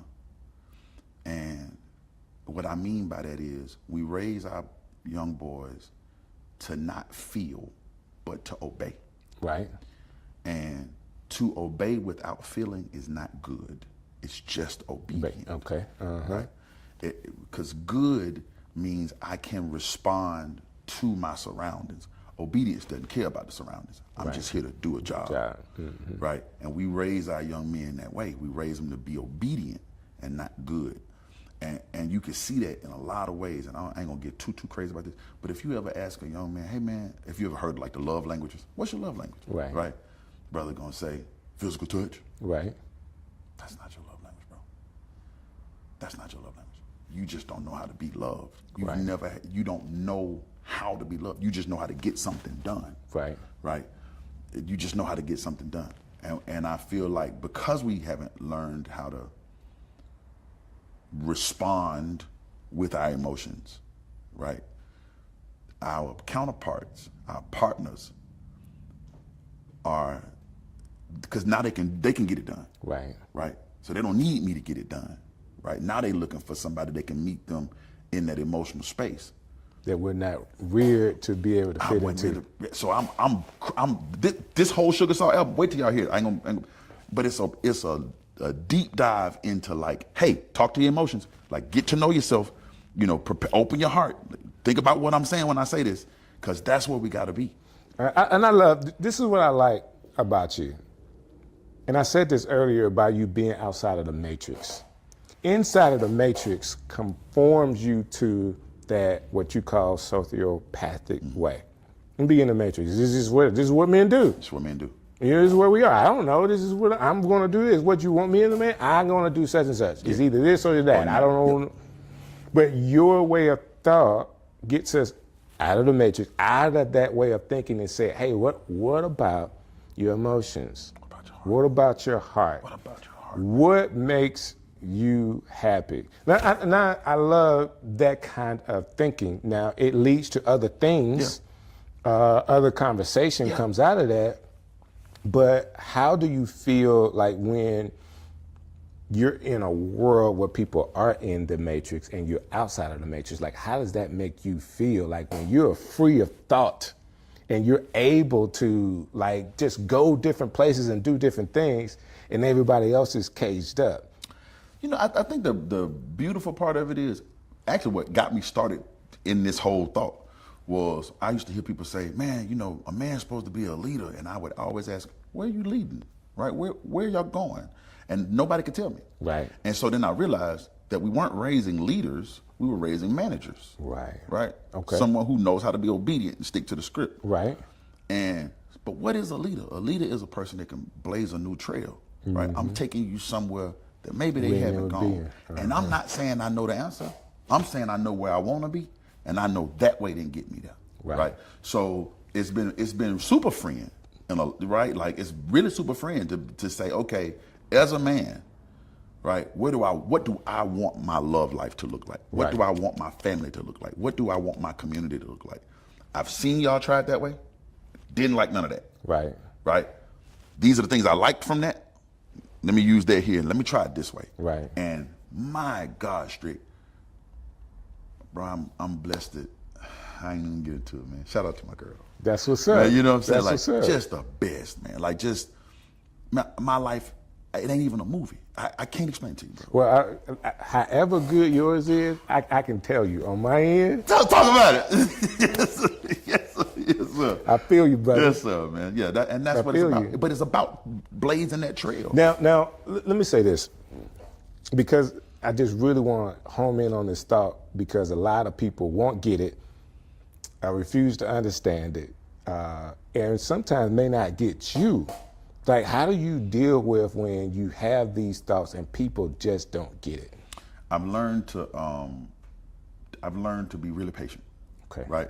And if you know, like, people will say something to me online, and I calm myself down, and I want to talk as nicely as I can, because I want to make sure that maybe, because I know I might have said something wild, so maybe I didn't take enough time to explain what I was trying to say.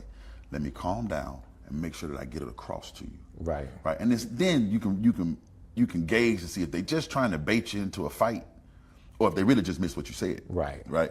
And so, because ultimately my goal is to be helpful, not to stir up the nest. Gotcha. Right.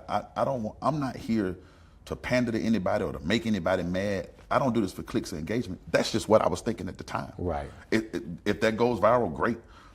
But if it don't, I'm gonna make another post in 10 minutes anyway, right? Something else gonna come Something else out. gonna come to my mind, right? But so I'm really thankful that so I just learned to just, don't take it personal. These just internet people. But if it can help anybody, I did a good job today. Dude, I'm so proud of you. Thank you, man.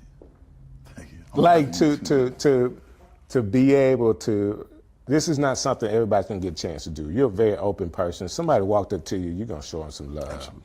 But rarely would you just sit down and spend, I don't know, an hour or so with somebody with these cameras and lights on. But for you to do that to me, man, makes me feel good, man. It's good to talk to my friend, man. It's good to see you. It's been some years. It's been some years. But I absolutely love it. This is not the only time you did it. Now, when I was online, like through the pandemic, you came through. Yeah. And at that time, you had a brush cut, totally different look, no beard. Look. Yeah. So I appreciate you, breaking away, and I get to see pink beard.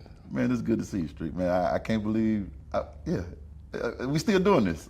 Why not? Why stop? I love it. It's now, none of us thought that when we got up of age, that we'll still be kind of like, I just never thought and I still don't have a thought like, will I do this for 10 years? Probably be doing this for 10 years. I don't know what else to do. Yeah, it's life, man. And I wake up every morning and I say, man, I'm grateful, I'm thankful. It could have been another way. Come on, man. This could have been another way, Strick, man. Oh, I get it. But it's this way. You know what I'm saying? I'm thankful that it's this way, and I'm thankful that I got this opportunity, and I'm thankful that I got this friend, and so that gratitude, man. I'm a hush, but I'm thankful, bro. Thank you for having me, man. Man, no problem. It's been. Listen, I hope you feel the love where you are, and do one more thing for me. If you really felt this conversation and you think Pink Beard is the most interesting person you ever met, like I do, share this so your friends can see it as well. This has been another Strick City Live. I'll see you next time. Look, I saw that when I went to Japan last year. What do you do in Japan? I am at the time I wasn't, but now I'm on the board of Birmingham Sister Cities. Okay. And we took, I think it was 15 high school students to Japan as a part of kind of like an exchange opportunity. I was excited until you said you took some students over there. No, thank you. It was a lot. But the good thing was they stayed with host families. Okay. So we dealt with them during the day. In the evening, they was with their host families. And we was at the hotels. That's cool. Like Birmingham City Schools? Yeah. So 15. So cool. It was like 20 some kids went through a summer program. 15 qualified to get on the trip to Japan. And so we did, we stayed the first night and the last night in Tokyo. And then we were in Hitachi, Japan, and then Mabashi.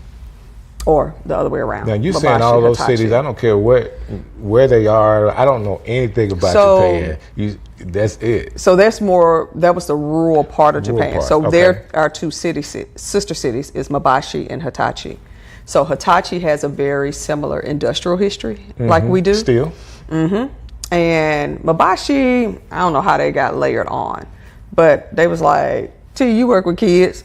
You could probably handle being a chaperone. You want to go to Japan? And I was like, I got to pay for this? They was like, nah, it's for free. I was like, sign me up, because I've always wanted to go to Japan. But when I tell you we behind. We are behind. From a technology standpoint? In so many ways. Like, it was literally just like, Like you go to the gas station, it gives you a bowl of hot noodles. They're so clean. I did hear that. So clean. The rest stops were some of the cleanest bathrooms I have been in ever. Oh my goodness. Like you go in there and there's like mood music, and like if you're using the restroom, there's sound that comes out in your stall to kind of like, I guess. Right, to make you feel comfortable. And how then it sounds. Okay. after you leave out, it sprays itself. And I mean, it was just like, what And we thought Buc-ee's was doing something. Look, Buc-ee's ain't doing a thing. But it was just, even the kids were just like, oh my God, Miss T, did you see such and such? And like it was such an eye opener. Wow. For them, but also for me, because I was just like, dog, we so behind. So behind. Like and even when, about 4 years ago, I went to Dubai, and I was in Dubai like, democracy, king. Democracy. Right. King. Listen, they got all of this. Like that was the first time I saw like a Bentley dealership. Was in Dubai. That is so cool. Work as well sent you out there? No, I just went with friends. I had a friend who was starting. Well, just let everybody know. I had a friend that started a travel agency, and she was doing like domestic trips, and she was like, I want to try my hand at international. Okay. But she wanted to do it with friends, so if she messed something up, your friends ain't gonna be as mad at you. Right. So it was like 12 of us on the trip. We all didn't necessarily know each other. Okay. But she was kind of like our common denominator. But it was the most amazing international trip. And we were there, I think, like 9 days. And it just blew my mind. Like, these folks on some other stuff. Wow. And I'm like, and we over here in America think we doing something. And we not. No, these folks, like this lady was like, if you broke in Dubai, you lazy. Because it's money there. There was like, it's money to be made. There's no reason for anybody to be broke in Dubai. Wow. 0.6% crime rate. And they was like, if somebody steals something in Dubai, they from Abu Dhabi. I was like, oh, y'all some classist people too. I love it. I'm here for all this. Funny. All right, so let me get started here. Yeah, Listen, okay. We can talk about all this stuff over and over. So what we doing? Mr. Cameraman? No, we're already on. Awesome. We're on this camera right here Okay. for the double shot. This is your camera. This is the money shot right here. You don't have to look at it. We're having a conversation, so we're going to go back and forth. You want me to turn towards you? You can turn towards me, and then this is my camera right here. So you can turn Okay, towards so me. you're going to have to help me because I'm short. There you go. Awesome. That good? Still Are in we frame? good? I moved a little bit, but I'm good? Awesome. Strick City coming live. Yo. I want to start by saying thank you for how you have supported Strick City Live. Like all the texts, all the calls, everything you guys have done to support what I'm doing. I'm asking that you continue that because it's been fueling me to continue to do what I'm doing for you. And what I get a chance to do is talk to some phenomenal people from right here in Birmingham. And man, today's show, I'm super excited about this young lady. I've known her for a while. I've never had a chance to sit down and talk to her, and she's already blowing my mind. Like, I'm like, wow, you got to hear the rest of her story and all the things that she is doing. So I know that she is a Emmy and NAACP Image Award nominated film producer.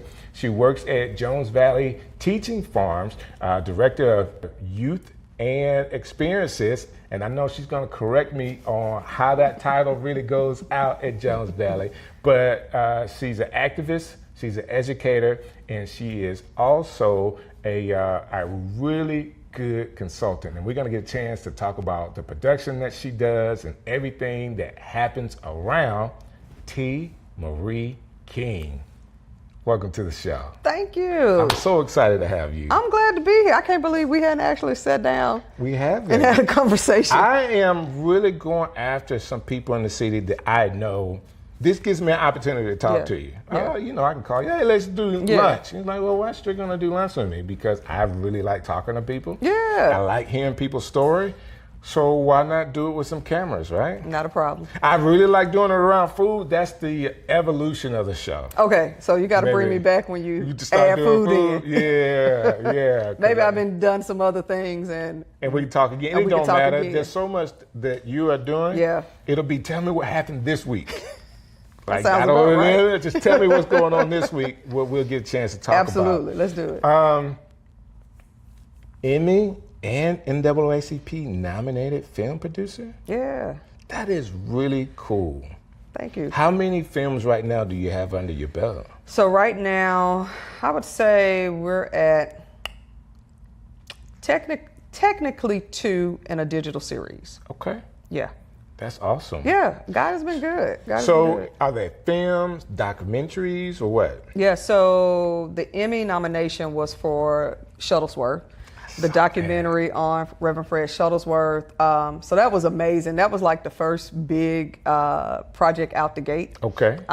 Thanks to Alabama Public Television for bringing me in. And I mean, who wouldn't want to tell the story of Reverend Shuttlesworth? That's right. You know, Alabama's, Birmingham's, civil rights leader.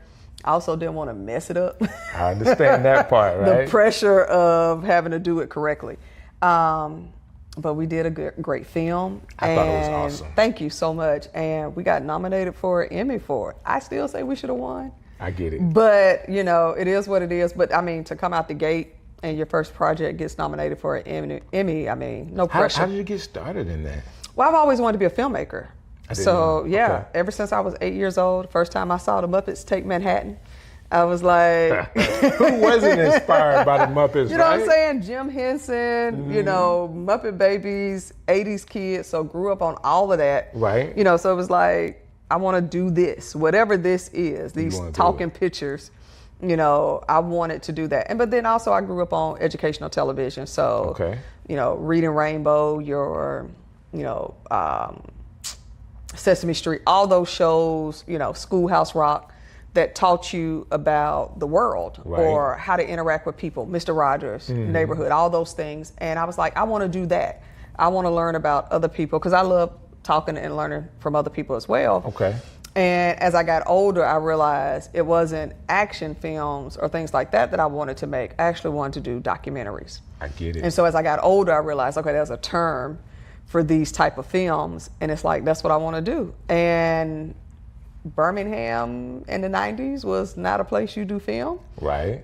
So it was trying to navigate and figure out how do I get to this goal. Okay. I ended up interning at Disney. I moved to Atlanta, did freelance videography there. Okay. Found my way back home, kicking and screaming. I did not want to come back to Birmingham, but God had a different plan.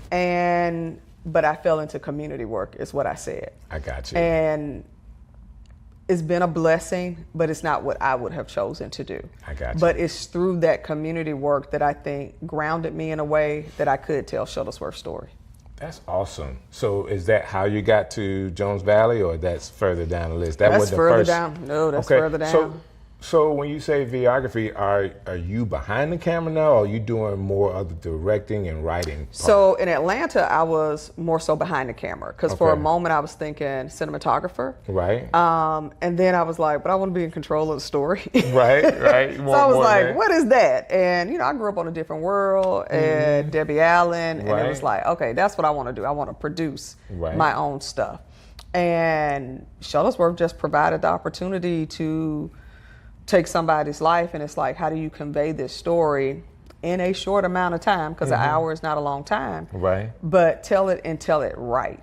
You know what I'm saying? Because you can't tell somebody's story. And the last thing I want anybody doing in Birmingham is stopping me and saying, I was back then and that ain't how it happened. And da-da-da. So I didn't want that. So we were very strategic about who we interviewed, who we brought in. We met with the family, talked with them, got their blessing, but then they also said, well, you need to talk to so-and-so, and so-and-so was there. So being able to get people who had firsthand accounts. But then the beauty was, one of my favorite documentaries is Tupac Resurrection. Okay. And what I liked about that film is that it's basically narrated by Tupac, and the producer basically took old interviews and literally spliced his story together. And I was like, Shuttlesworth should be a part of telling his own story. Okay. And we were able to leverage BCRI's, the Birmingham Civil Rights Institute's oral history of Shuttlesworth telling his own story. And I said, because people need to see who he was. Right. You know, so we had that, and then we had to layer on the other pieces. And I think that's genius, by Yeah. the way. Great idea. You couldn't, have a better character, real Right. life character. Everybody Absolutely. in Birmingham, if you don't know, you should know who he Absolutely. is. That's a great story, but I really want to dive into what were you doing at the time for someone to say, hey, I want you to do this project? Like, were you putting yourself out there as a producer? Not at all. Not at all. Because I was kind of in this place of, is this in the cards for me? Because it had been so long. Now I'm doing this community work, and I'm literally in the thick of it. I'm having conversations in the community. I'm working at a nonprofit, all of this stuff. But I was also volunteering at Sidewalk Film Festival. Okay. And so I was meeting a lot of people in the film world. Gotcha. I have a crazy amount of knowledge about film. Okay. And I'm leading these events at Sidewalk that's Okay. film related. So people I think they assumed That I you was making things Okay. when in actuality I wasn't, So a friend of mine was like, yo, my husband is going to work on this project. You're the person I know in Birmingham that has all this civil rights history knowledge. Are you still interested in making films? And I was like, yeah, but I just haven't found a project that spoke to me. And I was like, what's the subject? And she was like, Shuttlesworth. And I was like, oh, I'm in. Yeah, sign me up. I was like, I'm in there. Because that hit the activist part of who you are. It brought it all together. That is really cool. I Yeah. want to go back to something because we're finna draw a line in the sand between the two of us right now. Okay. When you were a videographer, what were you using camera-wise? Oh, at the time, This is important. I'm just going to tell you, I think I'm I was a Sony using guy. I was using a Canon at the time. So sorry to hear that. I was using, and this was early 2000s. So I was using a Canon at the time. was the way to go. Early That was what 2000s, everybody Canon was using. was the way to go. That's I what get it. everybody I was get it. using. I get it. Sony had to fight their way into people using it. They video. did, but in Atlanta, like if you weren't using a Canon, Yeah, what were like you folks doing? didn't want you on Right, their right, projects. that's true. So it was like, all right, then that's what we're doing. That's true. That's true. I am newly onto the Sony bandwagon, but I get it. Yeah, And yeah. right now they're fighting for everything. Absolutely. Because everybody's at their necks. Look, that part. So that's what we used at the time. That's cool. Okay, I won't be so mad because it was so long ago. Yeah, it was a minute ago. We It can was a still minute be ago. friends. Thank you. Good, Thank you. good, Keep me good, around. good. Let's go to this because people that may not know you as well, I want to be sure they get a good idea of who you are and what you're doing. Okay. And you're an activist. Yep. You're an educator, and you are a filmmaker. What part of the activist that you're doing right now? Because I'm looking at you, I don't see an activist. You know what I'm saying? You seem real cool, demeanor, and all of that. Yeah. But in what role are you doing activist type work right now? I think it depends on where we are in society. Okay. I think there's times where you need to be out and you need to be boisterous, but then there's times that somebody got to be in the background pushing other sides of the table. That's right. But I think how different, I have organizer and activist friends who they're out, they're protesting, they're in people's faces. And I've been accused of, she the soft activist, Okay. but it's like, but I'm the activist that's getting invited in the rooms. Got you. You know what I'm saying? And so, Gotcha. but that doesn't mean I'm any less angry than anybody else. Okay. You know what I'm saying? Because I'm also doing community work at the same time. Like my job has been that. Right. So yeah, I may not be out with you marching the streets, but I have also done that as well. Okay. And led the marches. But sometimes it's like, no, I need to go have a conversation with this senator and let them understand why this needs to be looked at or why this should be on their radar. Okay. But if so-and-so ABC organizer activist is tagging them in posts and talking about them, they're not going to readily go sit down and have a conversation with that person. But I can say, hey, I need to talk to you about something because of da-da-da. Oh, well, T. Marie, she's nice. that gets me in the door. I get it. But when I get in the door, it's like, yo, this over here, Right. you need to do something about this. And you need to do something about it quick. Because I got friends who will actually come and storm your office. I get it. So how do you want to handle this? Right. And a lot of times it's, all right, T. Marie, well, tell me what actually is the problem. Right. You know, and so I think activism looks differently. And I think people have to utilize, you know, their strengths. But I've also advocated for organizers and activists that I know that are more vocal and have told people in positions of power, you need to look at what they're doing at such and such. So-and-so need money.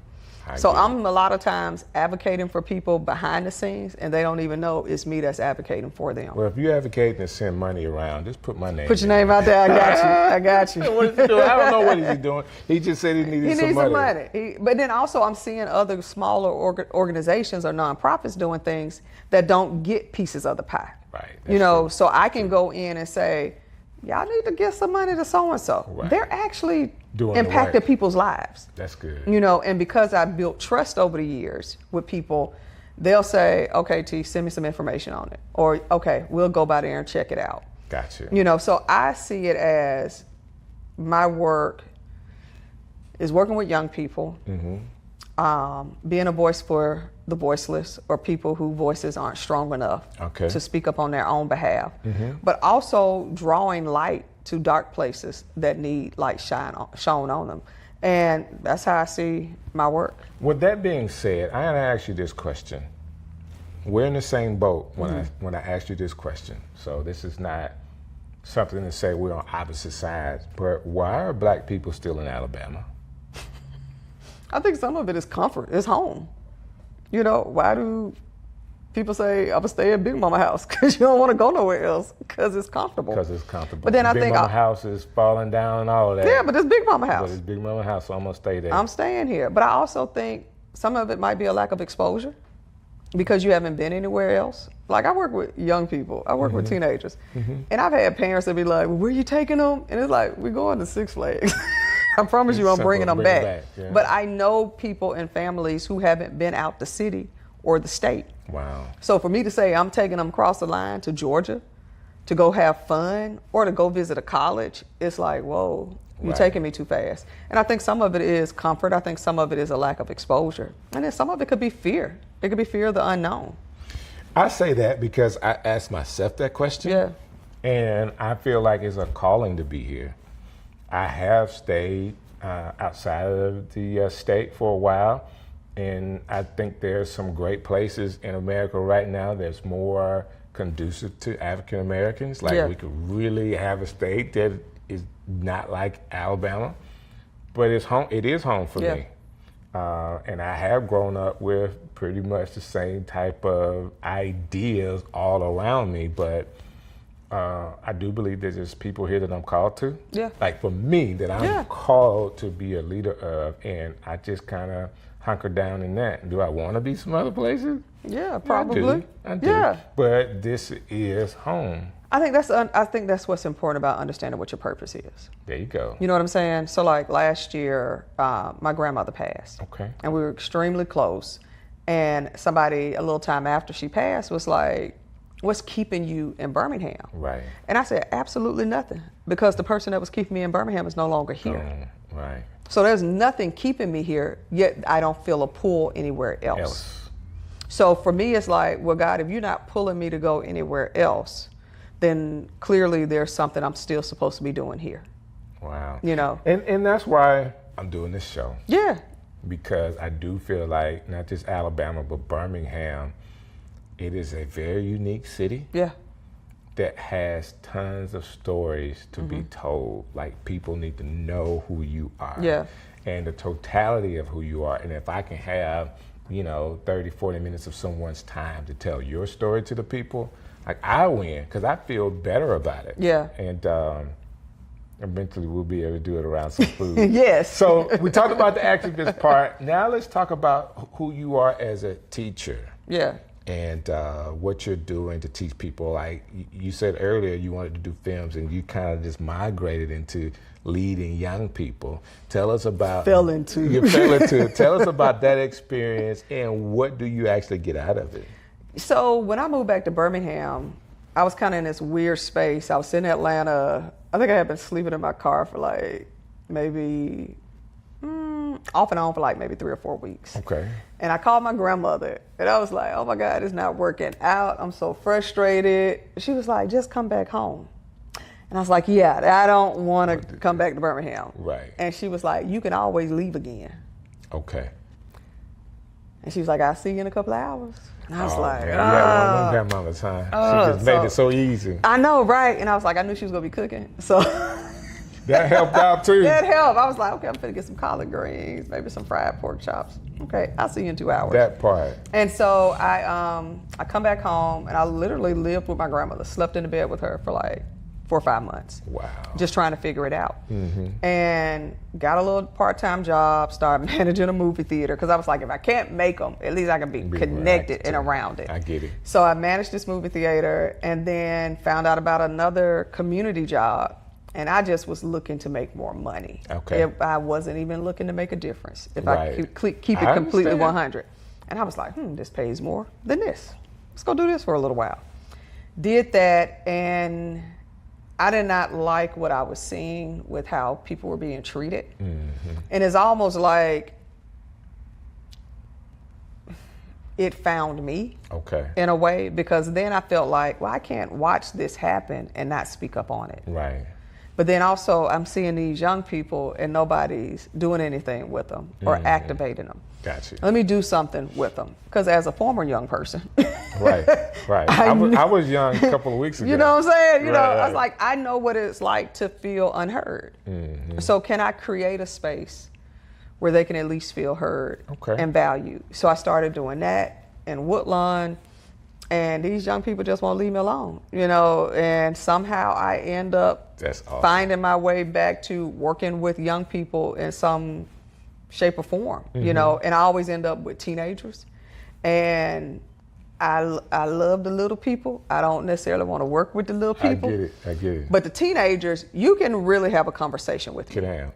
And you're closer to making your own decisions than the little people. You know, they're still under their parents, like, rule. You know, mama got to bring you, mama got to drop you off. Teenagers, you're a little bit more flexible. You can ride with your friends. You can figure out how else to get there. And I just kept finding myself in these opportunities to work with young people. That kind of parlayed into, you know, leading groups, you know, whether it was speaking to kids that were in, you know, juvenile system, whether it was working with organizations that were working with young people. Like I was always, T, come work with the young people because you're good at it. Wow. And it's like, okay, and I might be there for a little while, and then God will move me somewhere else, and then now I'm over here. And it always made sense. Like to people who were running these things, it was like, oh no, don't leave. But when I would get to wherever the new place was, it's like, yeah, this is where I need to be at this time. And so several years of doing that, I worked with several nonprofits, and now I'm at Jones Valley. And it was, hey, come and help us with this internship program. And I was like, all right, cool. And been working with some amazing young people, you know, since I've been there. You know, we hire high school students to learn about agriculture and culinary skills. But in addition to that, like I've been a guest, you know, instructor at UAB in the African American Studies department and in the film studies. So it just blows my mind. I'm sitting here with you, and I'm creative. I love talking to other creatives, but people that I say that can walk and chew gum. That's multifaceted. That can do different things, but on the inside is just wanting to be good, wanting to be helpful, wanting to make a difference. But you're going to do that whether it's kids and your real passion, which is developing films. You're going to have your heart in it, and that makes the difference. I don't do anything that I don't feel some way connected into and it. I was hearing you talk about your grandmother and your living situation before and after, because, you know, sometimes people don't know what the struggle is, even if the struggle is self-inflicted. Mama was saying, baby, that's a choice that you're making a choice to sleep in that car. Right. You don't have to, you know, but even that choice, that experience, now you know what it could be. But she allowed you to have some freedom. to be able to be creative or find jobs that you thought at the time, oh, I need to get paid, but it was in an area where you can make a difference. Yeah. And it kept growing. And when you get into that world, you do get a chance to see things differently. When I tell you it opens it up, because even at the movie theater, like 90% of my staff was high school students. Right. Like I've always ended up amongst teenagers, right. You know, and a lot of those kids are grown now. I've been to weddings. Wow. I've received birth announcements, like all this stuff. I've been to funerals, right. To people of, let me support your family. Some of them kids, I'm still in contact with their families. Today. Yeah. And that was a predominantly white area that I was in. Wow. You know, and so when people say stuff about, you know, what about working with at-risk youth? I was like, well, which ones are you talking about? Because they all at risk of something. We're all at risk of something. That's right. So, but to be in these situations, whether it was the movie theater, whether it's at Jones Valley, whether it was when I was working in Woodlawn, when I was working at the Alice Stevens Center, like wherever I was, surrounded by young people, it's like the ones who were there needed the most encouragement, needed the most support, needed the most direction, and the economic status of their parents was irrelevant. It didn't matter. It didn't matter. Hurting is hurting. Pain is pain. Struggle is struggle. Trying to figure it out as a kid, that's universal. Right. It don't matter if you black, white, Hispanic, none of that matters when you're young and unsure about who you are and what your future holds. Well, of course, you're talking to DJ Strick. Yeah. And years of my experience have been youth ministry. Yeah. That's just what I did. And from DJ work to then working at a local church, actually doing youth ministry. And that's what I love. Now, thank God I've been promoted. I get to work with the big kids now. Yeah. But I'm getting this chance to see kids that were 15, 16, 17, 18, now they're 30 with children. Yeah. And it's a whole different world. You get a chance to see those seeds that were planted in them. Absolutely. They remember things you absolutely don't remember. They do. And it's just good hearing that those seeds that you plant actually have a chance to root, and they tell you stuff that you said that they held on to all those years. Absolutely. And I always tell people we enter people's lives at different times, right? Mm-hmm. You know, and so I always say you're either planting seeds, watering them, and sometimes you get to see the harvest. Sometimes, yeah. You know what I'm saying? And I think sometimes people get into community work or work with young people, and it's like, I want to plant and see the harvest in a week. Yeah, and that's not how it That works. is not how this thing works, because I've actually worked with young people who I've had to go eulogize. Wow. You know what I'm saying? And so to me, for people who try to take my activism card, per se, and it's like, oh, well, you ain't doing this. And it's like, yeah, but I've had to help families figure out how to bury their kids. Right. You know what I'm saying? Right. I've had to help families. I've held people's hand while they passed.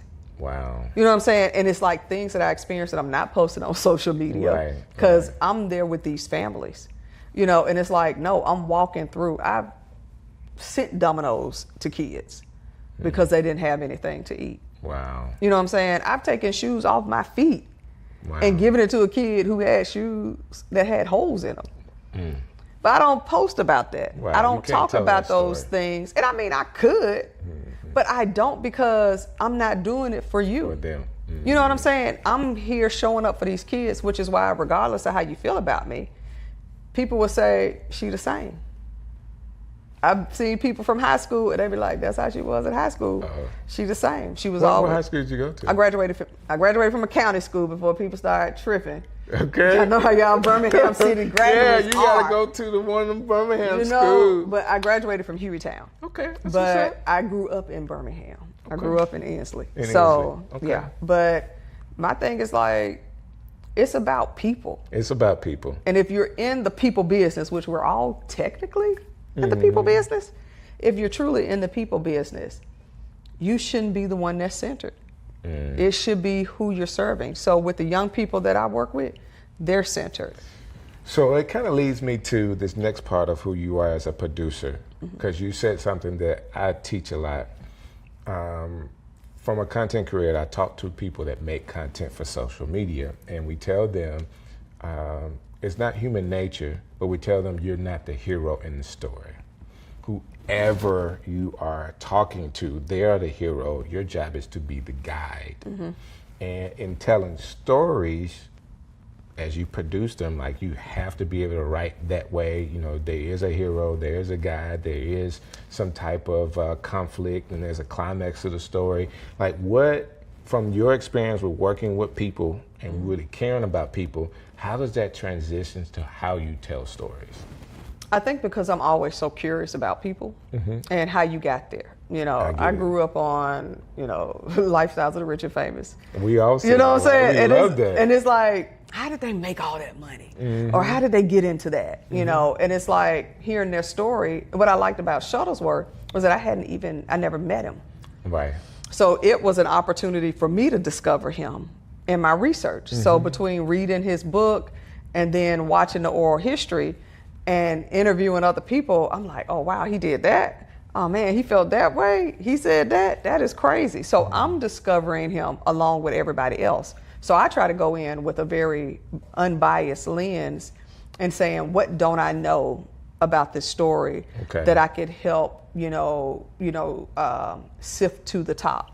And that's what I'm looking for. So even with the digital series I did with PBS, they were like, we're looking for some untold stories. What are those stories you all want to tell? And it was a group of 3 of us producers.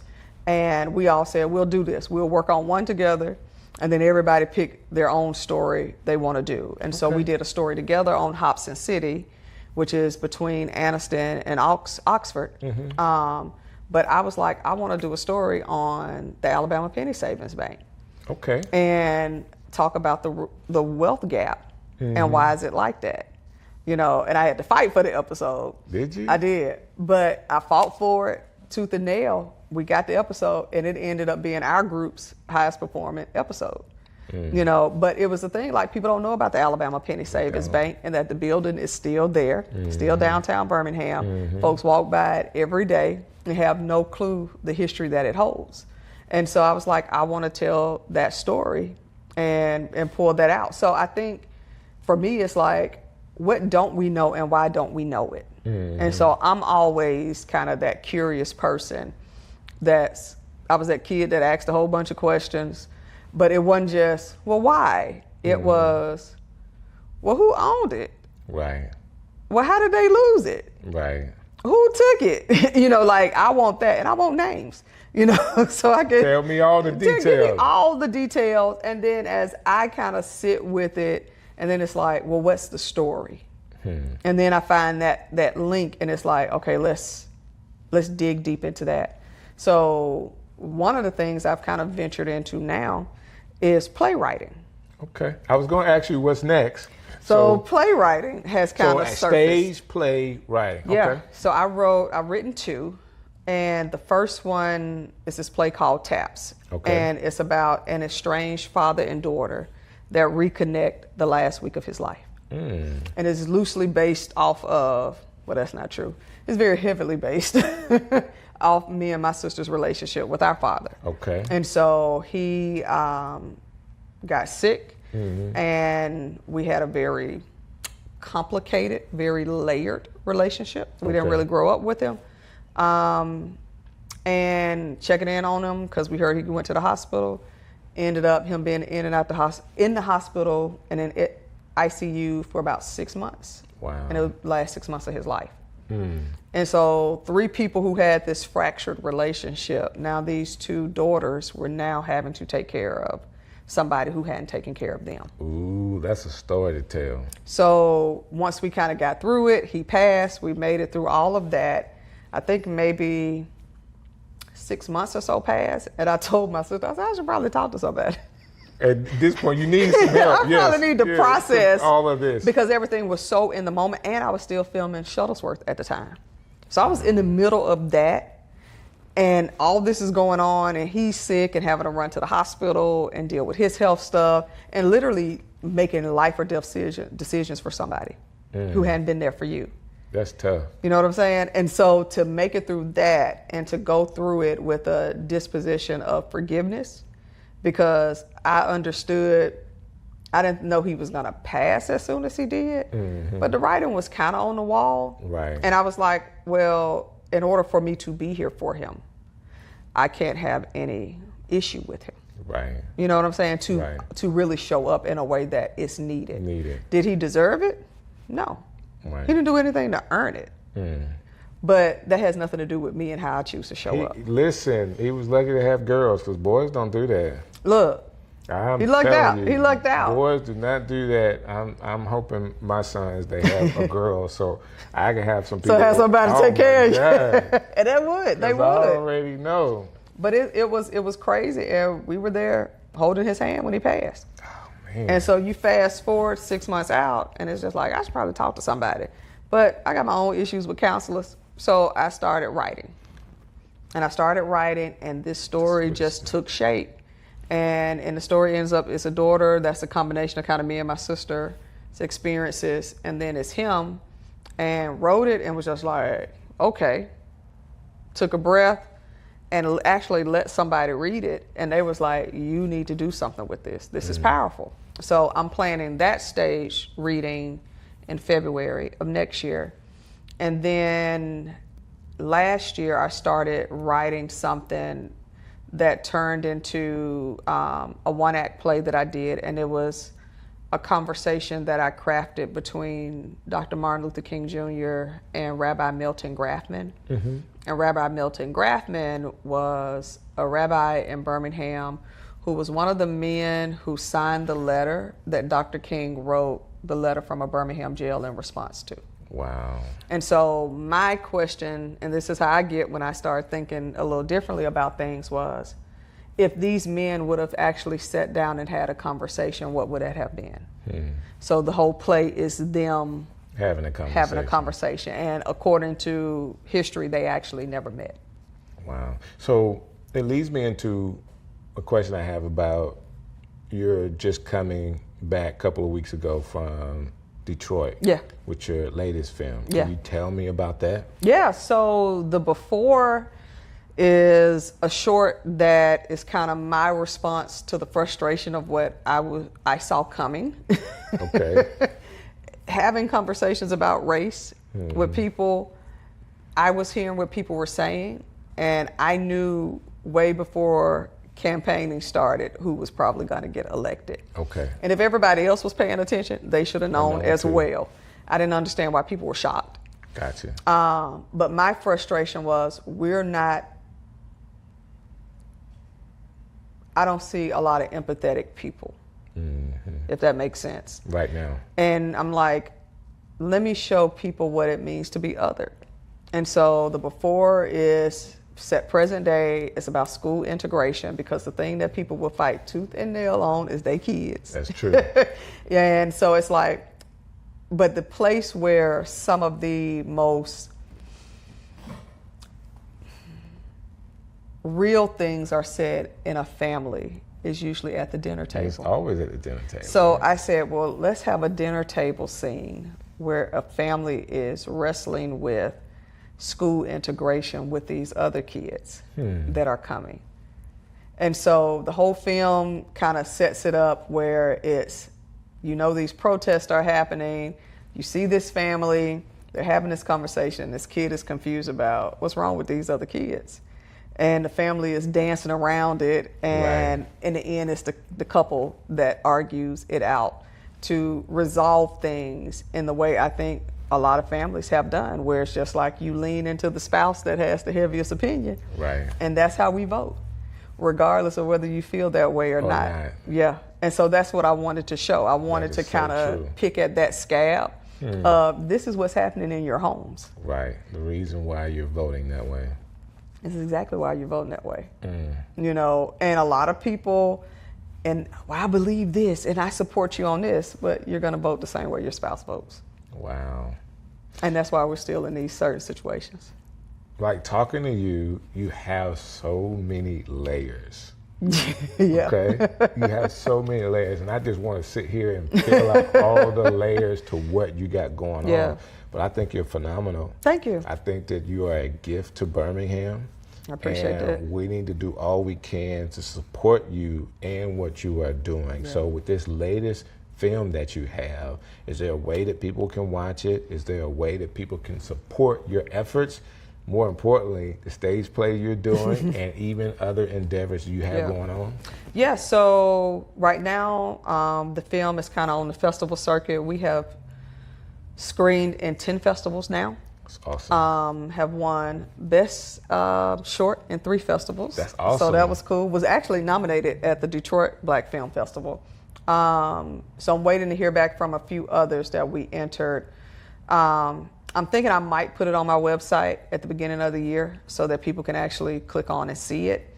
I'm raising money for TAPS now to do that production. How can people, as you're raising money, how can people give? You can go to my website, tmarieking.com, I believe, or do .org if that don't work.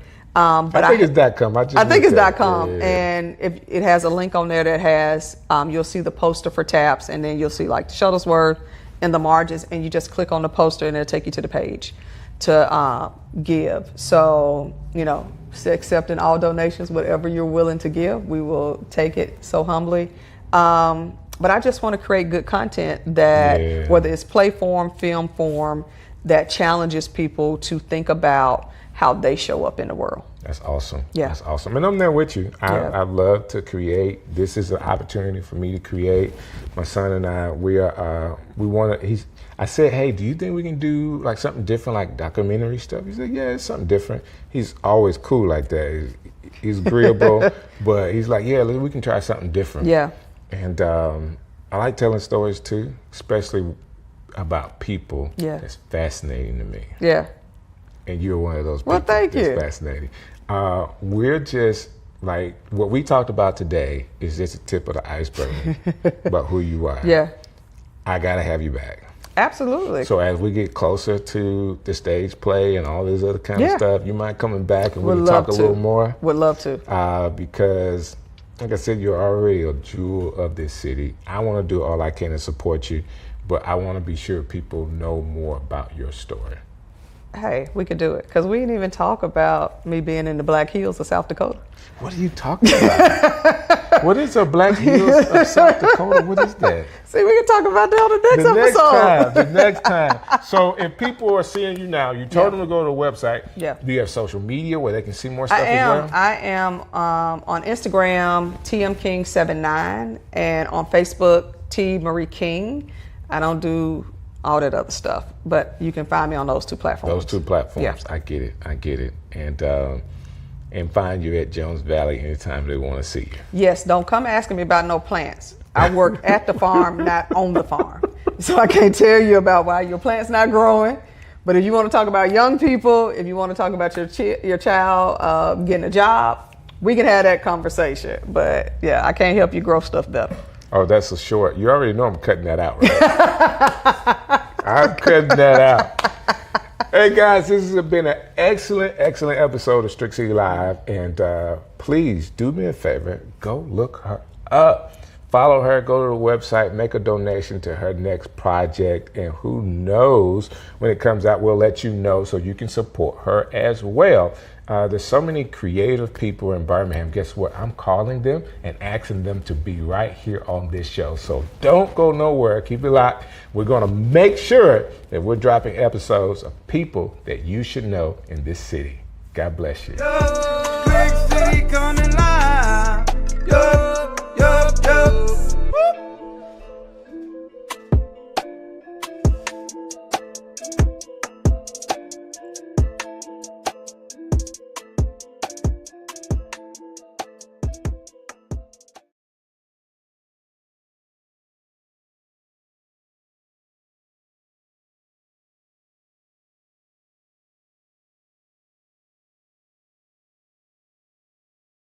Strick City coming live.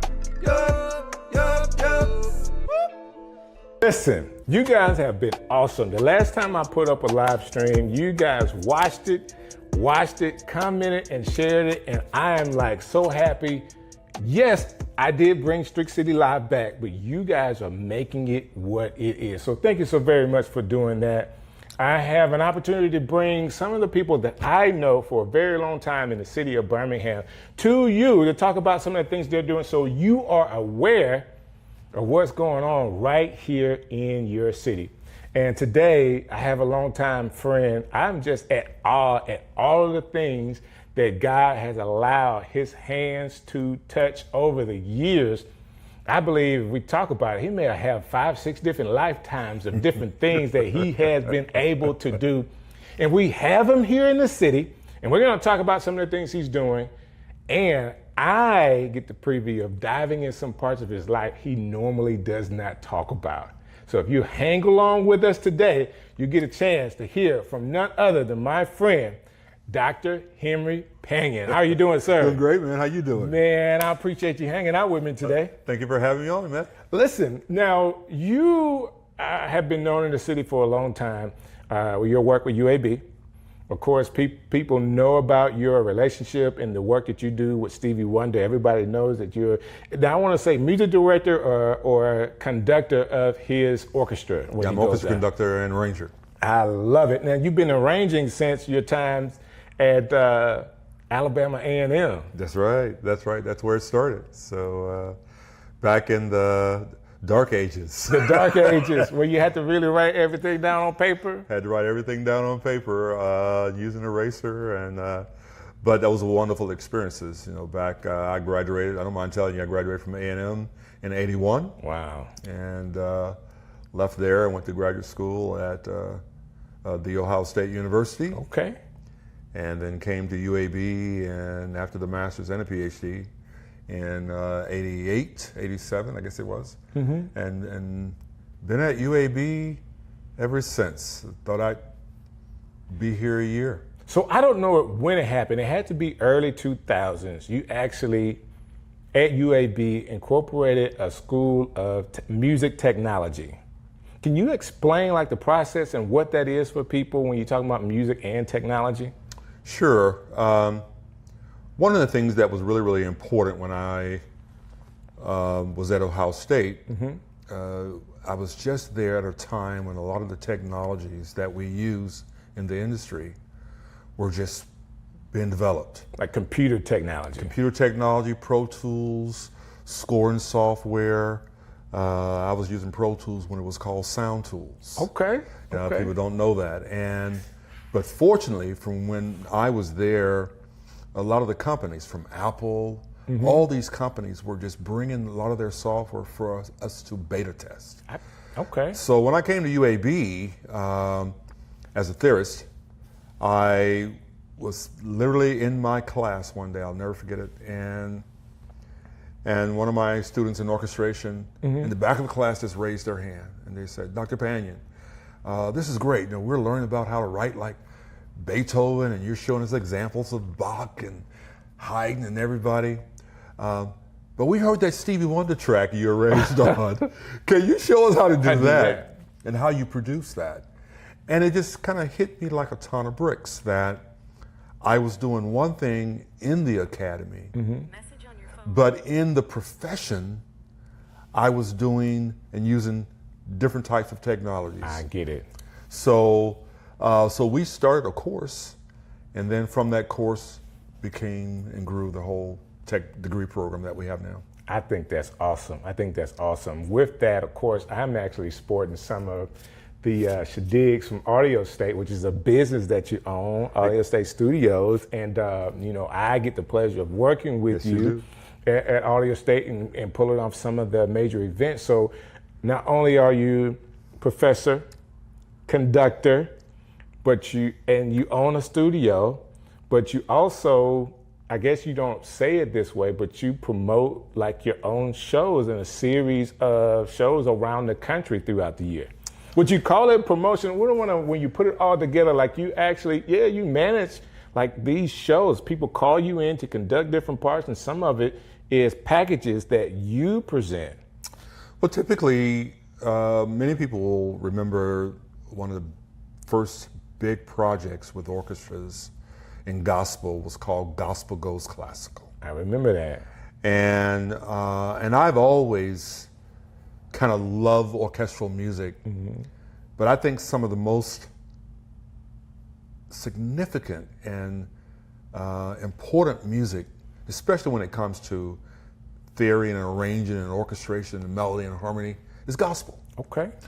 So I would always mix these two together, and then over the years, various orchestras and artists and presenters and record companies would want me to either write for their artists or produce shows for them, and a kind of a career in doing that has developed over the years.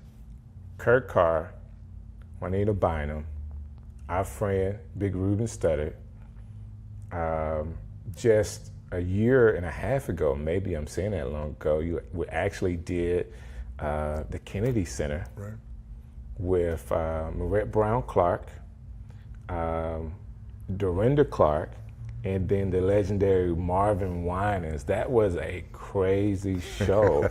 It's because of you, like working on that show with you, I had a chance to sit down with Marvin Winans. Like that's the pinnacle, you know, when you talk about gospel music. I'm somebody that loves male vocalists, and he's at the top of my list, you know. Great songs all over the years, but you actually had a chance to work with him years ago with the Winans family, putting the album together. Like, you just have so much history in gospel and music, and just to have you here in the city, I think it's a tool that people should know. Like, you're a tool or someone that people should know here in the city. But of course, a lot of people do know you. You work for the city.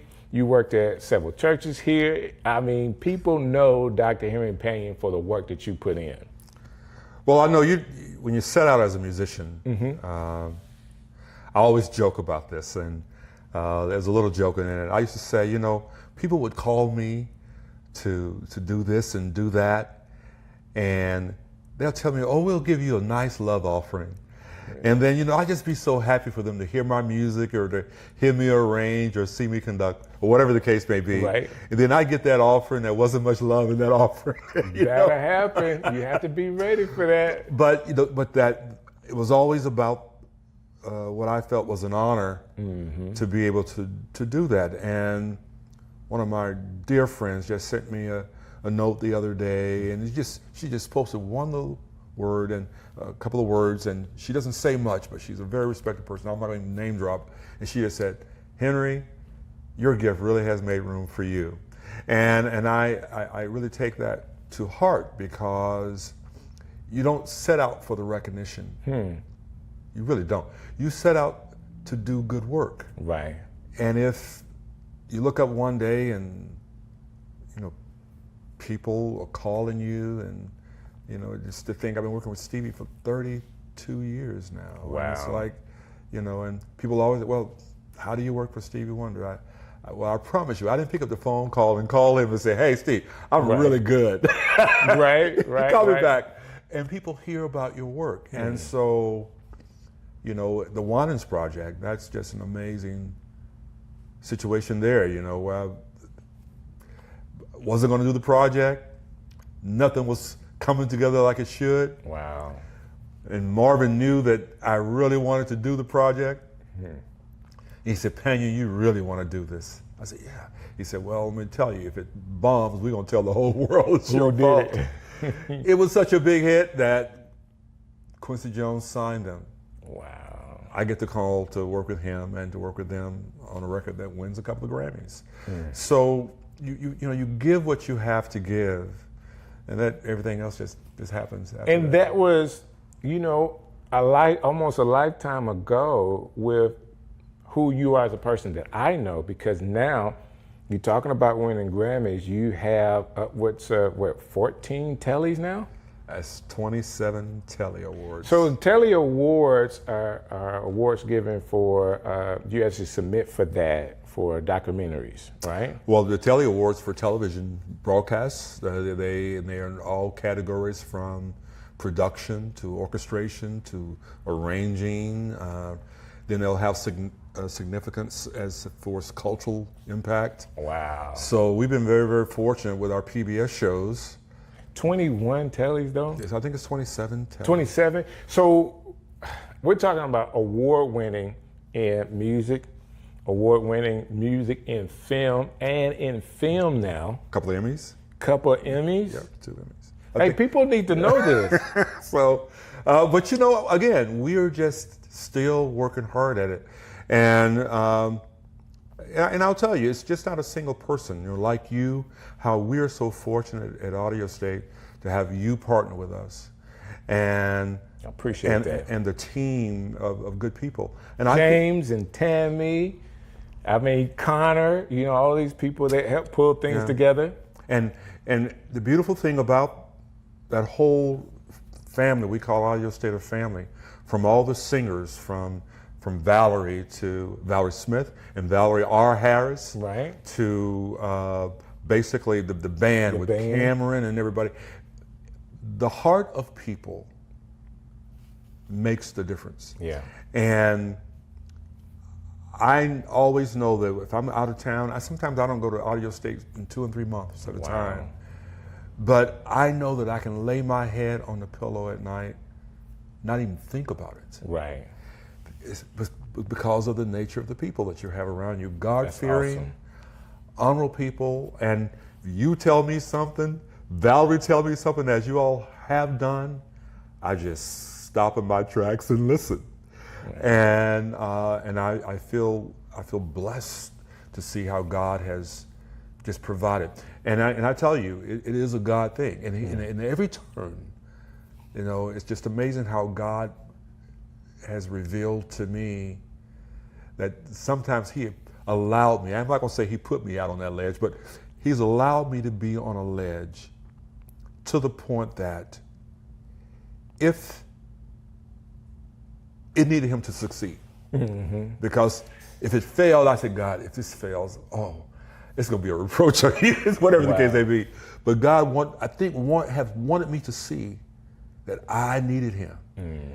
And it's amazing. I look back not with a sense of cockiness, but I can look back on some of the things that God has allowed to happen. And the next thing, I don't have to even exercise faith for that thing.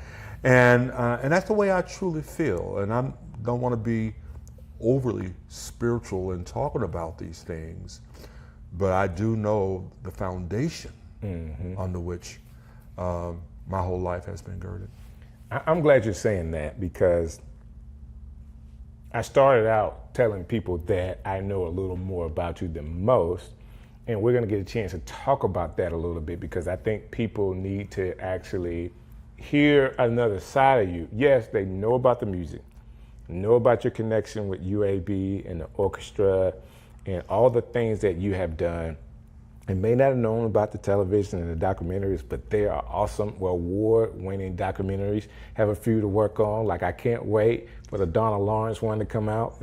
Yeah, I know you're working on that. That being said, could you help the people kind of explain, yes, creatively, I have been able to do all these things, but what sustains you is some of your business acumen and what you're doing outside of music with your finances that are helping you to kind of create? Yep, exactly. Does that make sense? Okay. No, it makes perfect sense. I think for people wanting to be in the music industry or the entertainment field, the first thing you have to recognize is that you must be willing to invest in yourself. That's right. If you're not willing to invest in yourself, then don't expect other people to have the same kind of desire to do so. Right. But I have a business degree, and I'm not saying that necessarily that was necessary. I didn't even want and thought having to have the business minor. Wow. Because music was all I wanted to do. Like most to musicians. I wanted to be in that practice room. I wanted to be writing music. I wanted to be doing band practice, choir practice, jazz band, concert band, my small groups. Wow. And they said, you're not going to graduate if you don't have a minor. I said, all right, I'll do a business minor. Gotcha. And I'll tell you, that has been the most important thing I have done to support my activities, my knowledge. You know, people see Audio State 55, but Audio State 55 is 3 different entities. Wow. It's the recording studio. Right. But there's Audio State 55 Entertainment, which is both the production side and the record label that's distributed through Warner Brothers. And then also, there's also Audio State Musical Arts Foundation, Right. that we do all the educational pieces out with the summer programs, our relationships with Berkeley, but and UAB, and about 4 other schools. You can't really just say that as fast as you do if people get it. Okay? Because you have the studio, you have the production company, you have the record label, Warner Brothers, and the foundation as well. And you just threw out Berkeley's name in conjunction to the foundation and the education that you do. And I had to say that again, just so people caught it. Like, this is not, this is not what they call small potatoes. This is all major things that you're doing just in have it on audio state. And again, I felt the need to do things where those who were not exposed to either the industry or even educational opportunities could. So there I'm at UAB. We have a music technology program. We got Stevie Wonder to endow scholarships that we've given. Wow. I think we've given about 150 Stevie Wonder scholarships over the years since then. Awesome. So how then could we best find a situation where those who want to be the next Henry Pena, let's just say Stevie Wonder, whomever, sometimes our young people don't even know what they don't know. Right. So by the time they're ready to go to college, it's not because of talent. Sometimes it's because they just haven't had the right kind of exposure early on. So we started doing things where I call them pre-college music tech academies. Okay. Where we were taking all of our things that we were doing at the college level and in the industry, and we were exposing young people to them. So we would bring over 400 kids a week over to Audio State in our labs and things there. That's right. Because just being in that environment. So if Ruben was doing a record, I make sure the kids had to do it. If I was presenting something, I will never forget we were doing a record in Hawaii, or doing a program in Egypt.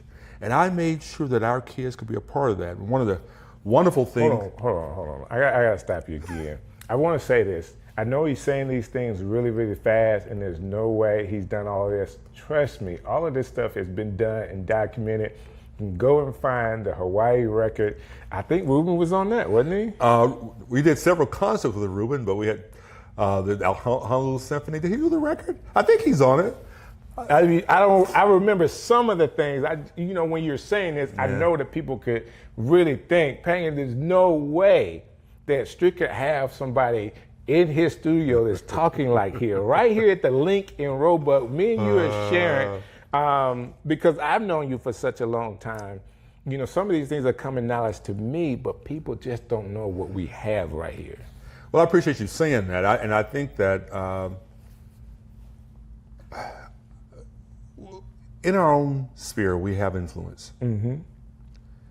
And it's important, it don't matter how big you may think you are or big you may be, but the influence that you may be able to give to someone who's looking up to you will be big to them. Right. So I just recognized, and I basically told the university, we had these scholarships and we had these endowments, that I was not going to just give this money out to those who are the most privileged and would have the opportunities to be exposed. So I'll give you a good example of some of the things we would do. When the American Idol was big, I had worked on 3 of the American Idol projects. Okay. And I said, I want everybody here to be able to look and see what goes on behind the scene. So I couldn't take everybody. So I had the band put their laptops right during rehearsals and during the show.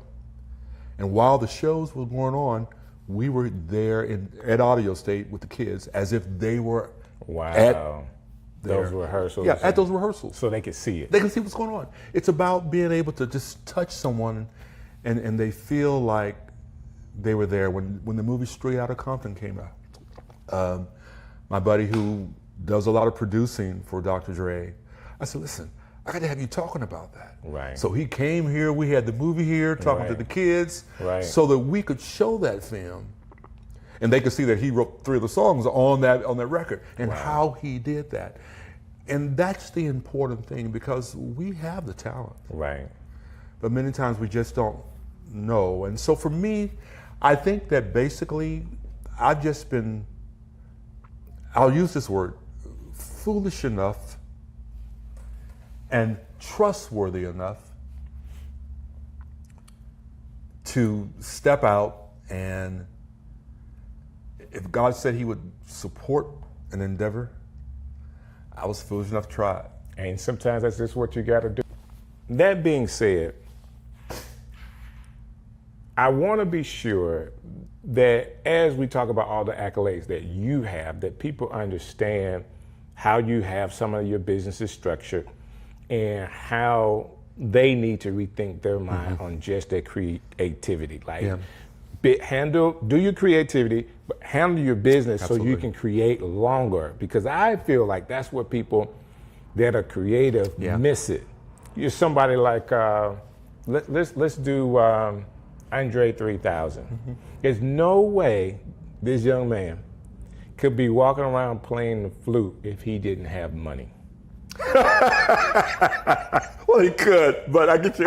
You see what I'm saying? Like, he is so comfortable with his finances that he just walking around. He's making albums that people are buying for no reason. He's just stacking money, off of some of these. He's now at a place where he can create what he wants to, because he said he didn't have any more raps, but he's doing what he wants to do creatively, because I feel like financially he is set. It's residual. It's all about residual income, right? And I think so many times we think about the stardom, but there's more money behind, on the other side of the microphone, right, than there is in front of the microphone. So, but the part I want to get to is with you that I know it's the real estate ventures. Okay. It is the other businesses that kind of undergird Audio State, even though there's 4 or 5 different things in Audio State. It is running without you, but some of that's because of the business that you have structured and the foundation of it. Yep. So Audio State basically is a place of operation off campus, but it is a professional recording studio that people can use to rent. We have engineers there who run Studio A, Studio B, and Studio C. Of course, most of Pastor Mike's records are done at Audio State, and along with a lot of others. It was built, the entity, primarily for me to do my projects off campus. We were doing a lot of things on campus, and I had a studio on campus that was built for me to primarily do my research, and that's the way the university looks at it. But as it grew, I needed a place off campus. So to support Audio State, that's one part of it. There are 2 publishing companies. There is HP3 Music, which is an ASCAP company. Okay.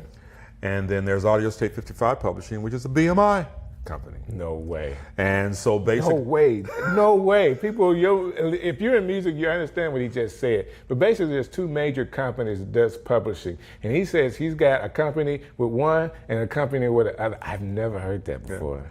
Because if an artist comes through and we're producing that record, and they're associated with BMI, then you use that. Then we use that publishing company. And if our records are distributed through Warner Brothers, then the publishing company owns the records. Right. They own the songs, and they have control and interest. Right. So even if we have a relationship with a songwriter, that's a partnership, that ownership is really, really important.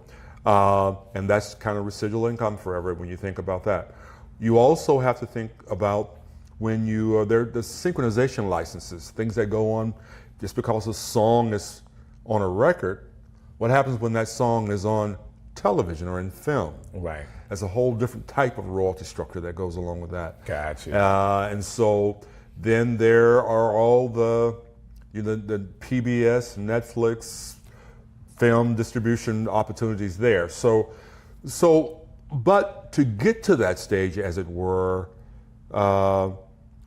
we're thinking about, my family was always in real estate. And I didn't know that. So your family, like parents were in real estate. Okay. yeah. So, and that didn't do much. I mean, I guess I was always around it, but I think that when I learned the importance of, in business school, really, to begin to think about it, that basically, and I hated these courses. I hated the principles of accounting. And I got an A in it. I remember that clearly, only because the professor gave us a book that said, Price Waterhouse is going to send you a company's package. You'll have to balance that books for a whole year. That's your final project. You get 3 weeks or 5 weeks, I forget what it was, to work on it. And there are 2 grades, A or F. Wow. And I got that. In business law. And one of the most important things that people won't really think about much is typing. My typing skills are great. And I had a typing instructor back in the day who would walk around like those old piano teachers and crack your knuckles if your hands weren't like this. Well, that helped me when I became chair of the UAB Department of Music to run that program. Being able to communicate. I would be on the stage in Germany or someplace with Stevie, getting off the stage, handling business. Wow. When we were building the Alice Stevens Center. And so the experiences, and I want to say all this to kind of build me up, but what I'm trying to say is every little thing that I have done along the way has prepared me for the next thing. Gotcha. When I began to work, I was in awe like everybody else with the Winans. I mean, it's like, they're the Winans. Right. But then when it was time to do the arranging, and orchestras began to call me about renting my music. There's a whole library, about 500 orchestral pieces that on any given night, orchestras are playing around the country. Wow. So I go and conduct, but orchestras call me all the time to rent our music. Wow. And that's another stream of revenue as well. It not only that put all our kids through college, because the bottom line was, and ownership is really important because professional orchestras have to rent through the American Symphony Orchestra League. So if I send them an arrangement of my new works, then I know I don't have to worry about it being across town somewhere. They will have to send it back to me. They have to report it to BMI and ASCAP. We have a whole show that we're doing for the London Symphony, and I think in 3-4 weeks, I think it's going to be shipped to them. But I don't have to worry about it being in London because they have to report that there's a structure for the way these things go. Basically, guys, they get a book, okay? The book of all the compositions for all of the musicians, right? And that book is the music. So they get it shipped in and they got to ship it back. Right, they get it shipped in. The librarian has to pass it out to the orchestra. She makes books for them. She inventories that. They pack it up. They send it back with programs. If I don't attend, they know every minute, every part of it. So it's a real structure. So owning what you create, you just never really know what that will do. And I'll never forget one of the first arrangements that I did back in graduate school. Was an arrangement of Oh Happy Day. Okay. People know that song.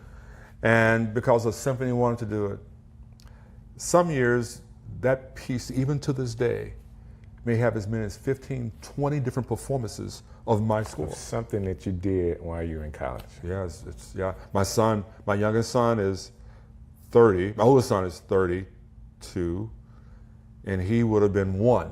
Wow. And I put a little tagline on there and to him.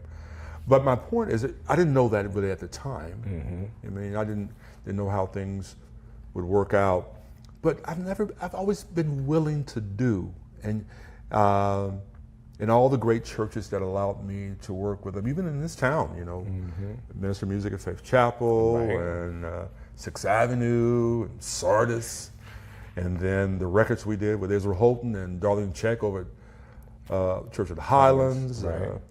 what used to be up the street here, Cathedral of the Cross, where we spent so much time, and my home church where I was kind of rooted and raised in is Faith Chapel. I'm not Faith Chapel, Faith Apostolic. Okay.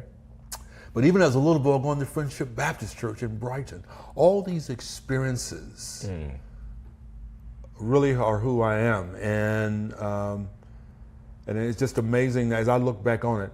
And I keep saying looking back on it. You talking as if I'm about ready to retire somewhere. But no, you're not retiring. Like, I know that there's another phase. Like, there's something that's different. So even with the school, you're having the School of Technology, the music technology portion of the music department. I know because things are moving so fast that the next thing is we talk about AI and stuff all the time. There's going to be another facet that you bringing technology, because like me, you want to stay ahead of the curve. And that's very, very important that for you to say that. Because we are in technology, I've had to take this time over the last year to retool. So we actually, with our majors, have exposed them to the tools. We can say everything we want to say about AI. It's here. It's here. So how then have we best tooled our majors? So I just finished writing a new orchestration book, all through AI. Wow. And the book uses AI for testing and for creating scores, interacting with the students on orchestrations. Wow. Using Henry Mancini, who wrote The Pink Panther, if you don't know that name, his book and some other books. But because if we don't expose young people to AI, they will be, once again, behind the curve. And you don't have to be afraid of it. You got to know how to use it. And that's the important thing. People think that, well, it's here, it's going to take my place. No, if you find a way to add value to what you have to offer, then you'll always be good. We thought about this years ago. We thought MIDI was going to get rid of the horn players, and what we discovered was that no, it enhanced the music. In fact, I would like to say that while I know that I want to think that my music is appreciated by the likes of Stevie and others, and I guess 32 years kind of validates that a little bit, but I do know it was because of the way I incorporated technology as an arranger, that we would literally be in Japan or someplace and it would never fail. We'd be through it rehearsing. Right.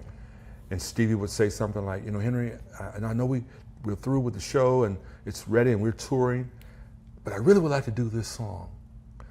And what he's saying is, go to your room and orchestrate this tune. He never tells you, he just says it like that. So many times I would go to my room that night, orchestrate it, have my printers and all my keyboards and stuff on the road with me, print it out, go to rehearsal the next day, and sometimes Stevie would be coming in on sound check. Wow. We're doing it, performing it that next night. But if I didn't have technology, I wouldn't be able to do that. That's awesome. I want to ask you this last question, because we talked about a lot here, and of course we got much more to do. Guys, be on the lookout on a conference that we're going to put on, because I'm saying it now. We've been talking about it for years, but I got to expose him to more people. Like, he's got to do some Birmingham music conference stuff outside of, I'm not saying bad about UAB, but UAB can be a little bit of a crutch because there are kids there that wants it, but there's so many more people in Birmingham. We got a big city with a lot of musicians and a lot of creative people that need to hear all the experience that you have.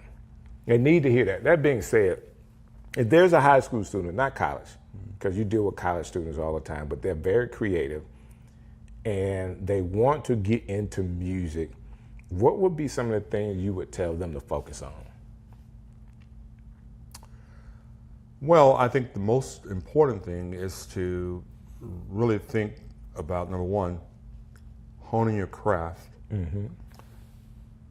But everybody looks up to someone. So when you see someone you admire, and don't just get to know them or trying to figure out how can I get next to them and network with them, figure out what their path has been to be where they are right now. Okay. And I oftentimes will tell people, before they interview me, I can tell they say, "What? Tell me about yourself." I said, "No, you're not ready for the interview. Right. You know, go do your homework." Or a student want to talk, go do your homework. You need to know what people have done and understanding the profession. I mean, all this stuff is so available, readily available to you now. Now, when it comes to applying for colleges, and I'm not going to say colleges for everybody. I'm not going to go down that road. I do think education, though, is the key. If you're not educated about a thing, then you'll see someone who's a great keyboard player or a great performer. Right. And he looks good on stage. But you may not know he's went to Juilliard or something like that, you know, Right. went to UAB. And so learn about the field you want to go in. You want to be a producer, you want to be an arranger, and we always hear that word producing. And I'll ask the student, well, what's a producer? And they fumble. Right, they don't know the real meaning of what they actually do. Exactly. So it's a tough word, but the other thing is if you want to be a singer or a writer or a producer, I always loved a lot of different things and didn't know that all those things I loved Work together. would come together to make me perhaps the person that I am, the musician that I am. But my wife will tell you, you know, you're subject to, I'll sit around the clock and work around the clock all the time. Right. You got to put your time in. You got to put it in. And so many times young people want to be discovered. Right. They want to be that next star. They want to be all of that. Hone your craft. Become the best you can be. Learn as much as you can learn about the particular fields and seek people out. You know, they should be looking for me at UAB. They should be finding out with me, sending me emails. You should be doing all that in the world, sharing what they've done. Can you listen to this and that? What kind of recommendations? And people are readily available. I do that. Right. And I've been in this profession a long time. So it's challenging, but I do think college is a good route for a lot of people. And I think in this sense, if you graduate from high school with a C or B average here in Birmingham, college can be provided for you. With a promised scholarship. That's right. So don't squander your opportunity like that, you know. And so that's all I have to say. And I probably didn't answer exactly. I think, you talk from your heart, which is more important. You know, I heard something you said, and it resonated in my head. If you want to be discovered, I think that one of the things that people need to know now with technology and where we are, sometimes the best discovery that you can have is discovering yourself. You know, because if you're willing to put in the time and post and create things, it doesn't matter if you're in your bedroom or in your car, there's a ton of people that have an opportunity to be seen all over the world from these social media platforms and TikTok, and they're sharing their gift and they blow up. And you're thinking just because it's so crowded out there that there isn't a place for you. One of the things I often say, if you have something to offer, there is a place for you. Right. That's true. As crowded as it may seem. That's true. And that's me. Well, I appreciate your time. Like, this has been awesome. Like, I know we needed to catch up, we needed to talk, but I thought this was the best way to do it in front of everybody else. And there's so much more that I know you could have shared, and hopefully we get a chance to talk some more. The interview that we did with Greg Fillinganes. Yeah. It was because he was coming into town at UAB, and it was on my YouTube channel. It's still my largest view. It's still getting views. So big shouts out to that. I talked about meeting Marvin Winans with you, and talks with trying to figure out how do we incorporate Kim in doing a show. I'm really excited about that. I'm so excited about having Kim perform with me live. That's right. That she's performed in an orchestra that I've conducted before, but I haven't conducted her in a feature. Now I did, I think 6 arrangements for her. The arrangements that you did, she had a chance to perform, which is awesome. So that's also in the catalog. Yes. You know, I saw it. I couldn't come to the Newport Symphony when they did that, or Namibia where I wanted to come. Yeah. But she was in Namibia doing something with Gaza, I think his name is, from Namibia and there. But we're going to feature Kim with the Alabama. Doesn't that sound good? Oh, that's awesome. With the Alabama Symphony Orchestra, and we're just trying to figure out the nature of that show. And I don't want to spill the beans right now, but we're working on it. But it's going to be great. As long as I get to open up in song, I'm okay. How do I just open up? Normally I end with asking someone how people can contact you, but you've already kind of said that people should. I'm on Facebook. I'm at UAB, Panion at uab.edu. You can find me, Henry Panion, on Facebook, Instagram, places, all the places you can find me there. And yeah, how about that? Hey, we got to do this again, and maybe we should just do it around food next time. Hey, I'm there. Always, always. Hey guys, thank you so very much for checking out Strick City Live. I have more people coming your way, so keep it locked to Strick City Live on YouTube. If you've seen us on Facebook, you gotta watch it on YouTube. It's a better view, okay? But thank you guys so much for hanging in there with me, and I'll see you next time. Great. Strick City coming live. Yo, yo, yo.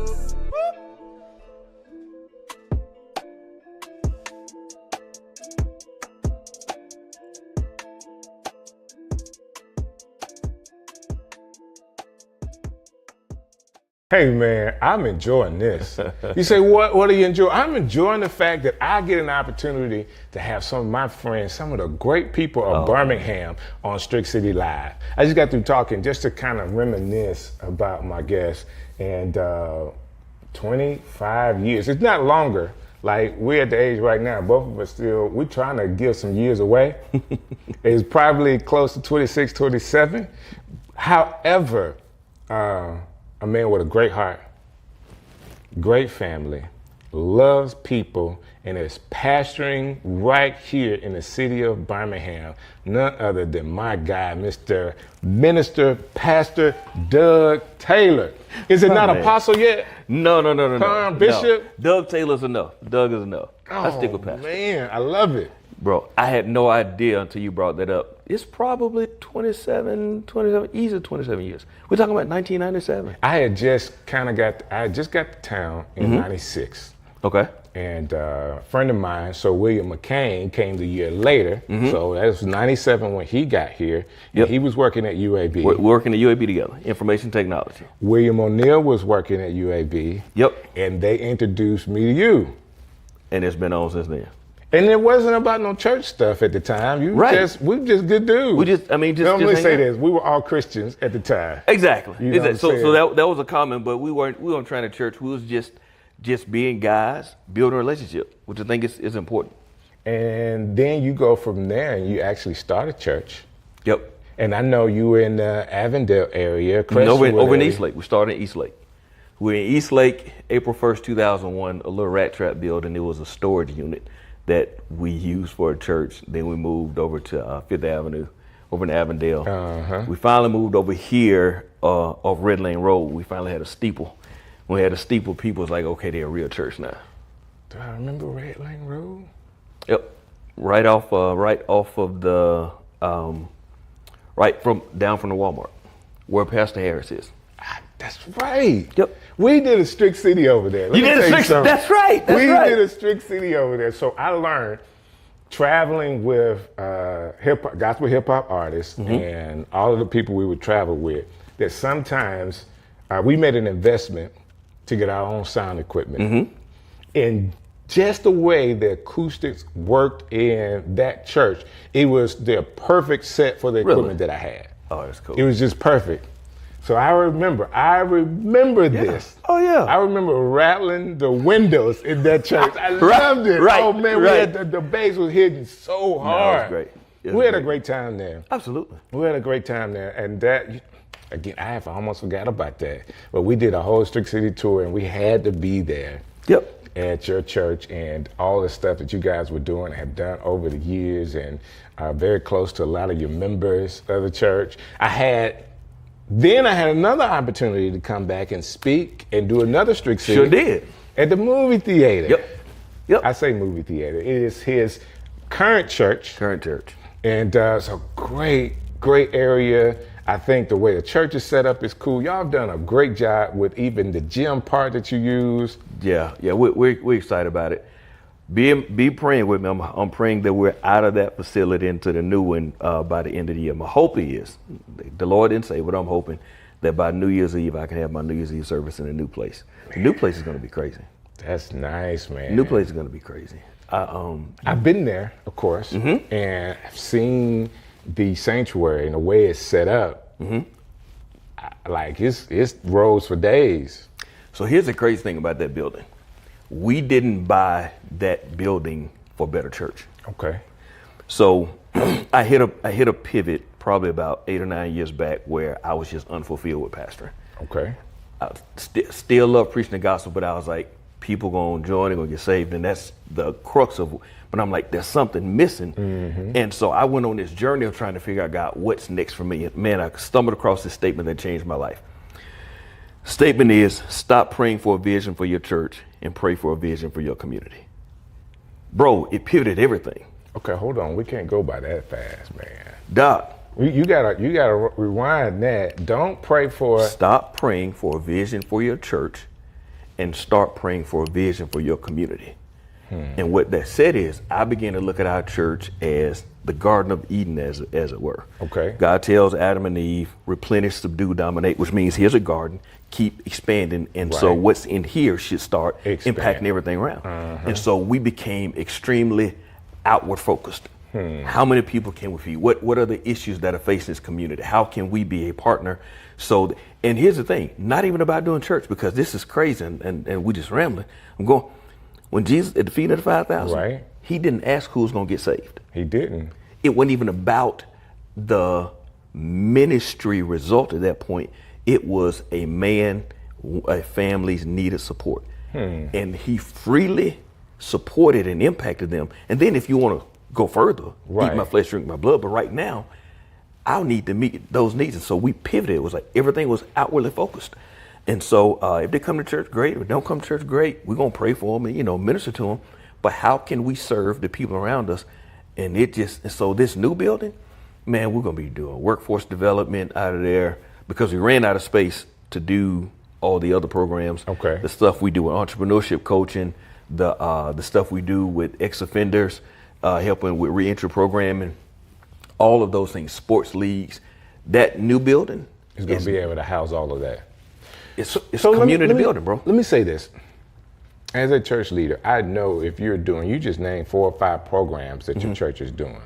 There's no way you could run 4 or 5 programs. Oh, no, not at all. So you got to have a good structure and a good team that's working with you to pull this off. Oh, absolutely. So I'll give you a perfect example. We have a free mental health ministry in our church. And so I talk to pastors about this. One of the statements I hate is when people say that's real ministry. Well, you can't define what real ministry is. All of it should be. All of it's ministry. Right. Because every pastor has to determine based on their passions, based on what assignment God has given them, and then what partners they have. Right. And so I began to see, and the problems that exist. Right. We start having people, short end of the pandemic, having emotional wellness issues and depression. They call us, we pray, we do what pastors do, but I realize this is more than what I can handle. There's something else going on. We had a team of mental health counselors that were part of our church. I pulled them together. Y'all build something. Right. Because the whole scope, the real essence of apostleship, leadership, the text says, I give you apostles, prophets, evangelists, pastors, and teachers for the perfecting of the saints, which means the maturing of the saints, so they can do the work of the ministry. They can do the work of the ministry. And so my real job as a pastor is not to do the work. Right. It is to grow others so they can do the work. And so that whole mental health issue, man, ministry, it was, I don't know. I'm gonna pray. Wow. And I'm gonna sing to them. And so they think last year they served about 400 individuals. No way. Absolutely free, bro. And we've trained about 25 individuals in our church, teenagers from 17 to 62 that are trained mental health first aid advocates. It's crazy, bro. So I introduced him as Pastor Doug Taylor. We haven't said the name of the church. Rebirth Christian Fellowship. And you guys need to know that as we're talking about some of the things that he's doing, some of the things he's offering, look the church up. You can pause this, look the church up, okay? Doing some major things in the community. We talked about how long we've known each other. Our children have grown up together. Absolutely. You know, people don't know how small Birmingham is. Bro, yeah. You know, or who is connected to who. You can go if you want to and start talking about somebody else in Birmingham. Absolutely, it's going to get back. It's going to get back, or somebody's going to know, well, I kind of know him really well. Exactly, you know? yeah. But I really appreciate, every time we talk, you always enlighten me on something. No, and same, bro. I like the way you think about things to be able to help the community. Is kind of like an evolution of pastoralship. Sure. You know, because, these people are called to me. I want to pastor them. And once you get to a point where pastoring, you know that now I want to make a bigger impact. So we got to go out of these doors. Sure. Because there's people out there that are hungry, that don't have clothes. Exactly. You know, sometimes you get people coming to your church, but what about the church going to those people that you know they're in Sure. need? Absolutely. And I think that's what I call a mission-driven church. Has to be a higher mission. And, you know, Sunday alone, one of the core values of our church is Sunday is not enough. That's part of the core values? Part of our 10 core values. Sunday is not enough. Sunday is not enough. And it's so true. You know, Absolutely. If you're not waking up every day, you know, trying to find time to get in his presence, you're not going to have a good day. Absolutely. If you do, the second day might get you. That being said, you're making a move that's 2-3 miles away from where you are now to this new church? 4 miles. 4 miles. 4 miles. Yep. But it gives you an opportunity to kind of spread your wings a little more as far as the campus has a school on it. And I mean, to be honest with you, I don't even know all of this building. You got to go by there. You know, it is. I've seen parts of it. I've seen the office space in the back. It's just really, really big. Bro, we're going from 26,000 square feet on 4.3 acres to 110,000 square feet on 9.4 acres, tennis courts, 2 single family homes. And here's the thing, bro. It's all to the glory of God. I'm not smart enough to do this. Oh, come on, man. No, I'm telling you, man. I mean, and when I say this stuff, it's not to say what we've done. It's just grateful that God has trusted us with his resources. I mean, I was on the podcast today. I was like, I would have never picked me to pastor. I would have never picked me to preach. I know too much about me.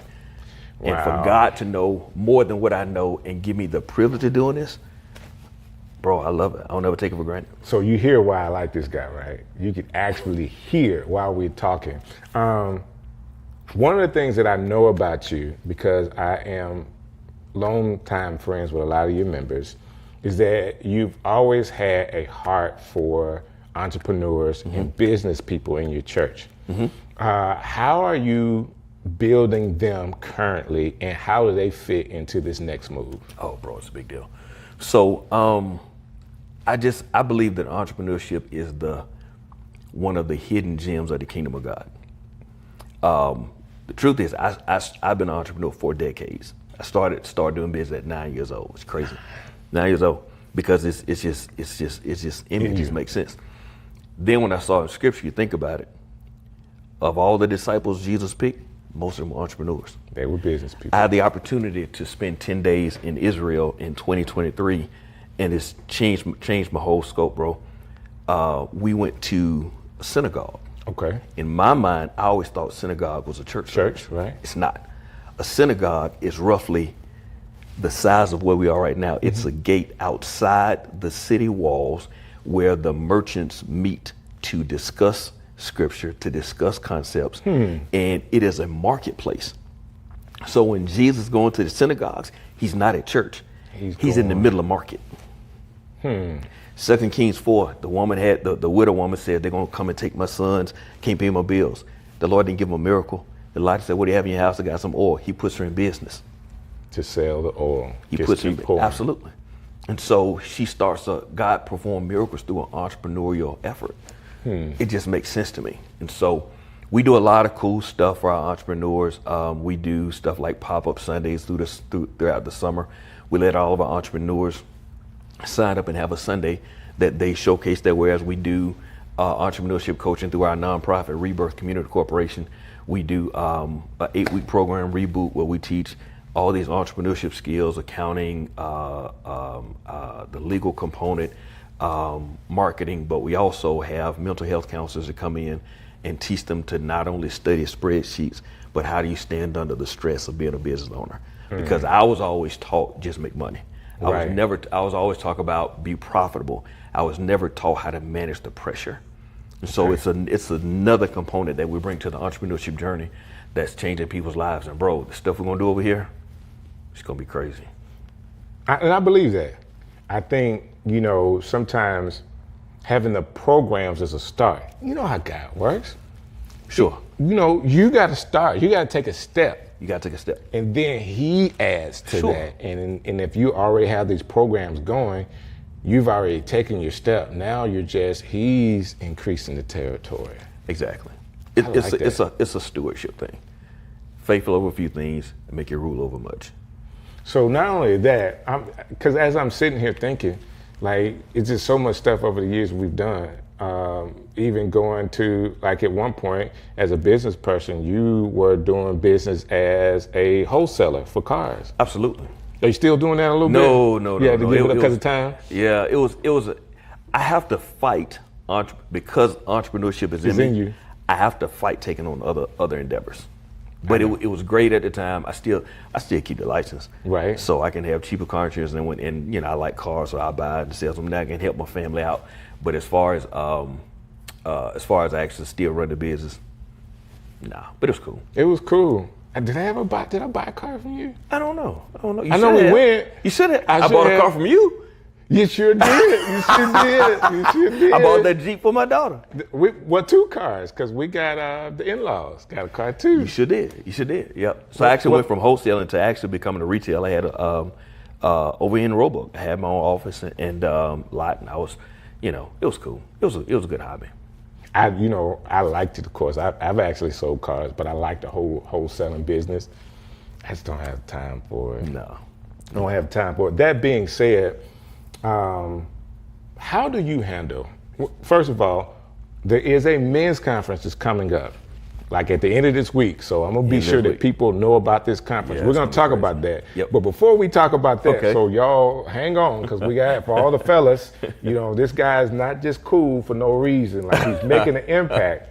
But I wanna know, like, how do you as a person handle being a pastor when it comes to all the negativity of, oh, you a pastor?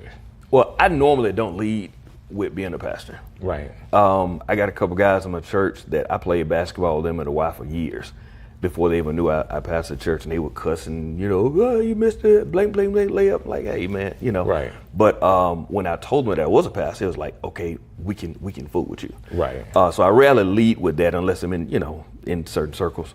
But then I just have to understand too that in every profession there are some good, there are some bad. Right. And I can never eliminate the stigma that exists on some preachers, because real talk, we earned them. Okay. The truth is, I handle it by understanding that many of them are valid. Right. Because there have been some messed up preachers, messed up doctors, messed up bankers. So to deny it would be intellectually lazy. Gotcha. But to counter it is understanding that nobody ever highlights the planes that land. They only have a newscast about the ones that crash. And so I just have this mentality. No, sir. Like when you around me, you just can't just drop something like that and keep talking. Yeah. Because they don't talk about all of the thousands of planes that are in the air at one time. Absolutely. It's that one that comes down in this major news. I get it. And as a pastor, you know, hundreds of thousands of pastors. Absolutely. But, you know, you can find the outliers that don't represent the profession well. Absolutely. And we have to own that. We have to own that there are some that have misrepresented what we do. I used to be offended, and you know, but I was like, you embrace it. You just have to understand it's the truth. But the other thing too is, at this point, I try to counter that by being willing to explain, at least give a point of reference for why they're off. Few people, if you haven't passed it, you don't know where to take the pastor. Right. I tell us all the time, okay, you doing this. Having a camera does not make you a photographer. That's right. Having a Bible does not equip you to pastor a church. That's right. And so I have to understand that there's some things that people think about pastoring. And I'm going to try to explain to you why that's not news. I have people say, well, all pastors. I'm like, well, we don't do that. Well, we ain't talking about your church. I was like, well, if you're not talking about our church, don't say churches. Just say some churches. Eliminate all those extremities. And so I'm like, I just want to model something different. Gotcha. And so, and I know I'm not going to win everybody. That's right. I know people aren't going to accept everything. I say all the time, if I walk on water, you're going to say it's because I can't swim. Right. It is what it is. Right. I want to make sure that the people that I walk with know my heart is right, know my intentions are right, and I want to do it the right way. That being said, I have 3 boys. My youngest in September would be 20. Wow. And I have a heart. We grown, bro. I'm like grown. You know what I'm saying? I'm so grown, dude, it don't even matter no more. Yeah. Like what you think, what you gotta say. I hit a plateau where, you know what? I don't care. Yeah, exactly. Yeah. It's just, there's a freedom in it. There's a freedom in it, bro. It's a freedom in it. Yeah. There's some wisdom that comes with age that until you get there, you don't understand. Sure. Now, I do have how you want to say it? I'm a very A-type personality, but sometimes I would back based on the audience, people I was around. I'm not doing that. Yeah. That being said, I do think that there's a time for us to focus on men. I believe a generation ahead of us didn't do well with communicating to the younger men. And I want to be sure that not only am I a visual example, but also a physical example as far as being in front of men and helping, supporting men, and just be able to talk to them. Yeah. I was telling my youngest son the other day, I said, you I know you don't like this, but it's gonna help you. Right. And I'm thinking he might never appreciate it. Sure. Not verbally, not in his heart, but if you don't stop doing this activity, and I know you're doing the activity and I don't help you, it's my fault. Absolutely. No, dog, that ain't gonna happen. Not with me. Not with me here. I grew up, man, and the men in my family were not vocal enough. Very vocal women, not vocal men.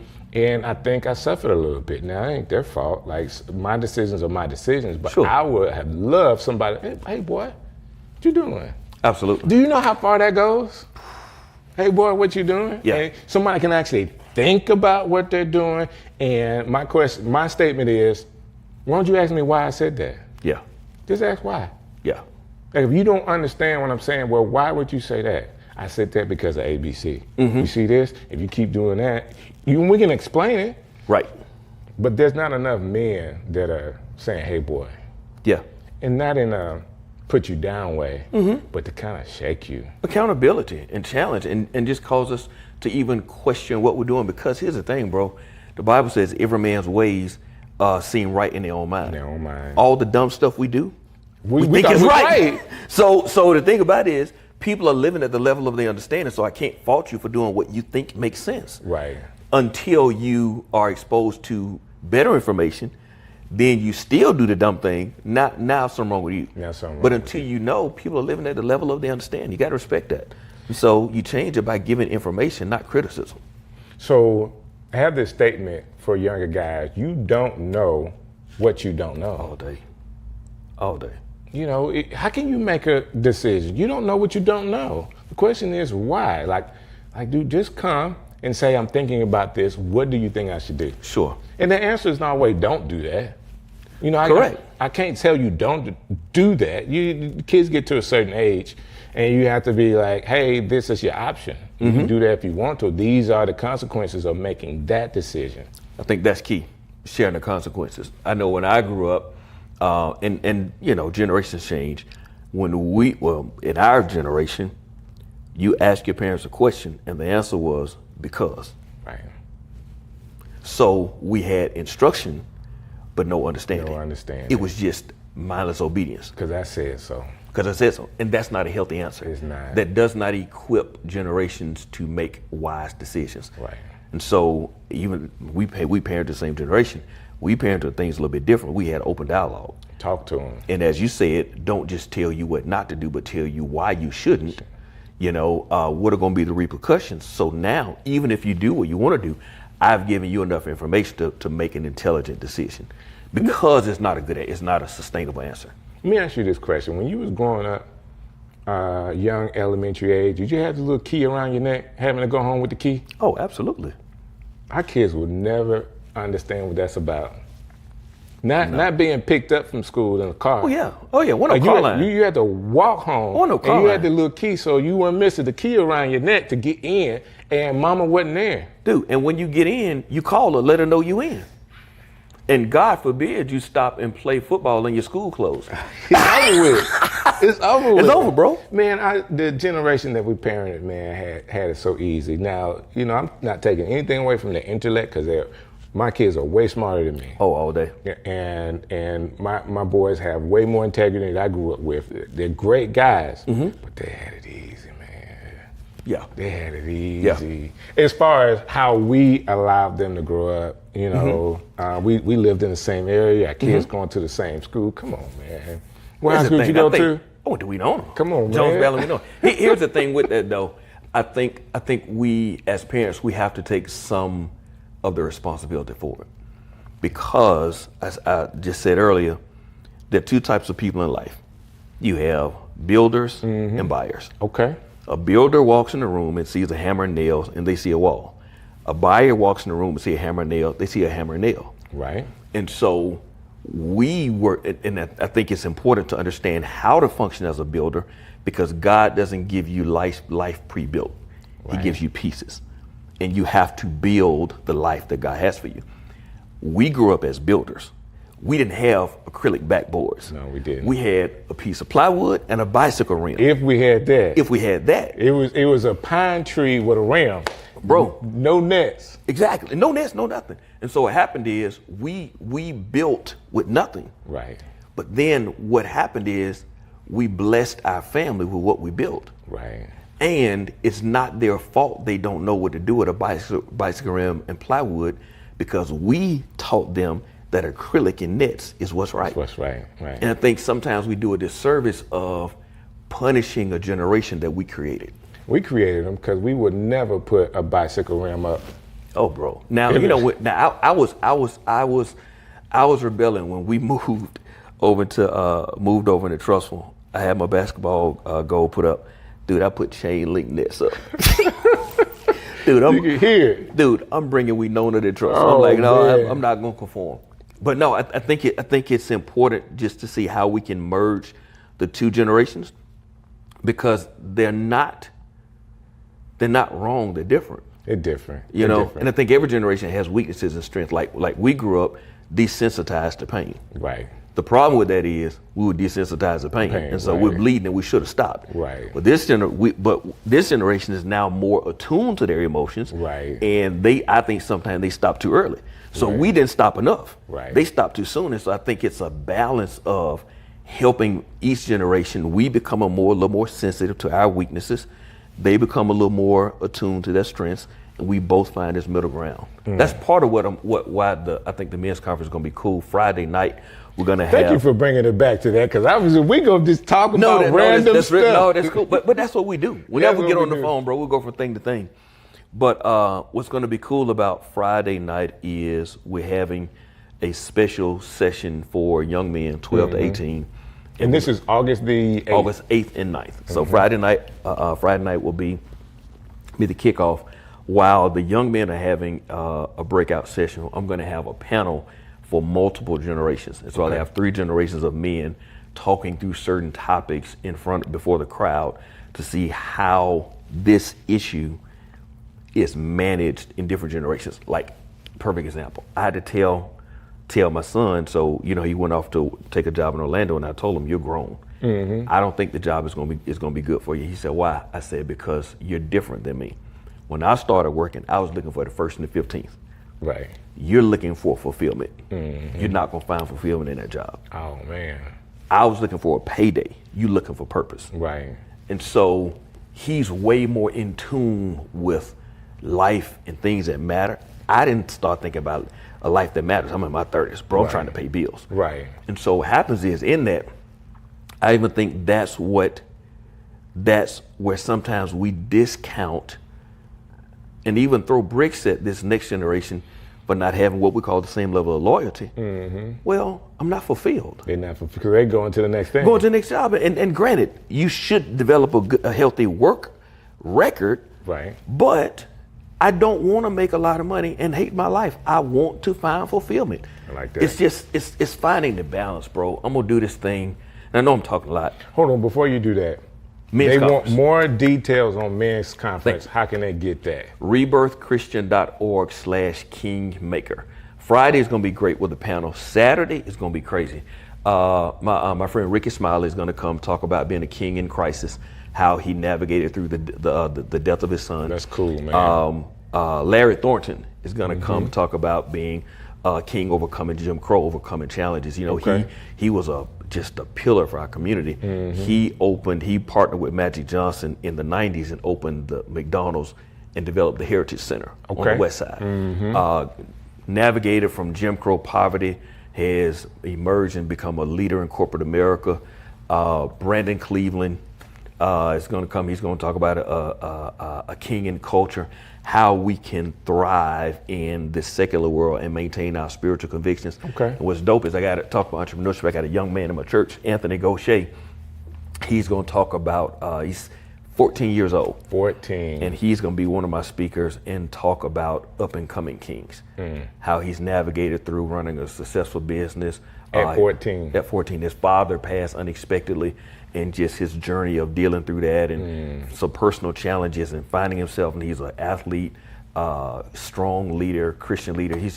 So I think it's going to change the trajectory of what I consider church conferences to be. Wow. It's going to shift from doing better church to actually raising our thought process, raising our perception of what happens because of my walk with the Lord, what's possible. If some people are hearing this, men don't like to sit down and talk. All right, so conferences could be a big deal. What would you tell a young man that's watching this and may be questioning whether they should come or not? Like, what would you tell them? Not just, hey, this is what it's going to be about, but what would you say if you would kind of entice them to come? I really believe that life is dependent on it with all my heart. Everything in life we learn one of two ways, either by mistake or by mentor. Okay. And God uses mistakes to teach people who are too proud to submit to a mentor. Okay, I like that. It's crazy. And so God uses mistakes. He uses mistakes to teach people who are too proud to submit to a mentor. Every now and again, I know you're just so cool, but that pastor thing just comes right out of you. It's what I do, bro. It's what I do. It's what I do. It is that's quotable, brother. Bro, it is crazy. And so you think about the mistakes. I was making a comment the other day when people was talk about if I had known then what I know now. The truth is, I did know it. Somebody told me. I just didn't believe it. I wanted to try it your own way. So it's not if I had known then what I know now. Now I know the mistake. Right. But I knew the truth when they took. I just didn't think it was a truth. Right. And so I think it's important, especially for young men, to be in an environment where we can exchange, where we can add value, where we can receive, because you'll never be your best by yourself. And whatever mistake they're making in life right now is probably because they don't have a successful mentor. And here's the other thing, bro, of understanding that championships don't transfer. Okay. So that year. You're the champion for that year. in that league. In that league. So you're a champion at Pop Warner. You're not a champion in the pros. Right. And so just because you killing the game with your shoe game, killing the game making money, does not mean that you're killing the game as a father, as a leader, as a friend. some other and so things. just because you're winning here does not mean you're automatically winning everywhere else. It could also mean, like, sometimes there are some areas in your life that you're not good in because you're focused on that winning area. Absolutely. Because we don't want to focus on the development because I feel second class. So I go back to refocusing on the thing that I do well because I don't want to acknowledge that here's an area for development that I don't want to do. And sometimes it could be home that you're neglecting All day. because you're winning somewhere else. I used to always tell people, and I try to get it myself, like internally, Michael Jordan had his own physical trainer. Yes. Okay? Like, he paid for his own coach. Yep. Those things are important. Like, he was the top of his game because he had somebody that he was paying to be sure that his nutrition was right, the way he worked out was right. Right. He moved from basketball to baseball. They changed, that same trainer changed the regimen for him to fit baseball. That's good. We want to be successful in life. In everything that we do, you want to be the best. You want to be a Michael Jordan. Why not do what he did? Absolutely. We could talk for days, brother. Yeah. Can we please do a part 2? Oh, man, come on. The part 2, after this men's conference, I want to go, let's tour the new church. Oh, I bro. want people to see the vision, man. Let's tour the Man, new church. I would be honored. and show people what's going on right here in Birmingham, Alabama, because I really like your vision for the community. I have a pastor. Big up to Dr. Thomas Beavers. My God. But I like this dude right here.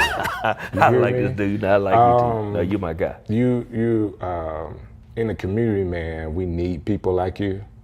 Man, And my grateful. prayer is that as you build, more and more people are aware of what God is doing in your life. Man, I'm humble. And you got to tell your family I say hello. Oh, all day, you know, I got to tell you, I love your family. You know, Yeah. we watched our sons and daughters grow up together, man. That's right. I saw your son walking today, man, had a full beard. I'm like, I remember I bullied you on a field trip. That's what I'm saying. That's what I'm saying. Give me these snacks. Listen.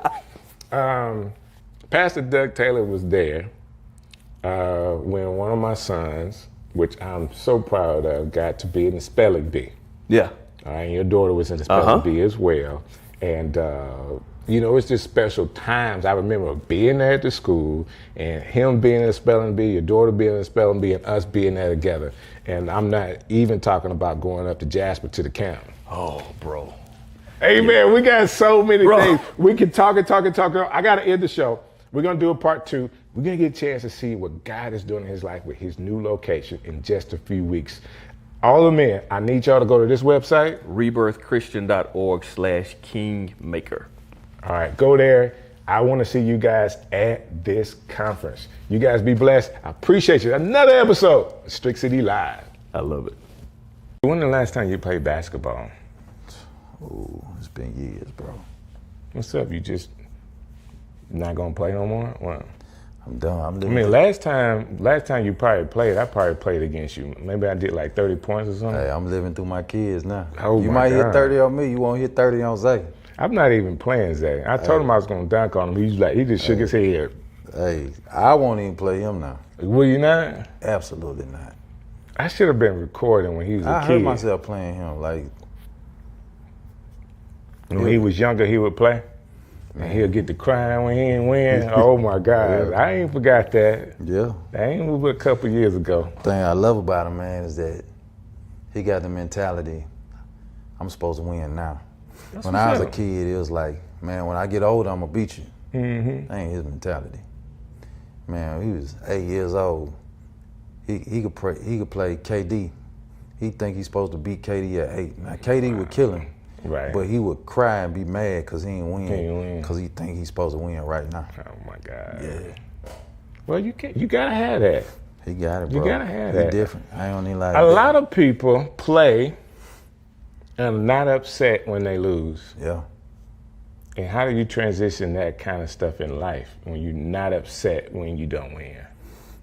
Man, I think you need to be convicted. God wants us to win in every area of our life. But at the same time, I think we need to keep it healthy.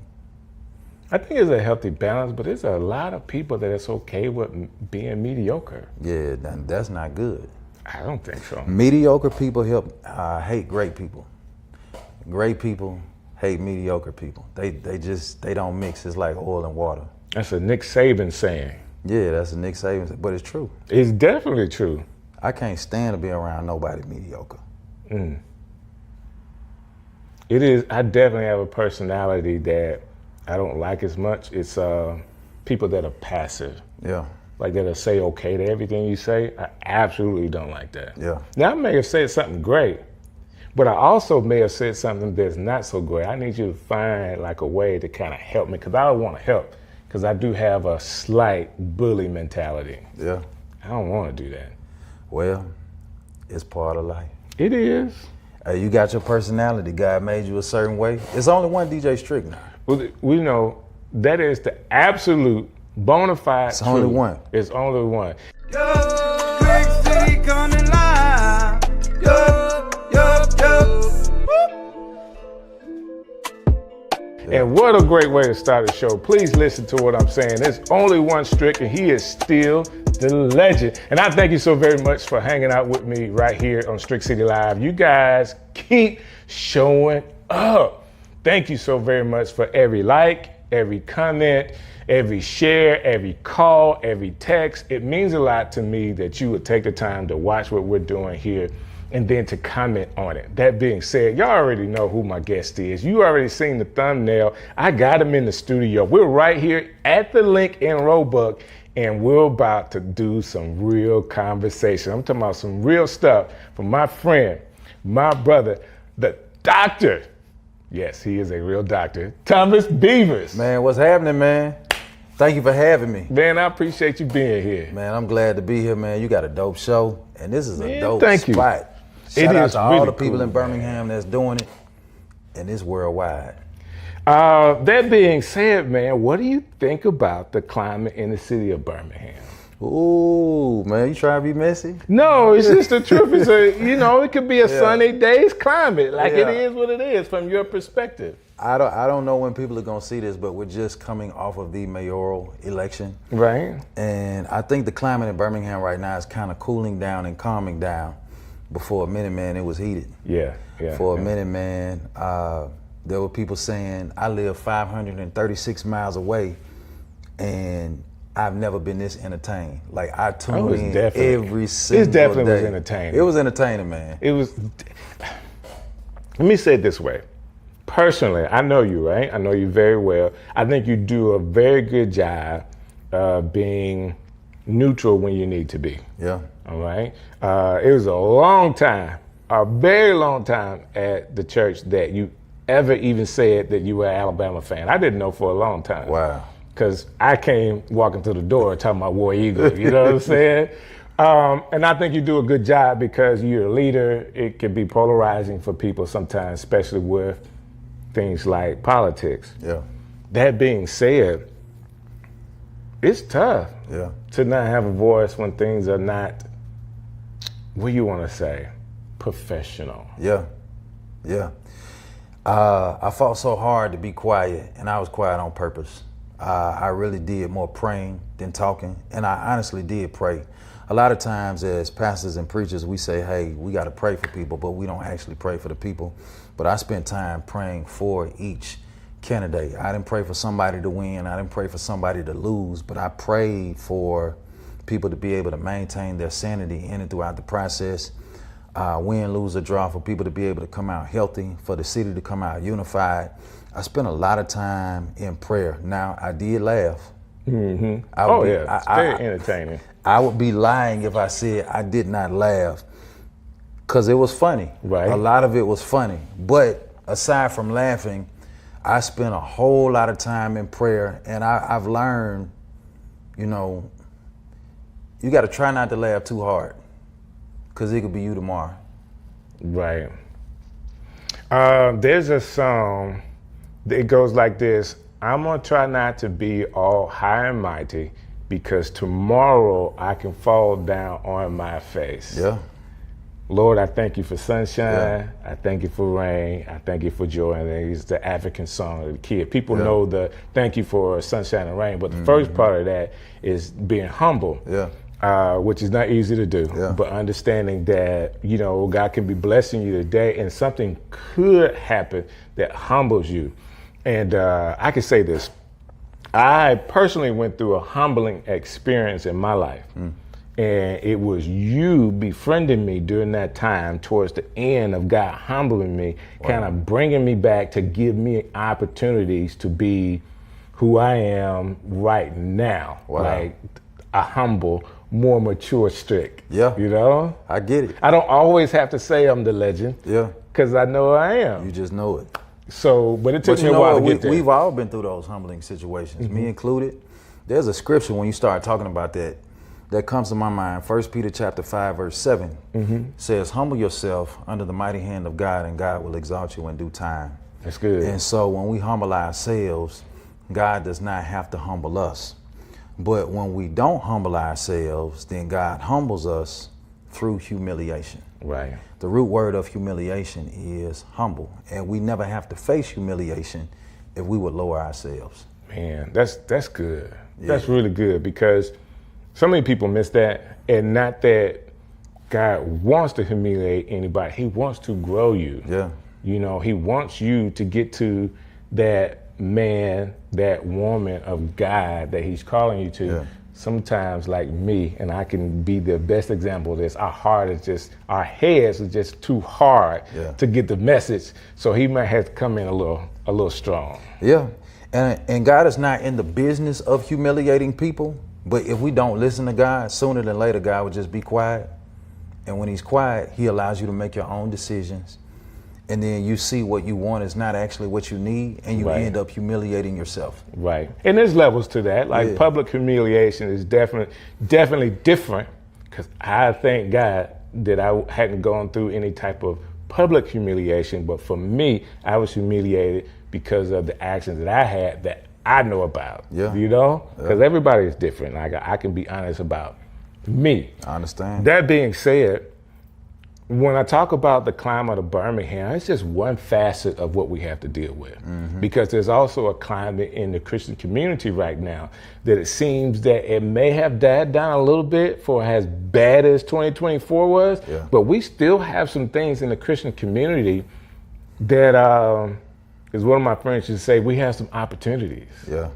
We have some opportunities to do better, to show better. What is your feeling as a pastor, like when you see all these things? Do you internalize it, like personally for you? Okay, God, these are some things I want to do different so that I'm not in these situations. I try not to internalize it, because if you internalize it, you'll go crazy. But I do try to learn from it. I think when you talk about the body of Christ and the climate that we're in right now, God has always wanted unity for his church. I think there's a scripture in John 13, 34 and 35 where Jesus says, by this all men will know that you are my disciples, that you have love one to another, which means that the loudest message we can preach is not with our lips, but the loudest message we can preach is with our life. And so God is our Father, but when his kids are not getting along, it breaks his heart. And so we see a lot of discord and a lot of, everybody has a voice, and everybody should has a voice, but we don't all use our voice in the right way. And so a lot of people in the body of Christ are beefing, and that is possible, because you see in the Bible, Paul and Barnabas had a beef. They did their first missionary journey together. They went on missionary journey number 1, but they didn't make number 2 because they fell out over Barnabas's cousin, John Mark. And the Bible tells us how to handle conflict, but we don't necessarily go by the Bible to handle the conflict that we have. So we end up making a public spectacle of the kingdom. And God wants unity. God blesses unity. We have differences, but our differences are to complement each other and not to compete with each other. I do appreciate that, because while you were saying that, I'm automatically thinking about John the Baptist ministry and Jesus' beginning of his ministry. Guess what? They were going on at the same time. They were, and he humbled himself. He did. John the Baptist was that dude. Matter of fact, he was so much the man. The Bible says that all of Judea and all of the region came to hear him preach. Now dig this, they came to hear him and his only message was repentance. Most times we think for the whole region, the whole city to come hear you, you have to preach a watered down gospel. Right. But here it is, he's telling people turn from your wicked ways. He's telling people repent. And everybody came to hear him. And then when Jesus showed up on the scene, he said, there's one coming after me who's greater. Of the straps of his shoes, I'm not even worthy to unlatch. And the Bible tells us that he humbled himself and he says, I'm not that light, but I've come to bear witness of this light. And all of his followers left him and they went and followed Jesus. Right. Man, they take a lot of humility. They take a lot of not humility. to be mad about that. Right. But that was his purpose, though. I guess he understood. He was baptizing them. Yeah. And just the quote that you gave is, I'm doing this because there's one that's coming, and that's the one. Yeah. I believe when it comes to ministry, there's a time for everybody to maximize the moment. But then there's also a time for everybody to step back and prepare the way for somebody else. And I'm just praying that when my time comes, that I'm able to do that gracefully for somebody else. Man, that's cool, because you say that, and I'm automatically thinking, like, one of the things that you're known for is church transitions, like teaching church transition, being in one with your grandfather and helping other churches to go through that. And now you're saying that if you are a leader, you need to be thinking about transition. Why do you feel like that's so important? You need to think about transition on day one, because the moment you become somebody's successor, you are already somebody else's predecessor. You just don't know who. You don't know who. You just don't know who. If the church is gonna go on without you, you gotta think about it on day one. Don't just think about what you're doing, but think about how is this gonna end and what steps am I taking for the church? What steps am I taking personally inside of my own life? Because I don't wanna hold on to this until I die. I want to make sure that I save as many people as possible. I want to make sure that I maximize my time. I want to make sure that I maximize the moment. But at the same time, one day, I'm not going to have the juice anymore. Right. One day it's going to be somebody else who comes on the scene. And it's going to be my responsibility to prepare the way for them. And transition is a tedious time, especially in churches. A very tedious time. People are wondering, should I leave? Should I stay? Do I like the new leader? What's next? Right. Do I like the vision? Should I follow? Should I go? Even if they don't say it out loud, they're asking these questions in their heart. And a lot of churches don't make it through transition. Wow. So I'm listening to your comments, and I'm sitting here thinking, man, I should be a better show host. Yeah. You know, I'm not like Shannon Sharp. I don't have like a script saying all the great things and introduce. I have an opportunity to talk to my friends. In this case, you get to be a friend and a pastor and a leader. And I probably haven't conveyed all of who you are. You are the senior pastor of New Rising Star, now known as the Star Church. Not even known as the Star. We are the Star Church. Legally, Birmingham, Alabama. Yeah, the Star Church. And so there's a Star Church in Birmingham, the Star Church in Pell City, Alabama, the Star Church in Sylacauga, Alabama, and you're opening up a fourth campus in Forestdale, That's Alabama. correct. That's correct. And none of it was my idea. Wow. None of it was my idea. I had my mind set on the mall. You know, everybody knows our church is involved in community development. We see it as how we develop people. Communities are people in our buildings. We do it 6 ways: education, financial literacy, workforce development, housing, recreation, and the church. And we thought that mall was going to be a perfect spot to advance our community development efforts. And not that we won't ever do an economic development project again, but it didn't work out that time. Right. And then in the pandemic, I saw churches do really well or they plummeted and didn't do so well. I didn't see many churches just kind of maintain. Either they did really well or they plummeted. And so a lot of churches had to make a decision. Are we going to hold on and try to keep going? Are we going to merge? Are we going to close down? And that created opportunity for the kingdom to expand. Gotcha. And God put us in strategic positions along the way to be able to, we had 3 church mergers during the pandemic. 2 of those mergers turned into campuses. Right. That's awesome. So as you're doing these other campuses, what is the goal? What do you see happening with having multiple locations? Yeah, man. I see a growth so big that the walls of the building cannot contain the size of the growth. And when I say growth, I'm not just talking about butts and seats. I'm talking about souls in heaven. Okay. We exist to know Christ and make him known to the entire world. And we want to make heaven big and make heaven small. And so make hell small. Yeah, we want to make heaven big and make hell small. Thank you so much. And so coming out of the pandemic, we did Easter off campus. First time we did it off campus, we did it at the Civic Center Concert Hall. The year after that, we went to Fair Park Arena. And ever since 2023 Easter, God has just exploded it with souls in heaven. So Easter 2023, 112 people said yes to Jesus at that service, and it hasn't stopped since then. And so after Easter 2023, the next week it was like 50 some people. Then it was 60 some people. Then it was 40 some people. Then it was 30 some people. Then it was another 50 some people, and it just kept going. So from Easter 23 to Easter 24, 1,004 people said yes to Jesus. From Easter 24 through Easter 25, 1,000 plus more people said yes to Jesus. From January of 2025 all the way through August of 2025, 802 people have already said yes to Jesus. And so the goal with these campuses is that you're saying that's this year? That's this year, 802 people. So the goal with these campuses is we want to put a Bible-based church in as many locations as possible so that we're not far from where you are. I like that.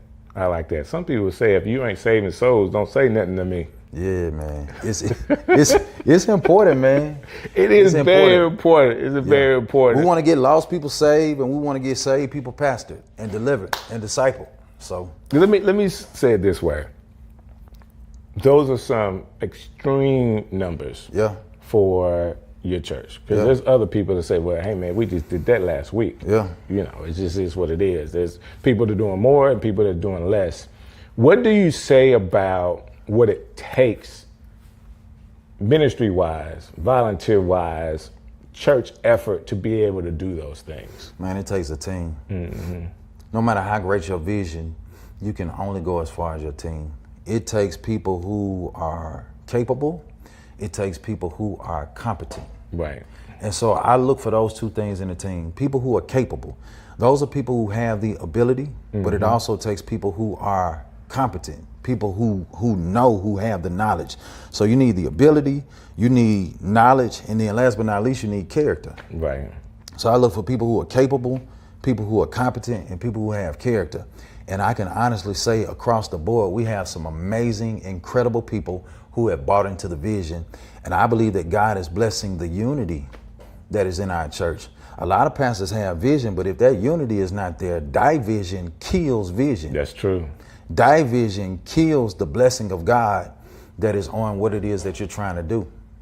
That is so true. So let me ask you this question. I mean, as I hear you talking, which I hear you talking all the time. That's part of what my job is. To listen and be a part of like what you have an opportunity to kind of vocalize to the people. You've been in ministry as a senior pastor for 15 years. You just celebrated 15 years this year. What is it that you would say that you've learned over these 15 years about ministry, about life, about family, any of that? So number one, I've learned to enjoy the journey. There was a point where I was so focused on getting there that I never enjoyed the journey. And the moment that I reached one place, I was already focused on the next place, and I didn't celebrate the wins.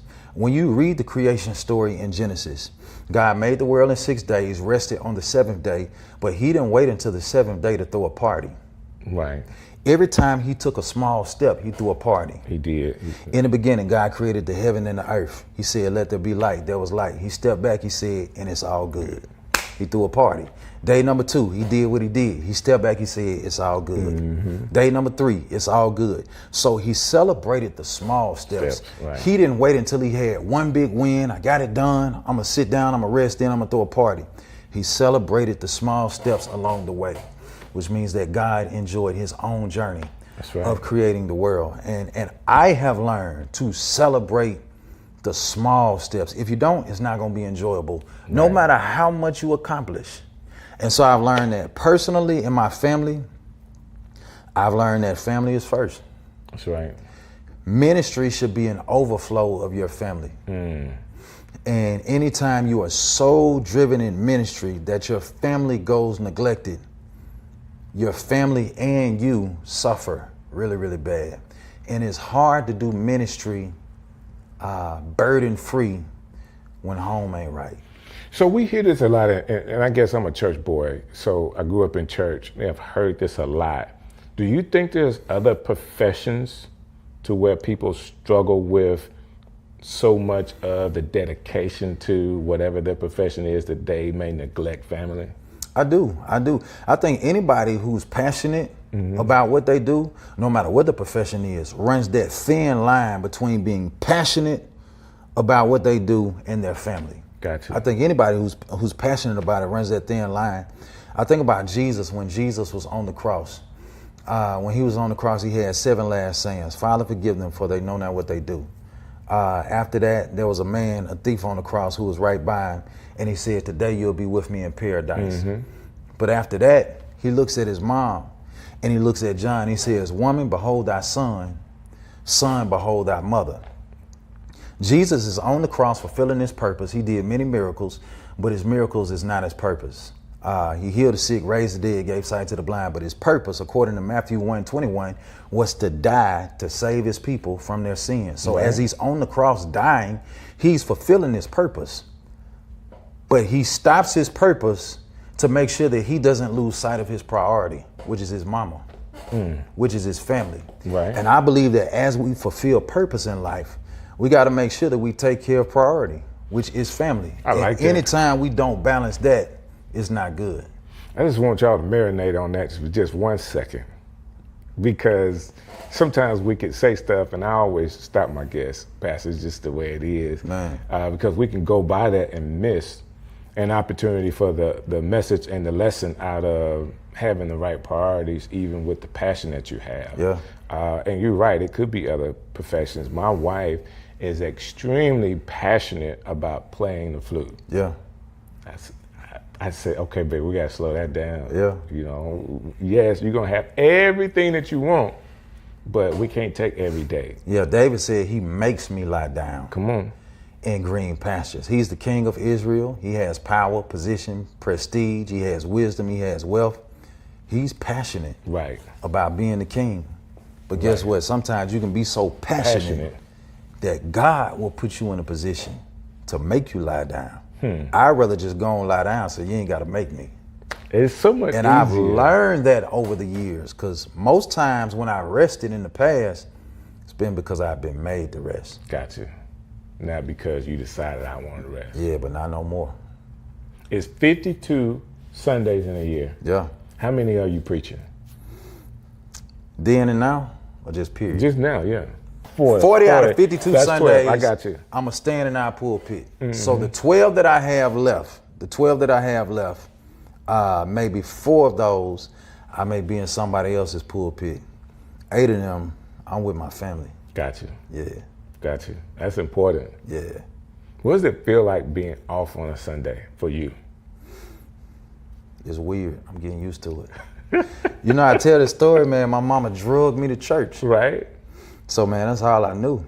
Now I'm getting used to it now. Right. Especially this last month I just took off, I'm getting used to it. But, man, when you've never done that, Monday night Bible study, Tuesday night choir rehearsal, Wednesday night midweek prayer service, Thursday night life recovery, Friday night youth activity night, Saturday we witnessing in the streets, Sunday you don't just go to church, you in Sunday school. Right. So I passed the drug test. She drugged me to church my whole life. So being off on a Sunday, not being in church, you know, is weird. But I've also learned that rest is necessary. Here's what's interesting. In the Old Testament, the Sabbath was on the 7th day. And that started because God made the world in 6 days, rested on the 7th day. The Sabbath was made for rest and reverence. Okay, the Sabbath was made for man, not man for the Sabbath. So when God made the Sabbath, he made it to intentionally give us a day to rest, to relax, to refuel, to recharge, and to reverence him. Right. In the New Testament, when Jesus died, he got up on the first day of the week. So we now celebrate the Sabbath on the first day of the week. And I think there's a principle in that. Okay. In the Old Testament, you rested on the seventh day because you were tired after you worked 6 days. Right. In the New Testament, you rest on the first day so you don't get tired when you work the next 6 days. Wow. So I'm learning to rest so I don't get tired instead of resting because I am tired. And I guess an application to that is the success, and people can take this the way they want to, of a Chick-fil-A that's not open on a Sunday, but still has the productivity as though they were open for 7 days. They do, man. Chick-fil-A doing numbers that other businesses are not doing because they're honoring the Lord on his day. I think it's the same thing, the principle of tithing. The same thing with our time, tithing and our time. God tells us to give him more time than money, but it's all a trust issue. Trust in God is only authenticated when I'm able to give the very thing that I'm tempted to trust more than God. And the very thing that I'm tempted to trust more than God is my money, my wealth, my possessions, my time. Right. And so God says, give me 10%, and you'll see that I can do more with your 90 than you can do with your 100. He then says, give me 1/7 of your time, and you'll see that I can do more with your 6 days than you can do with your 7 days. People struggle with that, Pastor. Yeah. They struggle with the whole tithing thing. Yeah. They think this is some type of construction of the church to get money. Yeah. I guess for the pastor could look a particular way. Yeah. I mean, we're experiencing that maybe a couple of weeks before this gets loaded from when we're talking. But, you know, it's just last week we had a guy posing as a biblical leader. And the federal government had to come in and shut what he was doing down. Yeah. But it was in the midst of millions of dollars that he was raising. And people struggle when they see that. Yeah, and it's abuse in every profession, but people still go back to it. They do. It's only when it comes to the church and you see abuse in the church that people walk away from God. And that's a very, very sensitive area. I know that it's sensitive for a lot of people, but I tell people salvation is free, but it costs to do ministry. A lot of people talk about what the church is not doing, but when you see the church doing something, when you see a church with an actual vision of education, financial literacy, workforce development, housing, recreation, and a church with a vision to revitalize communities, not just through real estate and homes, but also by revitalizing churches that have died out. So that we won't be far from where you are, so that we can put a Bible-based church in every area to be able to make heaven big and make hell small. Man, that's a vision that you really want to get behind. Well, guess what? It takes a lot of money. It does. To do it. It takes a lot of money to do it. And what I tell people is we're not giving to a church. We're giving to God through a church. I like that. And so when people give, don't put your eye on the pastor. You know, when people give, don't put your eye on what it is that you think that you see. Your giving is to God. Your church, your local church, is just the vehicle by which you do it.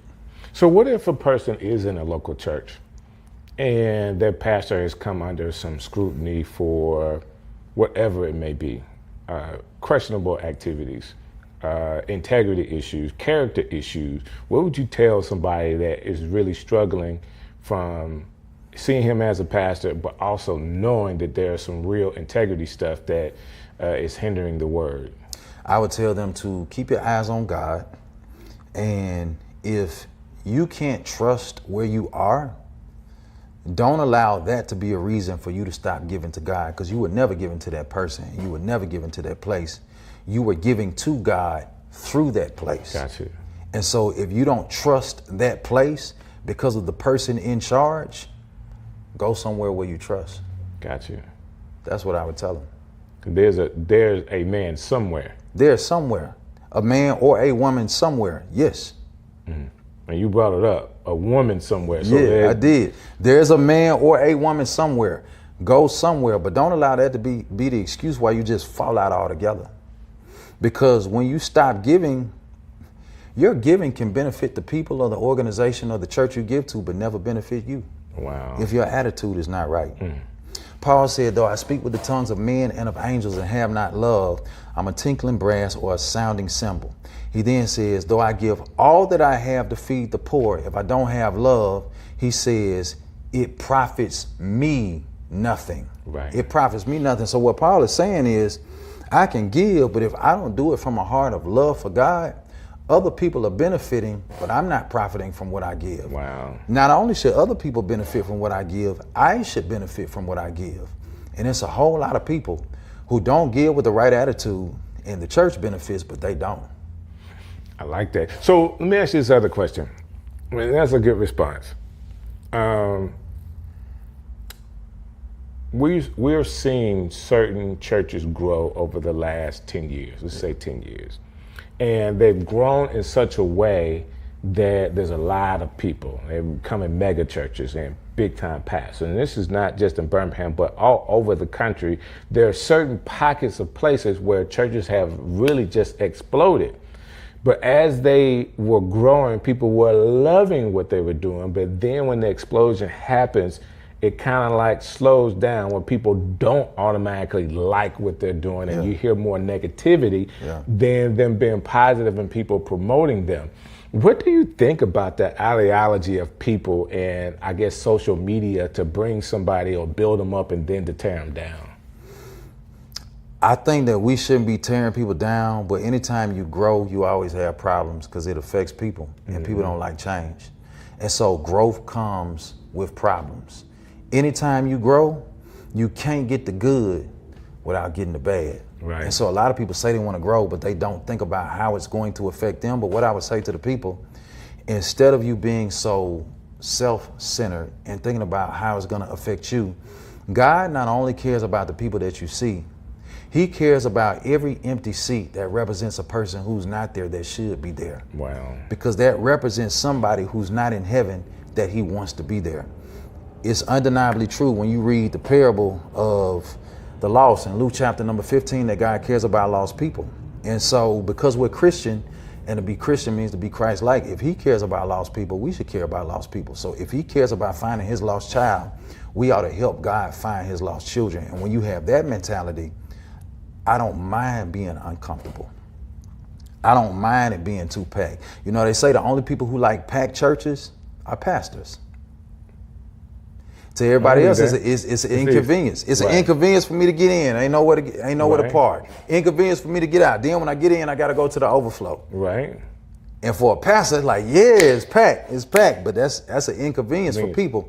But when people have the mindset, okay, it may be an inconvenience, but I'm going to give up my seat for somebody else who needs to hear this message so that they too can partake in the kingdom of God. That's how we got to look at it. I like that. So I want to round it up with this question, or an opportunity for you to speak to people. There's a lot of people that may watch this that are questioning their faith. They listen to this pastor sounds good, but what about me? Like, I don't believe in pastors. I've been to a church, I got a major league church hurt, and I'm really questioning if there is a God. Can you speak to those people and try to help them kind of figure out where they are and where God is? Yeah, so a couple of things. Number one, church hurt is real. A lot of people don't have a problem with God, they have a problem with God's people. Right. And then some people do have a problem with God, but let's just start there. A lot of people don't have a problem with God, they have a problem with God's people. And so when God's people don't properly represent God, they think that there's something wrong with God, when in actuality, he was just misrepresented. Right. And so I tell people that the church is the body of Christ, but also the bride of Christ. So whenever you say, I love God, but I hate the church, because the church is the bride of Christ, what you're really saying is, God, I love you, but I can't stand your wife. Right. And although the church is imperfect, the church is still God's mechanism to save the entire world and to bless the entire world through the local church. And the church is not going to be perfect until Jesus returns. And so he says, when I come back, I'm coming back for a church without spot or wrinkle. And I would say to that person, if you're looking for a perfect church, if you find one, when you show up, it'll no longer be perfect. Because just like the people in that church are not perfect, neither are you. Right. And so I would say that to them, but also for people who are just downright questioning, is God real? I would say to that person, if you're questioning if God is real, ask God to show you. You can read all the scripture in the Bible. You can listen to me. You can listen to other pastors all day long. But if you sincerely and genuinely ask God to show you, he will. He will show you through your own experience. And once you got an experience with God, nobody can take that away from you. No, they can't. They can't. And very few people, well, there are people that give testimonies. And testimonies could be one thing, but like when you really had a real encounter with God, like in my life, the humbling that I went through and knowing that it was God being a great father to me, it's something that nobody could take away. Now, I'm very smart about that experience because anytime I feel like I'm off a little bit, I just say, God, remind me. In my memory, remind me how you humbled me. I don't want to go through another humbling experience. Just remind me, okay, this happened in the past, so I understand where I need to be. And it's kind of like my guardrails so that I can stay focused on what God has got for me to do. Man, I appreciate you hanging out with me, man. Man, I appreciate it, man. Thank you. Thank you, brother. Because I know how important your time is. All the stuff you got to do to come sit down with me, man, is really huge. Man, I'm proud of the work you're doing. Man, that's what's up. That's what's up. All right, so hey, guys, another Strick City Live. I need you to do me a favor. Go to beatmethetostar.net. Beatmetotostar.net. Check out the Star Church in Birmingham, Alabama. Figure out if this is a place you can come to and just visit and see what's going on.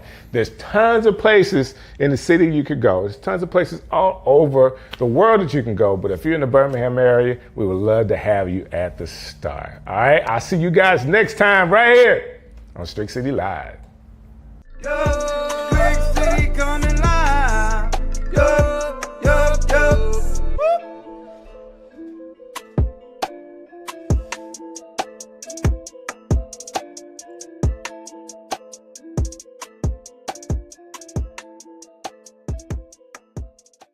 Do you have a nickname?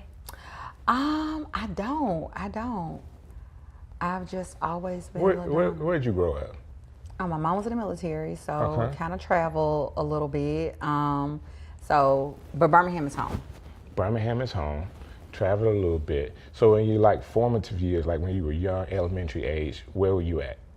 I was in Birmingham. I went to North Birmingham Elementary for the 2nd and 3rd grade. There's no way you went to North Birmingham Elementary and nobody gave you a nickname. No, it was always LaDonna. Okay. They might have shortened it. Like I know my grandma used to call me Donna, but other than that, it was LaDonna. Not Madonna? I've been called Madonna, Shadonna, all the Donnas. Your nickname is Lily. That is so crazy because my dad, his name was Lily. Like that was his nickname. There you go. I called it. You did. He in here somewhere. Like in here? Yeah, he in here. Well, he can stay wherever he's at. If he's nice and quiet, we're gonna keep it that way. We live?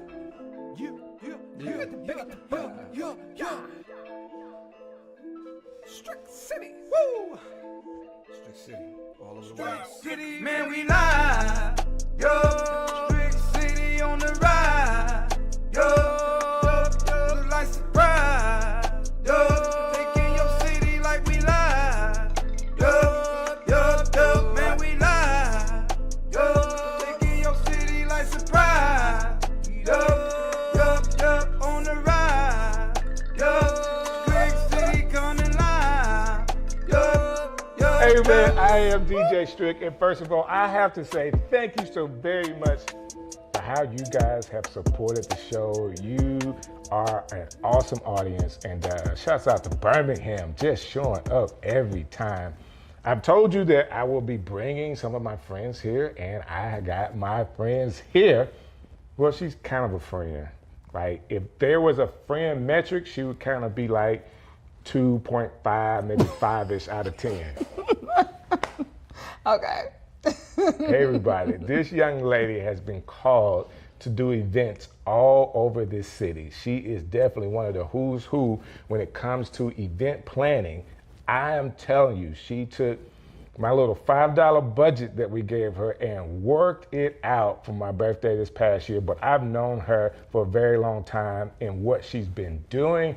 One of the first people that I saw in the city using the lighted letter boxes. Like she was one of the first that I saw. She could, somebody else could have did it, but I was like, wow, that's pretty high.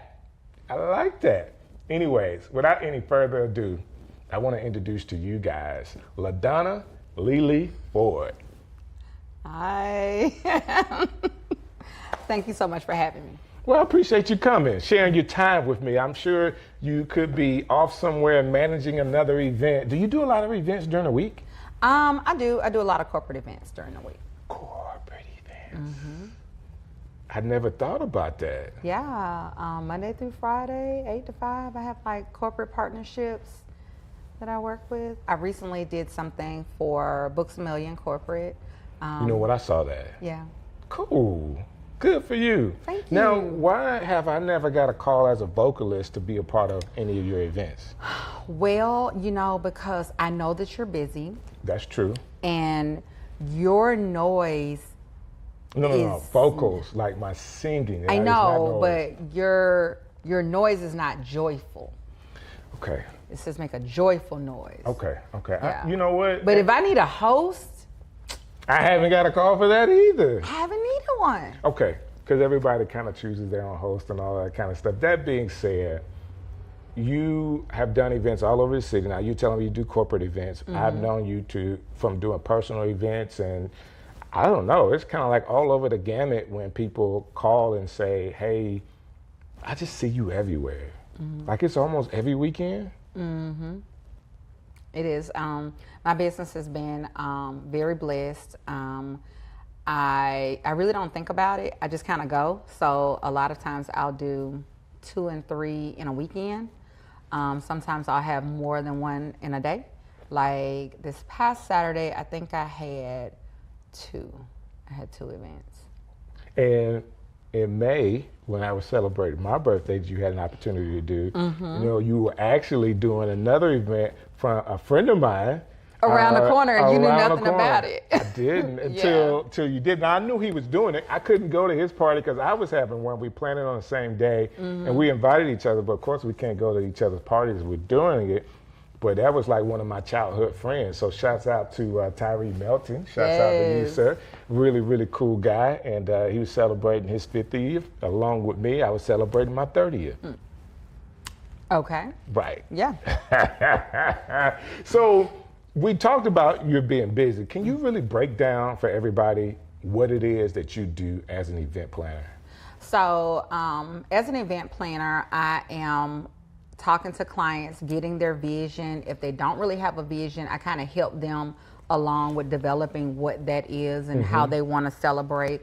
I get to know them, find out, what they like. I also do my own research. So I may go on Facebook or just kind of do like a little deep dive, trying to figure out like little small nuances about the person that I can put in the event, and to where when they get in, it's like a little Easter egg or a little surprise, like, oh, how did you know? I didn't know, So I do that. I bring all of the vendors together, just kind of depending on the vision that we've kind of come up with.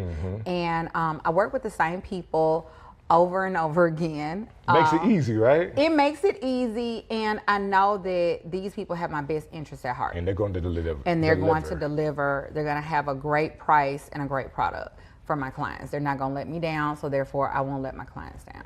So do people, because I don't know, I didn't really do the details for the birthday party, but do the people know the vendors that you're using, or do you bring it all to the table? I bring it all to the table. Sometimes they may have like their own, like I have to have this person. And I love working with new vendors. But if I had my preference, I'm a creature of habit. Right. I kind of like using my own, but I will submit those vendors to the client and say, hey, these people, you know, are really great. This is their work. So the client is not going in blind. They actually know. Okay. You know. Well, that's what's up. Is there like a client that, have you ever had a celebrity client? Come on. Other than me, of course. Other than me, have you ever had a celebrity client? Define celebrity. Like you know, someone that's like been on TV. Yeah, been on TV, somewhat famous. Yes. I don't know if you watch Love and Marriage Huntsville. So I did something for the Scotts. All of their boys graduated high school at the same time. Okay, cool. And so I did their graduation party. But before that, I did an event for them. It's gonna air, so I can't talk about it. Okay, cool. But you'll see it soon. There you go. So it's growing, like your notoriety is growing. Yes, like people, I don't know, I don't get caught up in my own hype, so I just be in Target and whatnot. Target, because we're not supposed to be in Target. Yes, you one of those people that be skirting in there. I don't, I promise you. But I'll be like in Publix and looking real like I just ran out real quick. And people will be like, oh, I know you. And I'm like, hey, you know, I'm like, don't look at me. Right. You know, but I just go on. I don't really think about it. I think it's really cool. Does it, that notoriety of people calling you and you get a chance to do bigger and bigger events and people trusting you like that, has it changed your life at all? Not really. I try to remain humble. I try to keep it all like, okay, I don't think about, like, let's say Beyonce called me. I'm gonna fangirl out for a minute, and then I'm gonna come back in and like, okay, this is just another event. This is just another, you know, person or whatever. Right. But like, especially like when I do corporate clients, because I know that all eyes are on it, it gives it like a certain level of, I don't want to say stress, but it's like the pressure is on. Right. Because it has so many different eyes on it. And I always think no matter how big or how small the event, it's another opportunity for someone to see what I do. That's true. Because if the event goes well, most people know to ask. They would see, well, who is the person that put this together? Who did y'all use? And I normally tell people I do it all. I did it all. I remember you said that. Yeah. Just so you know. Like, it's not like I did it behind your back. That's right.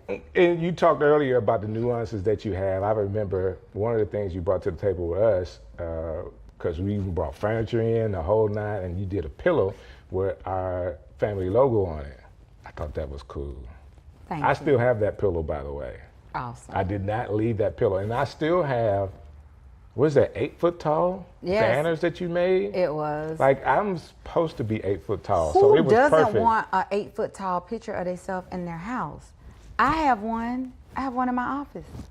It could be, it's scary to the kids that didn't know it was down there. 'Cause it's Yeah, in the now basement. it is alarming when you walk like the middle of the night and you see this, you see your eyes, you're like, What is that? what is that? So I still have to deliver my sister hers, you know, by being 8 foot tall, it's just not easy to fold up. No. So I got to figure out how to get her posted to her, but No, where is she? she's in Opelika. Oh, you can drive that down. In what? In a car. I mean, No, in like you in a truck. SUV. Like I had to rent a van to go pick it up. You know how much it cost me? $100 to do that. Right, downtown and back. But it's worth it because I got it. Most people would have left it or like Yes. tossed it, and I just thought, you know, it's just me. I have a lot of clients who like, at the end of the night, now how do I get this home? I'm like, I don't know. I just got it here. You just do the front part. Yes. So you can tell them you had to get it's a cargo van. And they could be cheaper. I mean, I think U-Haul would have been much cheaper than what I did, but I was trying to get it quick. Gotcha. That being said, people are seeing this and they may not have known about LaDonna Lee Ford. I made it that, don't y'all call her Lee, okay? Don't do that. And Aaron, I'm sorry that I did that, okay? I'll stop. So Lily, what makes what you do different than other event planners?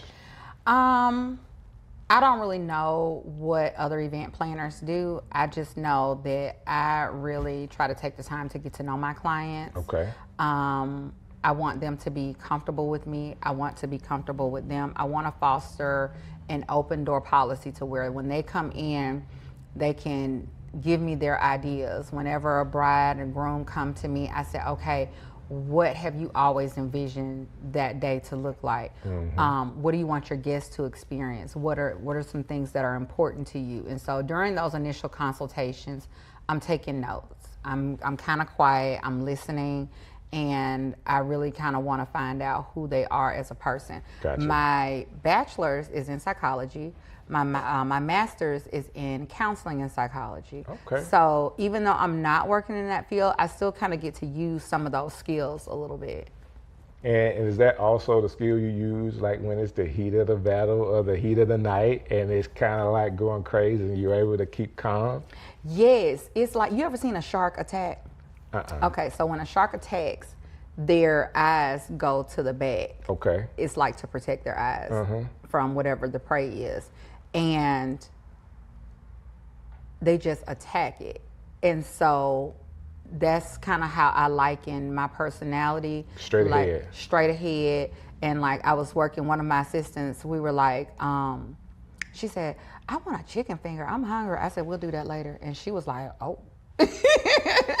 Like, we're not hungry like now, we're working now. Yes, when I'm working, I don't eat, I don't go to the bathroom, I don't do anything. And I kind of forget that other people need to eat and go to the bathroom. Other people are normal. Other people are normal, but I have like, it has to be right. Yes, it's your event, that's great, but it's my event. It's your event It's too. my name, and it's my, I don't want to say legacy, it's my brand, you know.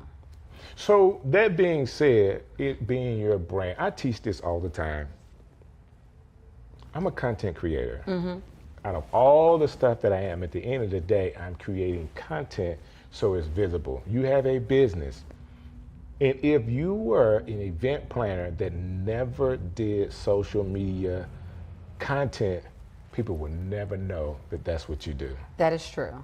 That is definitely true. A lot of people, you know my work before they, know me. That's right. And some people, I always say that, you can't sell the dream looking like a nightmare. Right. So do I want to get up and do makeup and all the things or whatever every single time that I leave, no. Right. I have a hard time with that too. Yeah, I'm sure.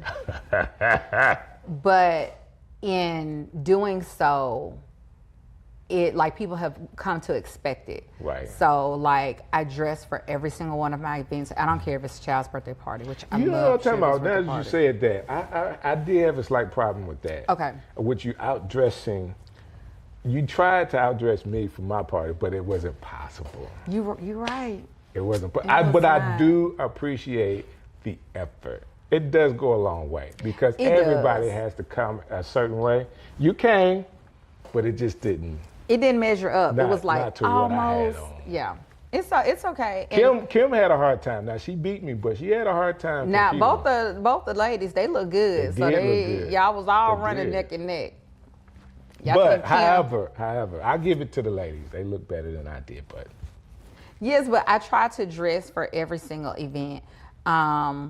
In those rare times that I don't get a chance to dress up, my clients are like, well, I thought you were gonna, and then are you gonna do a picture? Are you gonna do a reveal? And I'm like, okay, Yeah, yeah. so I have to go in the bed. Like I've changed in small restrooms, in closets, in my car, just wherever I can find be a able to corner get that. to get that done for my clients. Well, I think that is awesome. And I also think that from a business owner, not just an event planner, but as a business, because I really do teach this, what you do, you model what business owners should do with their content. Because once a client uses you, guess what? They're friends with you, they're following you, and those people all see all the stuff. So guess when they have an event again, you're still what they call top of mind, top of tongue. Mm-hmm. I gotta call LaDonna again. And guess what? They want to call you based on not just that last experience, but they see you are continuing to work with people. Yes, and continuing on to grow. I also, at different events, try to be very personable, even though I have that shark, mentality. Mm-hmm. And in the end, I've had guests say, y'all did an amazing job. Right. What is your card? Like, what's your number? What's the name of your business? And so that's awesome, because a lot of times you're going about your day and you're thinking, I'm just a help. Nobody sees me over here with this shirt and these pants on. But they do. They do. Mm-hmm. They do. They do. And it means a lot. It means a lot. Again, I appreciate what you did for me. And I wanted to, because you're doing so much, you are a part of that Birmingham who's who. Because if you're doing an event, am I? I don't feel like. Call LaDonna. Like if somebody's doing an event, and I know there are other event planners out there. I'm not taking any business away from them. But this show is based off of, number one, people that I know that I'm friends with. And I wanted to be able to share what you're doing, because I remember it was a really, really quick conversation around the time when you were leaving your job. Like we hadn't worked together, maybe some church stuff, but we haven't worked together before then. And I was just so impressed. I was just so impressed that you had started a business and allowed it to grow. And it grew so much that you were able to do that full time. So many people dream of that. And you're living that dream. I am super duper blessed. And the only way that I can do that is God being our source and our resource. That's good. And I have an amazing husband that, because of his position, it allows me to kind of move the way that I need to move. That's awesome. Big shouts out to Aaron. Big shouts out to Aaron. I think that is cool what you're doing. If people are watching this and they say, I didn't know who this LaDonna person is, and they want to peruse all the pictures from all the events that you have up, how can they get in contact with you and see everything? They can go to my website, All a Dream, EPD, like E is in event, P is in planning, D is in design.com, or they can go to my Instagram, All a Dream EPD. And everything is there. Everything is there. All the good stuff is on the Instagram, because I'm able to kind of do that real fast. Okay, that's what's up. Well, I appreciate you coming to hang out with me. Thank you for do the inviting podcast. me. I enjoyed it. And let me say this. I want to say happy birthday to you. Thank you. I think it's awesome. I'm a little younger than you are, so I love to respect my elders. Is that like in metric? Is that like? No, it's in time. Like it's time. Hey man, it's been another Strick City Live. And again, I want to thank you guys for how you've been supporting this show. You can continue to support the show by just doing one simple thing. Go to strick.bio.link and you can see all the things that I'm doing, and especially subscribe to the YouTube channel. I would love to see you next week when we have another show. God bless you. Strick City coming live. Yo, yo, yo.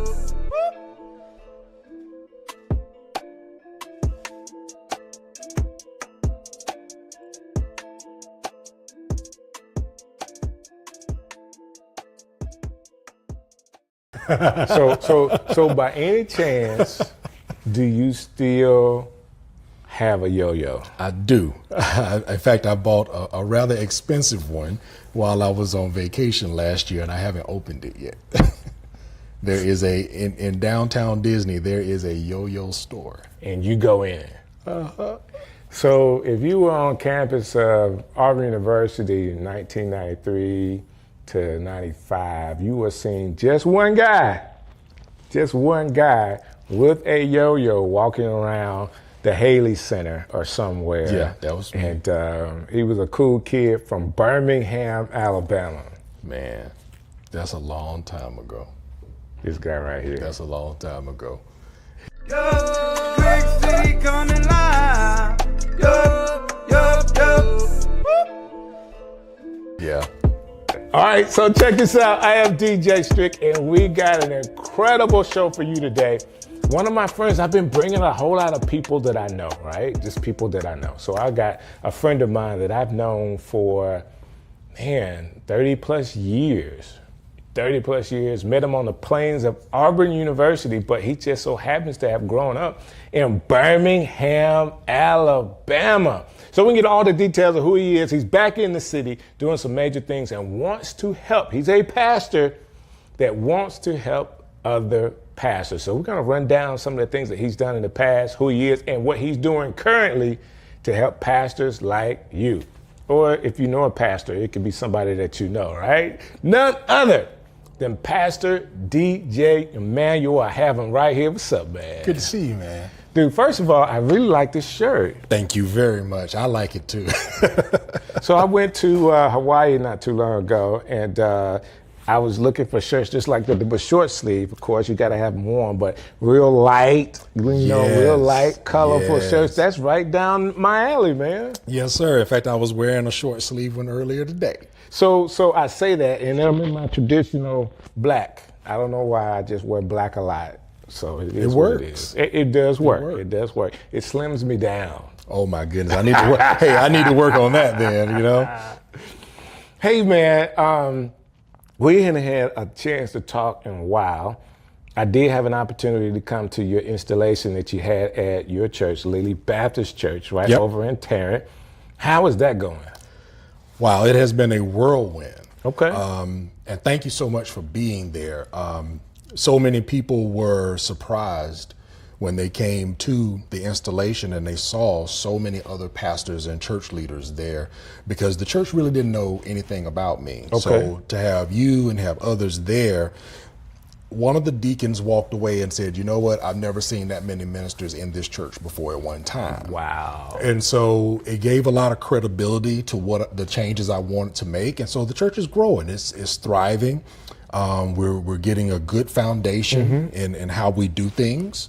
And a lot of preaching, a lot of teaching, a lot of leadership development, but it's working out very well. And I think people's eyes are open to the possibilities of what our church could be.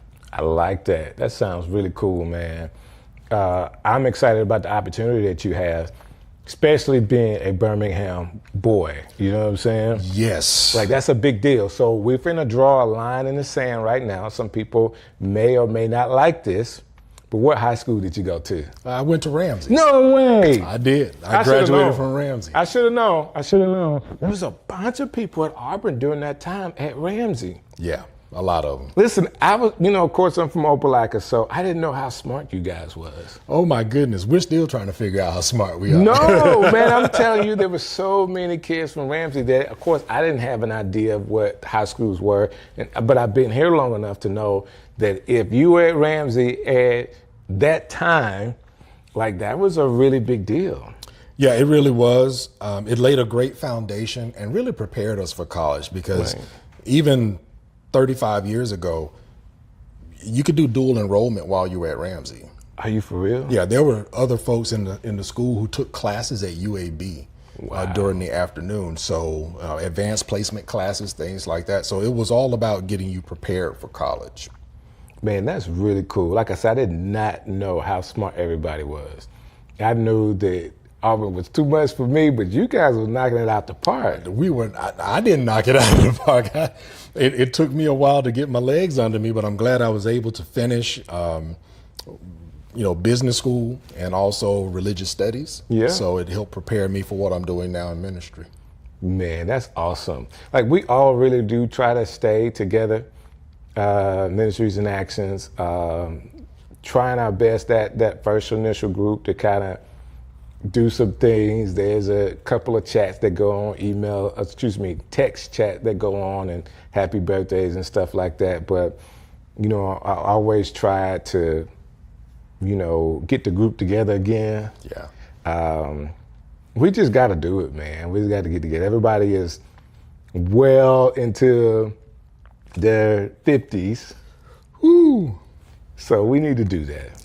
Yeah, but I think one of the things that's very positive is that so many of us have been either closely tied to ministry or are in ministry now. and have found other ways to be successful as well. So we're a busy bunch. Very busy. I'll take that. But there's still, it's nothing like people that know you when you were a kid, college student.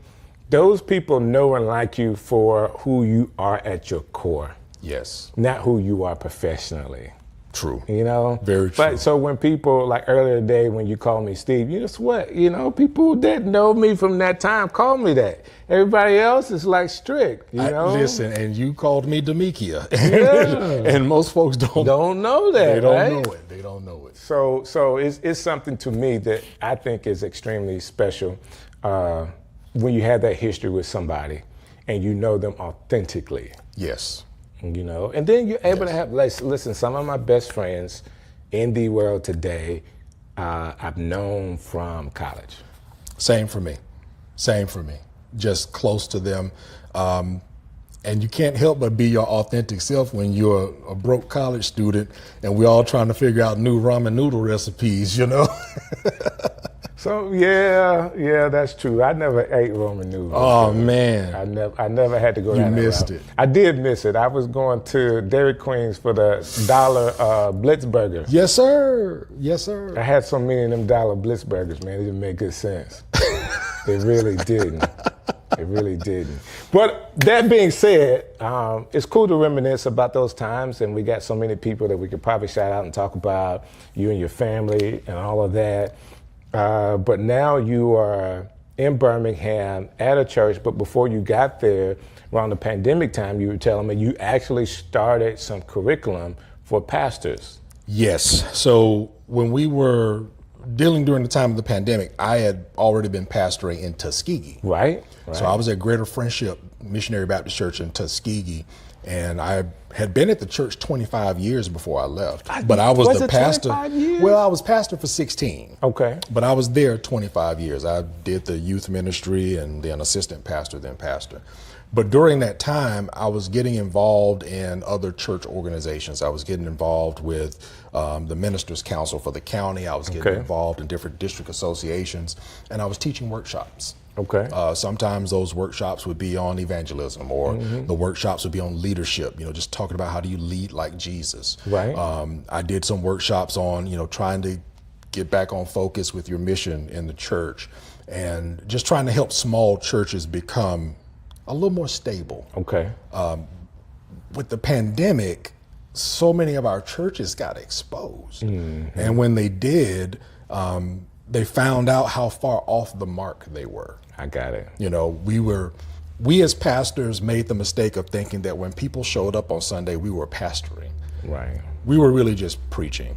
Right. The pastoring happens when you engage with people. It happens when you're talking to people. And when the pandemic happened, there were pastors who didn't know how to even get in touch with their members. No. They didn't know where their members were. They didn't know what was going on with their folks because they just weren't connected. Right. And so with engagement being kind of the new measuring stick, I've been talking with pastors about ways they can do that, because along with pastoring, I have a website design business, Emmanuel Business Solutions. So I'm always talking to pastors about how to use the technology to stay connected, how to use email marketing, how to use mass text. I mean, that's one of the things you helped me with, because now on Sunday mornings, after I had the conversation with you a couple of years ago, 240 pastors get a text message from me every Sunday morning where I'm praying for them. That's awesome. And so I bring that to the table and try to help these pastors see ways that they can stay connected with their folks.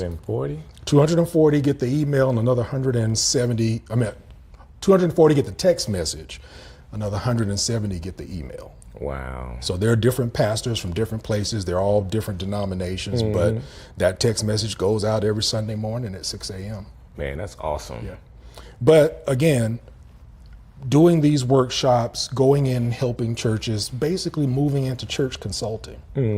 And so looking at myself as a small church coach, where I can just come alongside a church and say, let's look at what you've got going on. Let's grade your church. Let's see where you are.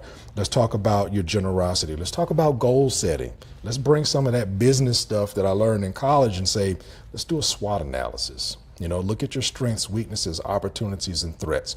Let's talk about goals and strategies and objectives and all of those things to try to help you identified the key areas you need to focus on. Right. So coming alongside a pastor, coming alongside a church and that church's leadership, and just kind of talking them through that process and literally teaching them those skills has just been, it's been very rewarding. So what is your ideal church or pastor to work with?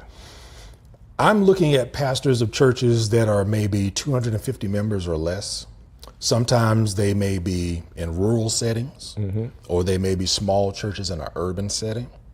But they're pastors who may feel as if they're stuck, may feel as if their people aren't getting it. They may feel that they are not taking advantages of the opportunities around them.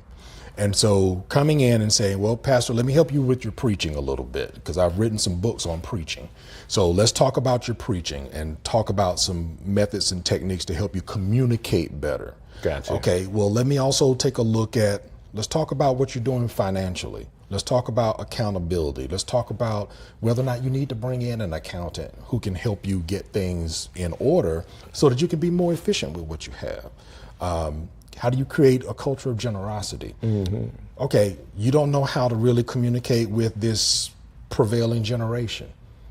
You don't know how to use the technology. Let me help you develop that media ministry, that social media ministry that will help you to engage with this generation and meet them where they are. Right. Because everybody doesn't want a handshake, and a lot of our young people don't even want a phone call. They prefer to see something online or receive a text message. So how do you really reach them? It's a matter of just kind of assessing, here's where you are, here's where you want to be. What are the steps that are going to help you get there? I hear all of this, and I think it's excellent, an excellent idea and an excellent way to help a particular group of people. But my question would be, how, for that particular role, a lot of the men feel like they have to have it all together. Because what they see, like they see the pastors, other pastors that have made it, they make it look like it's so easy and that they have it all together. So how can they be vulnerable enough to somebody like you saying, I need help? I think that is a major issue, being vulnerable enough to say I need help, to say there's maybe something I can still learn. One of the things that you and I heard in college that has stuck with me for such a long time, William McCain always told us we needed to be fat Christians. We need to be faithful, available, and teachable. Gotcha. And I think sometimes after you've been in ministry 10 years, 20 years, even for me, 29 years, I still have to have that kind of availability and be teachable and not just assume I know everything.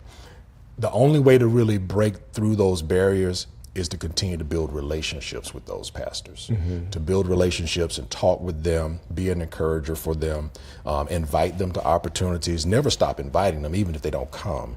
Invite them to opportunities to learn something new, see something new. You just have to stay in the relationship. Right. I mean, to win the right to be heard. To be heard. Yeah. And the right to be able to speak into their life, right? Yes. Yeah. So I get it. I mean, that group of people, let me say it this way. I love the fact that there's people out there that have taken the calling of God seriously enough to stand in front of people and preach the gospel. I believe that's a big deal. That's a huge deal. Right. I also know that there's a particular group of people that have certain characteristics that generally go that direction. True. All right. So there's, to be general, all right, there are things that they're good at. A lot of times they're good orators. They're good speakers, okay? They may be good in some type of leadership role, but administration is, in a general sense, not where they shine. I agree with you completely. I believe every pastor needs to take some type of business course, at least take some management courses, take some leadership courses, do something to help them with the administrative role that they have.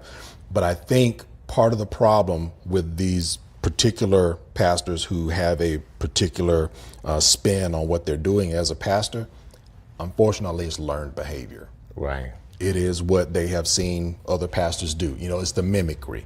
You're not really learning the substance of how to make these things work. You're just mimicking what you see the successful guy doing. Right. And so you want to sound like that person. You want to behave like that person. You want to lead like that person, but you don't know how that person got there. And you don't know what their journey was, and you don't know the people that they've developed and brought along the way. And administration and organization is most of the time is not what they're showing. It's behind the wall. Right. And that's the majority of the work for pastors. I will tell you. Hold on now. Let's say that really, really slow. Because an hour or two on Sunday morning is just a part of being a pastor. That's the preacher part of the pastoral job. The pastoral job, a lot of that happens. Sometimes you can shake hands and talk to people and pray for people on Sunday, but it's going to be Monday through Saturday where you really get to pastor the people. It is. When you think about Jesus, the way I try to help pastors to understand it is that Jesus, we know him in scripture to be prophet, priest, and king. Right.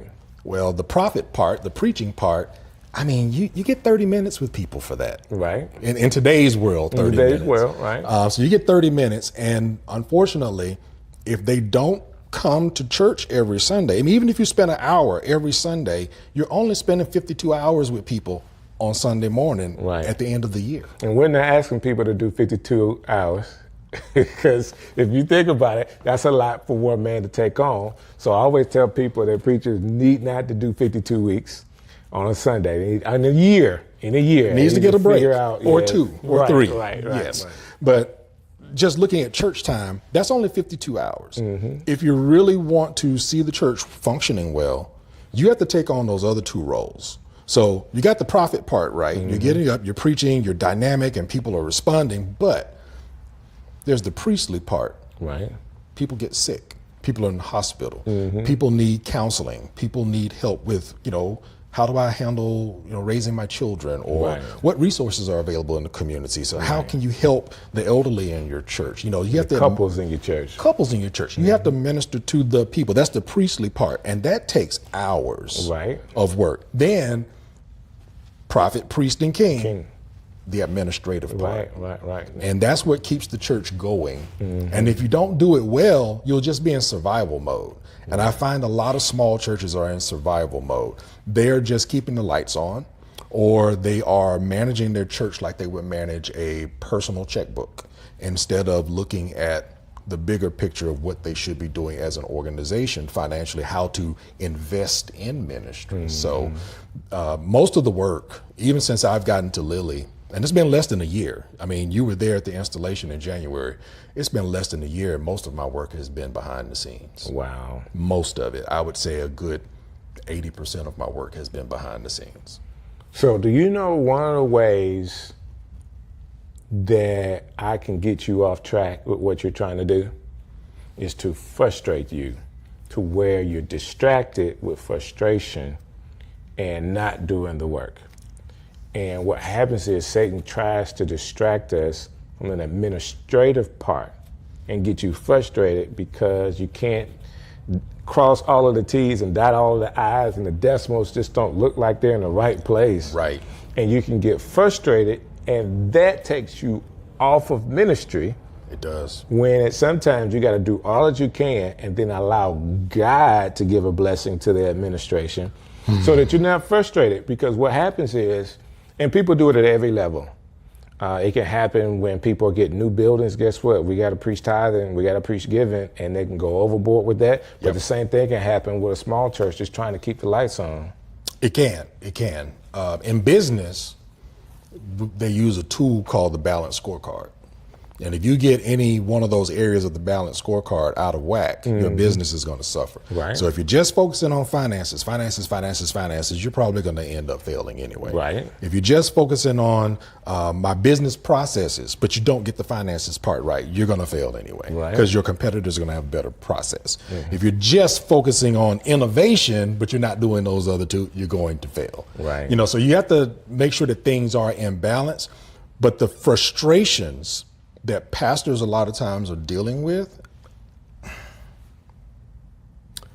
come from above them, depending on what association they're a part of or what denomination they're a part of, and it comes from below them with the people. Right. And I say that because, you know, not to take a text, but in Hebrews chapter 13 says, you know, take care of these guys that are watching for your souls, because if you're giving them a hard time, it's not profitable for you. So if people in the church are carrying on a certain way and you get distracted by people being upset or people not understanding and not willing to talk it out with you, you spend more time trying to put out fires. Right.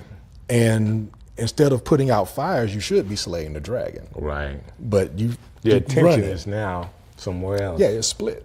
It's split. So it's dangerous. Frustration is dangerous. That's right.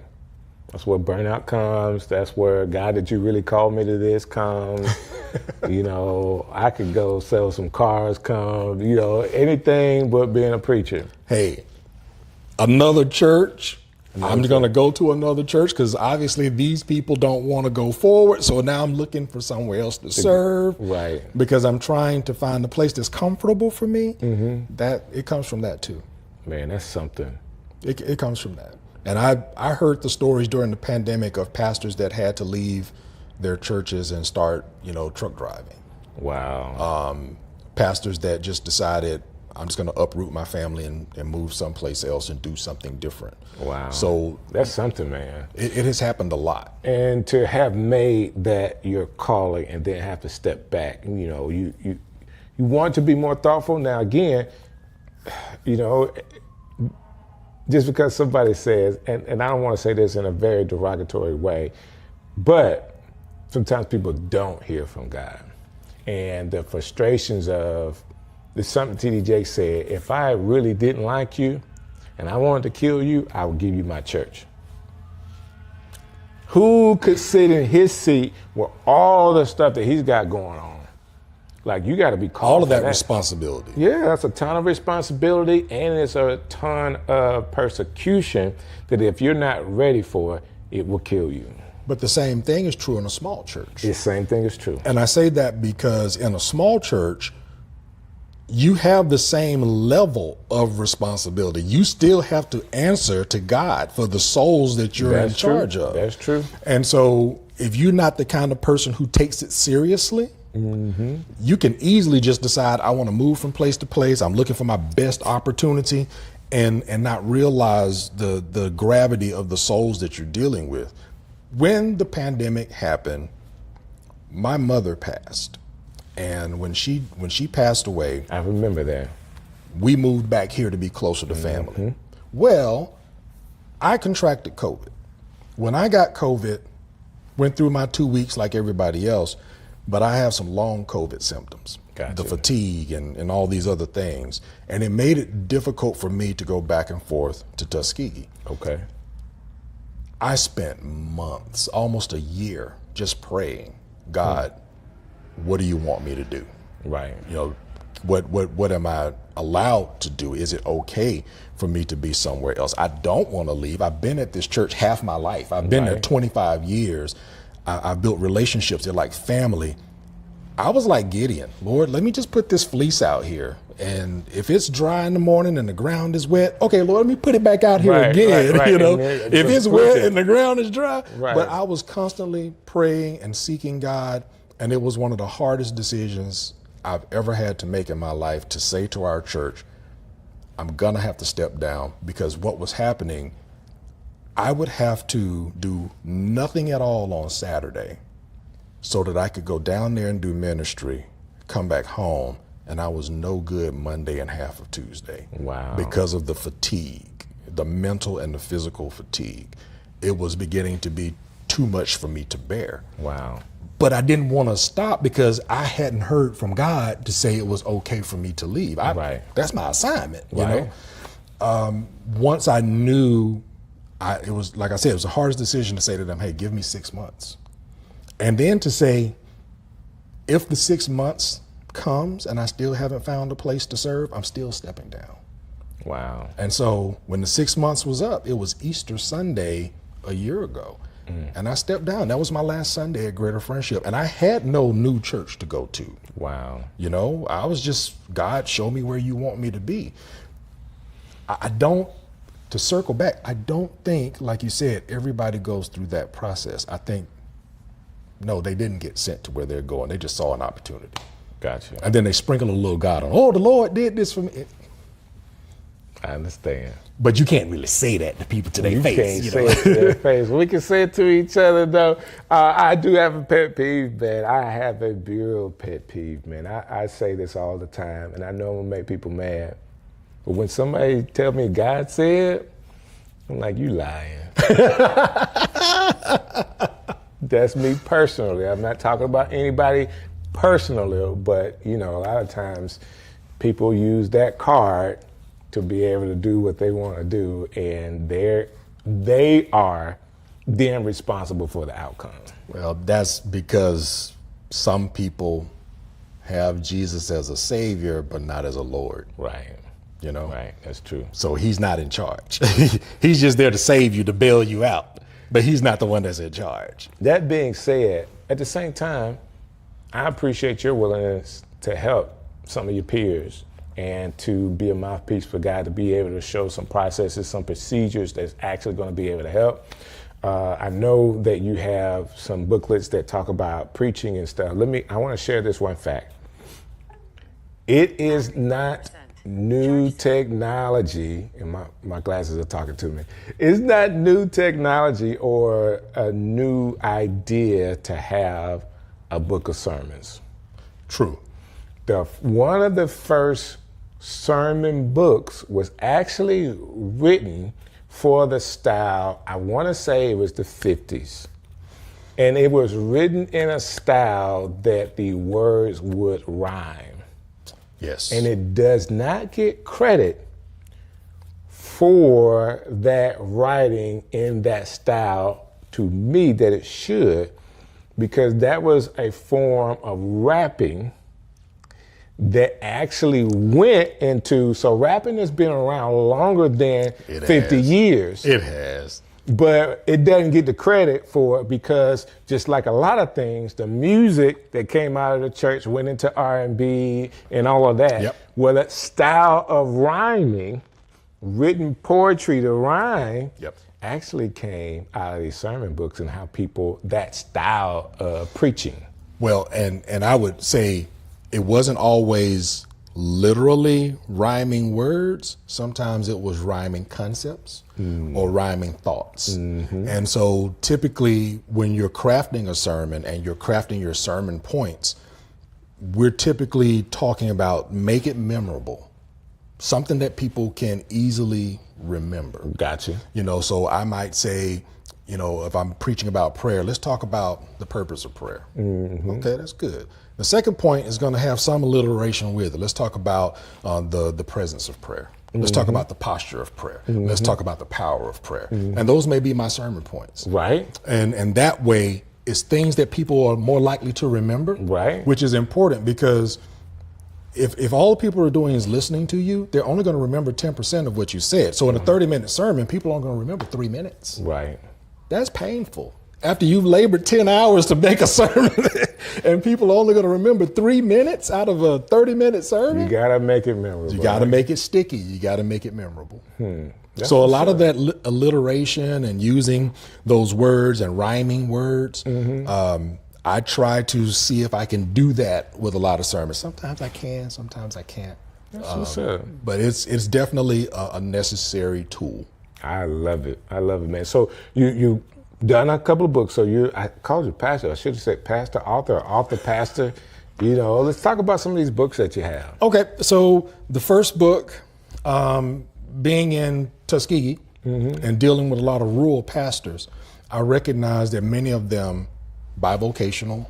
Some of them lived outside of the areas where they were. I was one of them because I was living in Auburn and driving to Tuskegee. Then I was living in Noonan, Georgia and driving to Tuskegee. But I knew pastors that were coming from Montgomery and other places to come to Tuskegee to pastor.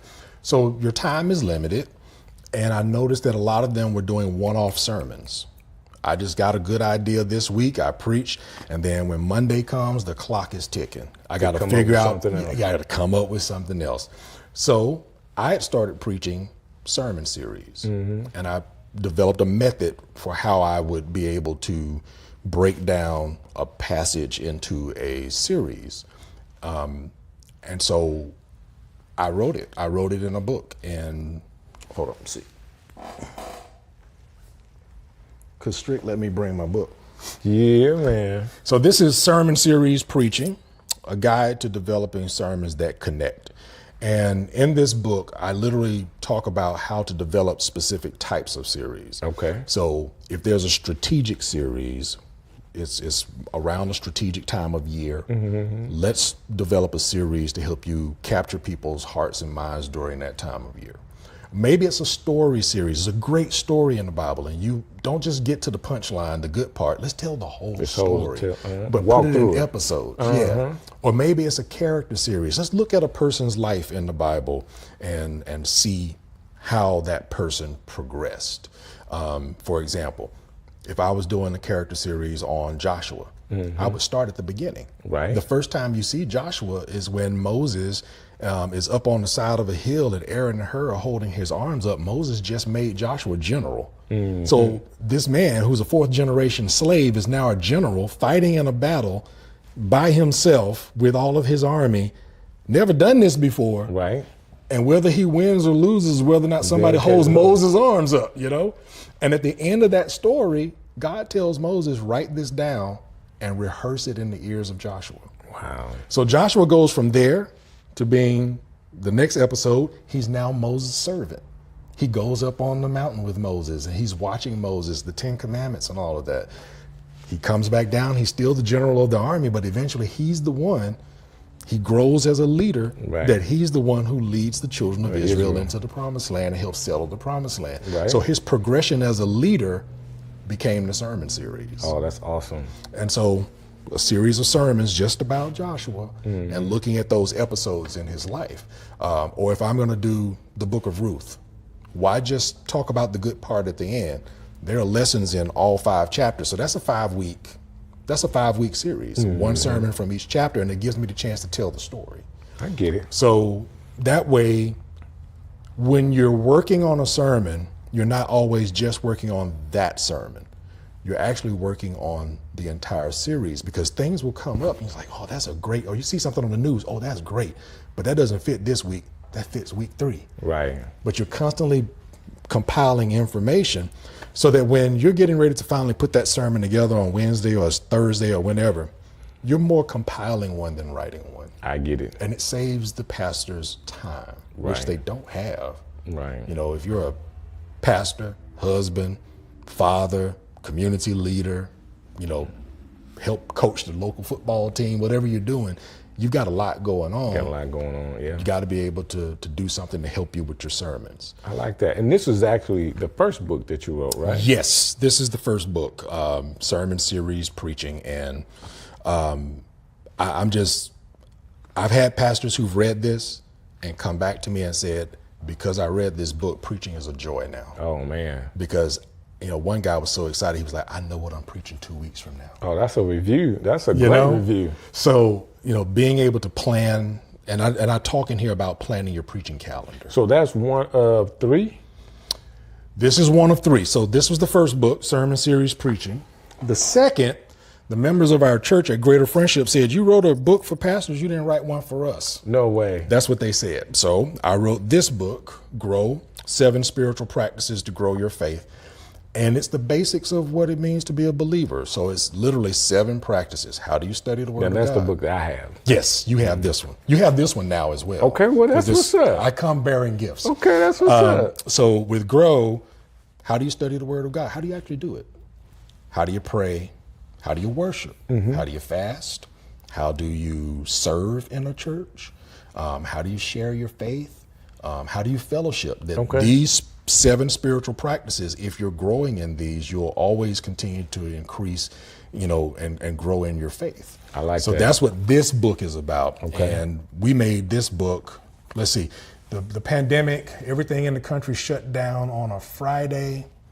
I clicked publish on a Thursday, on that Thursday. And my wife and I decided that we were going to make this book available to help churches. So I made this book available to pastors at my cost. Wow. So that they could get this book at $5 a book. Wow. And it retails on Amazon for like $16.99. But I'm like, hey, you don't know what you're teaching and preaching during the pandemic. Your church is struggling financially. Get this book at $5 a book. If you make it available to your members for $15, you get $10 back to your church per book. Wow. So pastors. So they would just have to buy. They can buy them in bulk from you and be able to. Instead of buying them directly from Amazon, they bought them from me. And so I would have it shipped directly to them. And we wrote a teaching guide to go along with it. So I'll send them the PDF of the teaching guide. Okay. And the pastors that did this kind of fundraiser, I don't know a pastor that was able to teach this in less than 5 months. It took them that long to go through it all. But that's 5 months. They didn't have to worry about what they were going to teach for Bible study. Well, there you go. And it put some money back into their church. So that was the second book. Now, the third book just got published a week ago. So this is hot off the press. This is hot off the press. So I had pastors who were saying, I like this idea of doing sermon series, but I'm having trouble getting started. Gotcha. So I decided, well, I'll just give you some sermon outlines. So this book has 12 sermon series in it. Okay. They've already been preached before, but I put them in an outline format. It's kind of like giving a pastor the skeleton and letting him put the meat on the bones. But there's an overview for each series telling you what the series is about. And then after the overview, you actually have the outlines for each sermon in the series, whether it's a 4-part series, 5-part series, or 6-part series. Oh, that's awesome, man. And so it's a whole year of preaching in here. If a pastor needed help, if he just wanted to use them as a sermon starter, if he wanted to take one of these series and say, hey, I'm doing 5 nights of revival, let me grab one of these series out of here and I can preach those 5 nights. So say I'm a singing pastor. You got anything for me in there? Any one of these sermons would help singing pastor. Well, and I say that because, depending on how you approach what you're doing, you can always find a song or a hymn that goes with it. And I say, I don't do a whole lot of singing. Do you sing at the church, man, for real? I don't really do a lot of singing. I try to stay out of that arena if I can. Let your wife do it. She can handle it. Yeah, she can handle it. So, but I'll give you an example. Sunday, I was preaching a message, and the final point in the sermon is that you need to anchor your faith. I did not sing it, but I quoted the lyrics good for you, good for the people. I quoted the lyrics for, be sure your anchor holds to the solid rock. I took that hymn and, times like these, you need a savior. Times like these, you need an anchor. That anchor is Jesus. I did not sing it. I did not sing it. What's up, man? So people are hearing us today, and I know because of time, I want to go ahead and wrap it up, but how can, whether they're lay people in the church or pastors that want more information about what you're doing, how can they get in contact with you? Easiest way is through my website. So I have a personal website. It's pastordjmanuel.com. And there on the website, you'll find where the phone number is there for you to subscribe to Prayers for Pastors. Okay. There's information about the books there, and information on how to get in touch with me if you need me to come in and do some coaching with you. So all of that's on my personal website. Now, our church website, lilybaptistchurch.com, but for me personally, pastordjmanuel.com. Wow, well, you can't beat that, man. I appreciate you coming by. My hope is someone listens to this today and they will be vulnerable enough to say, hey, I need a little help. Yeah, well, I'm glad you brought that up, because I forgot to share this with you. Okay. I'm doing a workshop this week, and the workshop is called Jumpstart Your Preaching Calendar. And we're inviting ministers and pastors to come learn about preaching, learn how to develop your annual vision, and learn how to actually make your preaching calendar for the year. Okay. And I'll be doing that several times during the fall as we get closer to the end of the year. But this is a great time to get started with that. So that's going to be, this first one is going to be on Saturday the 20th from 9 a.m. to 10:30. It'll be at Lily Baptist Church, or they can register and they'll be able to watch it on Zoom. So I'm not really sure when we're going to air this. That being said, if they want more details about the sermon series or about the series that you're going to have on this, how can they get more details on that? We'll always put that information on PastorDJManuel.com. So when I'm doing the next workshop, it'll be there. Gotcha. So that's where we post all of our information. And on social media, I'm literally on all the channels as Pastor DJ Manuel. Well, there you have it. Hey, man, this has just been awesome, dude. Yeah, it has. You're the man, and I appreciate you and the heart that you have for other leaders in this city. Well, thank you. I'm glad to be home. Yeah. And glad to have something to contribute. There you go. There you go. Hey, man, this has been another Strick City Live. Thank you so very much for how you guys have already supported us. But of course, we can always use more of your help. And it's not monetary help that I need. Can you like this? Can you share it? Can you subscribe to the channel? That will go a long way for us reaching more people. So till next time, I'll see you. Strick City Live. Yo, Strick City coming live. Yo, yo, yo.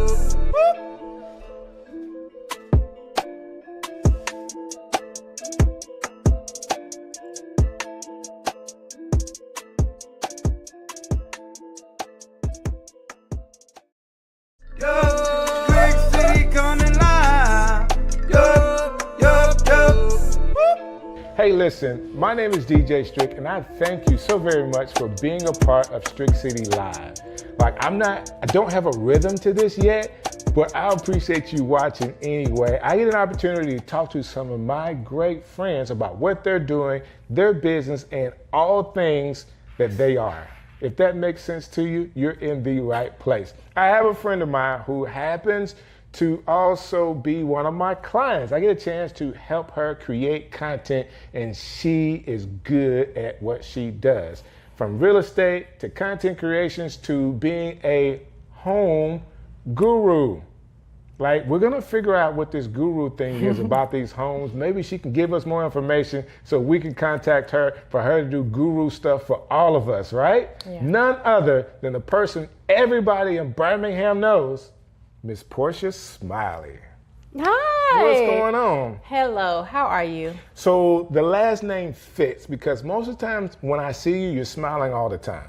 Yeah, I think that's like the proper response for like when you feel awkward. It's like you just smile? Smile and nod. So you feel awkward most of the times when you're around me? Well, but you would make an introduction. The cameras are rolling, so it's kind of like a, Can I start with this guru, like home buying guru? Mm-hmm. Explain that to me. Okay, so I am 10 toes deep into everything real estate. Okay, and that whole 10 toes deep is so youthful. Mm-hmm. So I get it. Go ahead. So, I work with sellers. I work with buyers.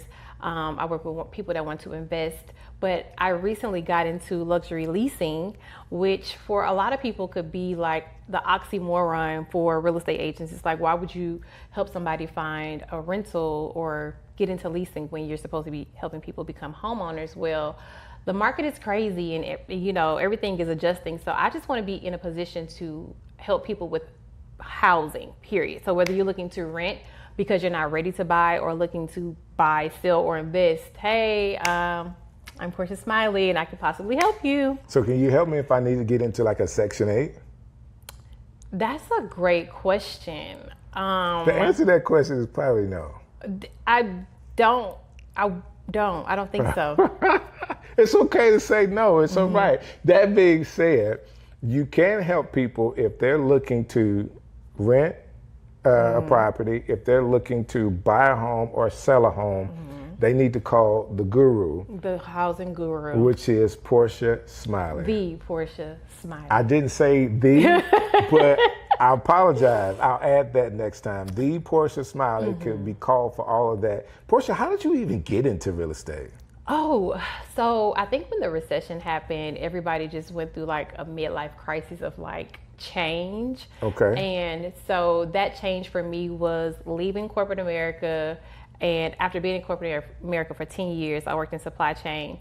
And I just wanted to do something completely different. My friend at the time, Jeremy Norman, was a real estate agent turned broker. He had a small brokerage in Atlanta that small brokerage turned into now the biggest. Jeremy is like a legend in real estate right now. Yeah. I don't know him personally, but who can't know him?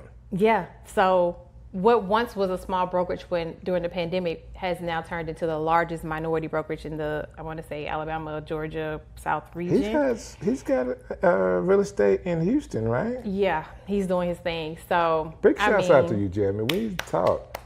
I remember calling Jeremy like, hey, I don't know what I need to do to get in real estate, but I'm about to do it. So I just took the test. I failed it twice. I wasn't discouraged. I just continued to like study. I quit my job, then I took it seriously. Right. And I was like, I have to make it because I quit my job to do this. Right. Yeah, and then I fell flat on my face for the first 2 years. I didn't sell anything. Wow. Nothing. Nada. Yeah. How many years? 2 years with 365 times 2. That's a lot of 700 days. and something days. Yeah, nothing. I depleted my savings, touched my 401k. It was a learning experience. Do you think that time prepared you like even more for what you're doing now? In more ways than 10, for sure. I don't mean to get too spiritual, but that's just who I am now. I think God was like showing me something in that, where he took away everything that I relied on as a source, and I had to find out that he is my source. Gotcha. And my resource. So yes, I didn't sell houses for 2 years, but also I grew spiritually in a way that like is invaluable. Yeah. What would you tell people, because you mentioned the spiritual part of that, what would you tell people that are going through like a tougher time for themselves based off what you experienced? Like they may not be where they want to be. They have dreams, they have aspirations, but they're not exactly where they want to be right now. Yeah. So if you're experiencing anything like me that seemed like failure after failure after failure, it seemed like God was stripping everything that made me me. I feel like I almost lost my identity. I was known for being like this bossy corporate lady and traveling the world to like not knowing how I was going to eat. Well, God provided food, but like not knowing how my bills would be paid really. Wow. And so if you're going through that, I had to stop and like realize why this was happening and totally understand that God was trying to get my attention. He was really trying to get my undivided attention. And that's exactly what happens when you don't have anything or anyone to call on but God. Right. And so once I realized that that's what it was, he wanted to silence the noise, take away all the things that were distracting me because he had a mission for me. I gave it up willingly. Like, my perspective changed. I stopped trying to be in control of my future. I started to get quiet, silence my thoughts, sit with God, and try to listen to what he wanted me to do. I got you. Let me ask you this question. This would be personal to you. Going through what you have to go through professionally for you, how were you able to balance some personal I would say setbacks, like death in the family, death of your cousin and all that? How are you able to handle all those things while you were still trying to find your way professionally? Wow, that is a good question. And honestly, not to sound like the holier than thou one, but God really gives you peace amidst the chaos. That's true. He really gives you, strength when yours ends. That's where his strength begins. And, not to sound like a broken record, but I really had to lean into my faith. I really had to depend on God when I didn't know how I was going to get through certain situations, or watching my uncle cry because he lost a child. And I felt like I lost a brother. Like we grew up like siblings. Right. And that just wasn't easy. And I remember being mad at God. Gotcha. And because I asked God to heal him. But even in that moment, God, it was a teaching lesson for me. It was like, God was like, I did heal him. Wow. And so, and that gave me peace. And so that's what I mean when I say like, where you're in the midst of chaos, God can give you peace. And where your strength ends is where his begins. Like, I'm not just saying that, like it was true. Trying to grow my career, I went months not knowing how I was going to pay my bills. I went 4 years without being employed, and my bills were always paid. Wow. I always ate. I didn't miss a beat, and I know it was because God was carrying me. That's awesome. Because people need to be encouraged by that. A lot of people are in that situation and don't know how to get by, and having issues professionally, having personal issues at the same time, and some people really give up. Yeah. Some people really cave in, and some people fall into addiction during those times. Yeah. And to know that, you know, you relied on God to kind of help you get through is a big deal. Can I speak to what you said? You said a lot of people can't get through, and it's a reason for that. It's because they relied on their own strength. That's true. It's because they think that they can do it. That's right. It isn't until you realize that you can't do it without God. It's so funny. Today we were talking about the famous, I can do all things through Christ who strengthens me, and we say that. We say it all the time. It's like, you don't even have to be a believer to say it or have heard it. But to really understand that you can do all things through Christ. Right, through Christ. Because it's his strength that we need. And so whenever we feel like, oh, I have to make this happen, or I have to, you make it about you, that's hard. Right. And it's going to require partnership with God to like really get through the hardest things. So yeah. I believe that. I personally believe that. Yeah. I know that for a fact. Right.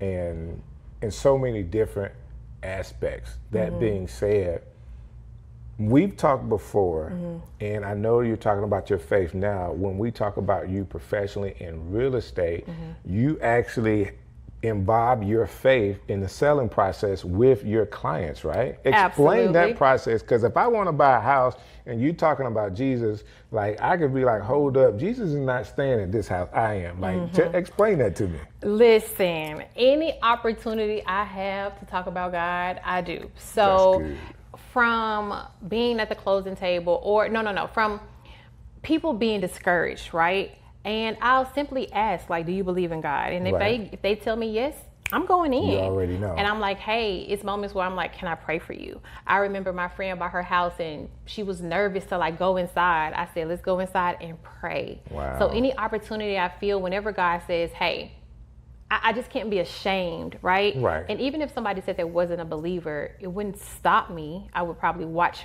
how I said certain things. But like, for the most part, if they say, thank you, Lord, that's an end for me. Right. If they say, thank God, that's an end. Like, don't play around with me, because like, I'm looking for an opportunity to bring up God anyway.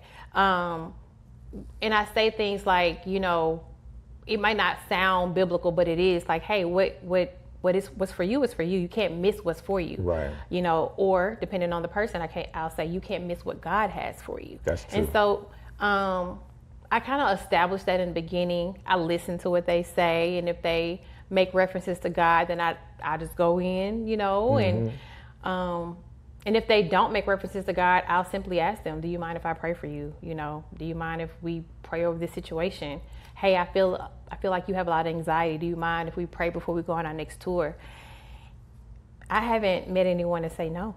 That's awesome. That's awesome. How did you come by this faith? Like, where does it come from? Okay, two things. One, my cousin Tiffany Miller. A lot of people know who she is in Birmingham anyway. Her wedding went viral. If you don't know, like, she's Tiffany Jones now. Oh my gosh, Tiffany Jones. Her wedding went viral. And I talked to her when she lost her mom every day. And while she was going through that process, she had this quote that she would say, or this thing she would say, faith over facts. So a lot of people say faith over fear, faith over this and that, but she said faith over facts, the facts that the doctor was saying that her mom wouldn't make it, but she did for a long time.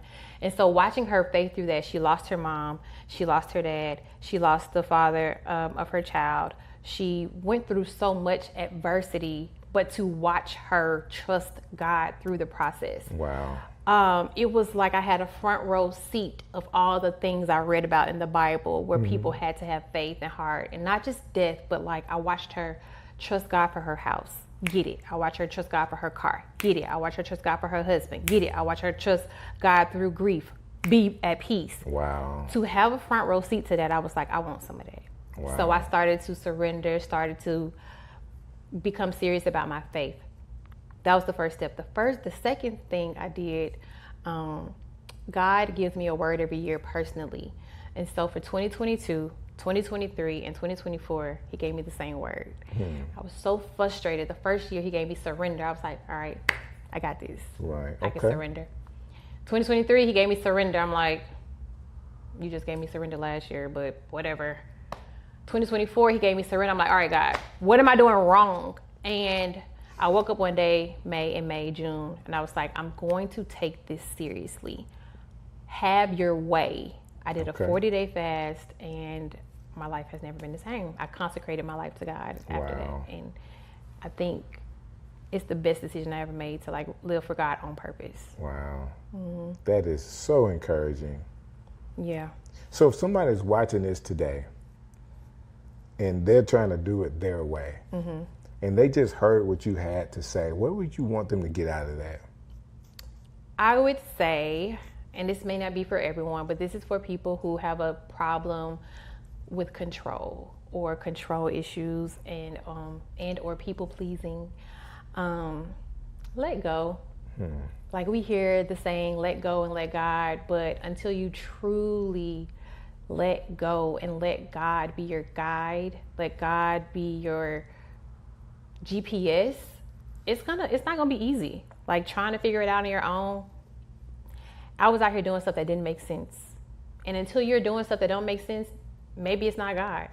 And I don't know, you take that with a grain of salt, like, oh, this girl, she sounds crazy. No, I'm serious. Sometimes what God has you doing doesn't make sense, especially to your family. I remember having a conversation with my mom, and she didn't understand why I wouldn't just go get a job. Like, I had 10 years in corporate America, 10 years of supply chain experience, making 6 figures. I can go get a job tomorrow making a 160.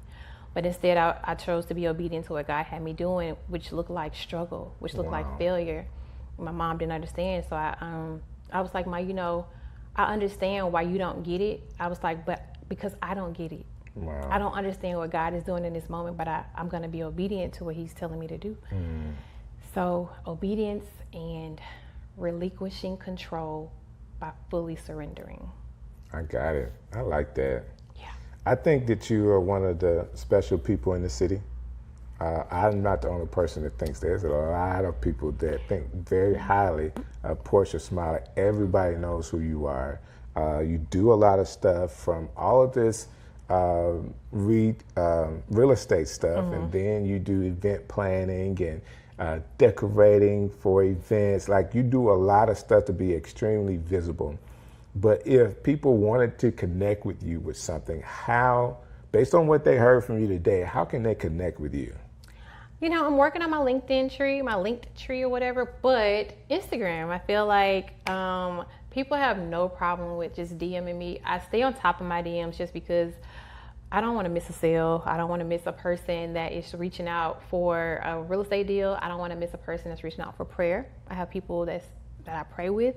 That's awesome. And so I try to stay on top of that. So, and then from there, we can like take it off social media to kind of tend to a separate need. But yeah, Portia Smiley on Instagram, Portia Smiley on Facebook, Portia Smiley on TikTok. I think my name is kind of unique, so I can just say my name and that's kind of it. Yeah, you might have to spell it for people though. P-O-R-S-H-E.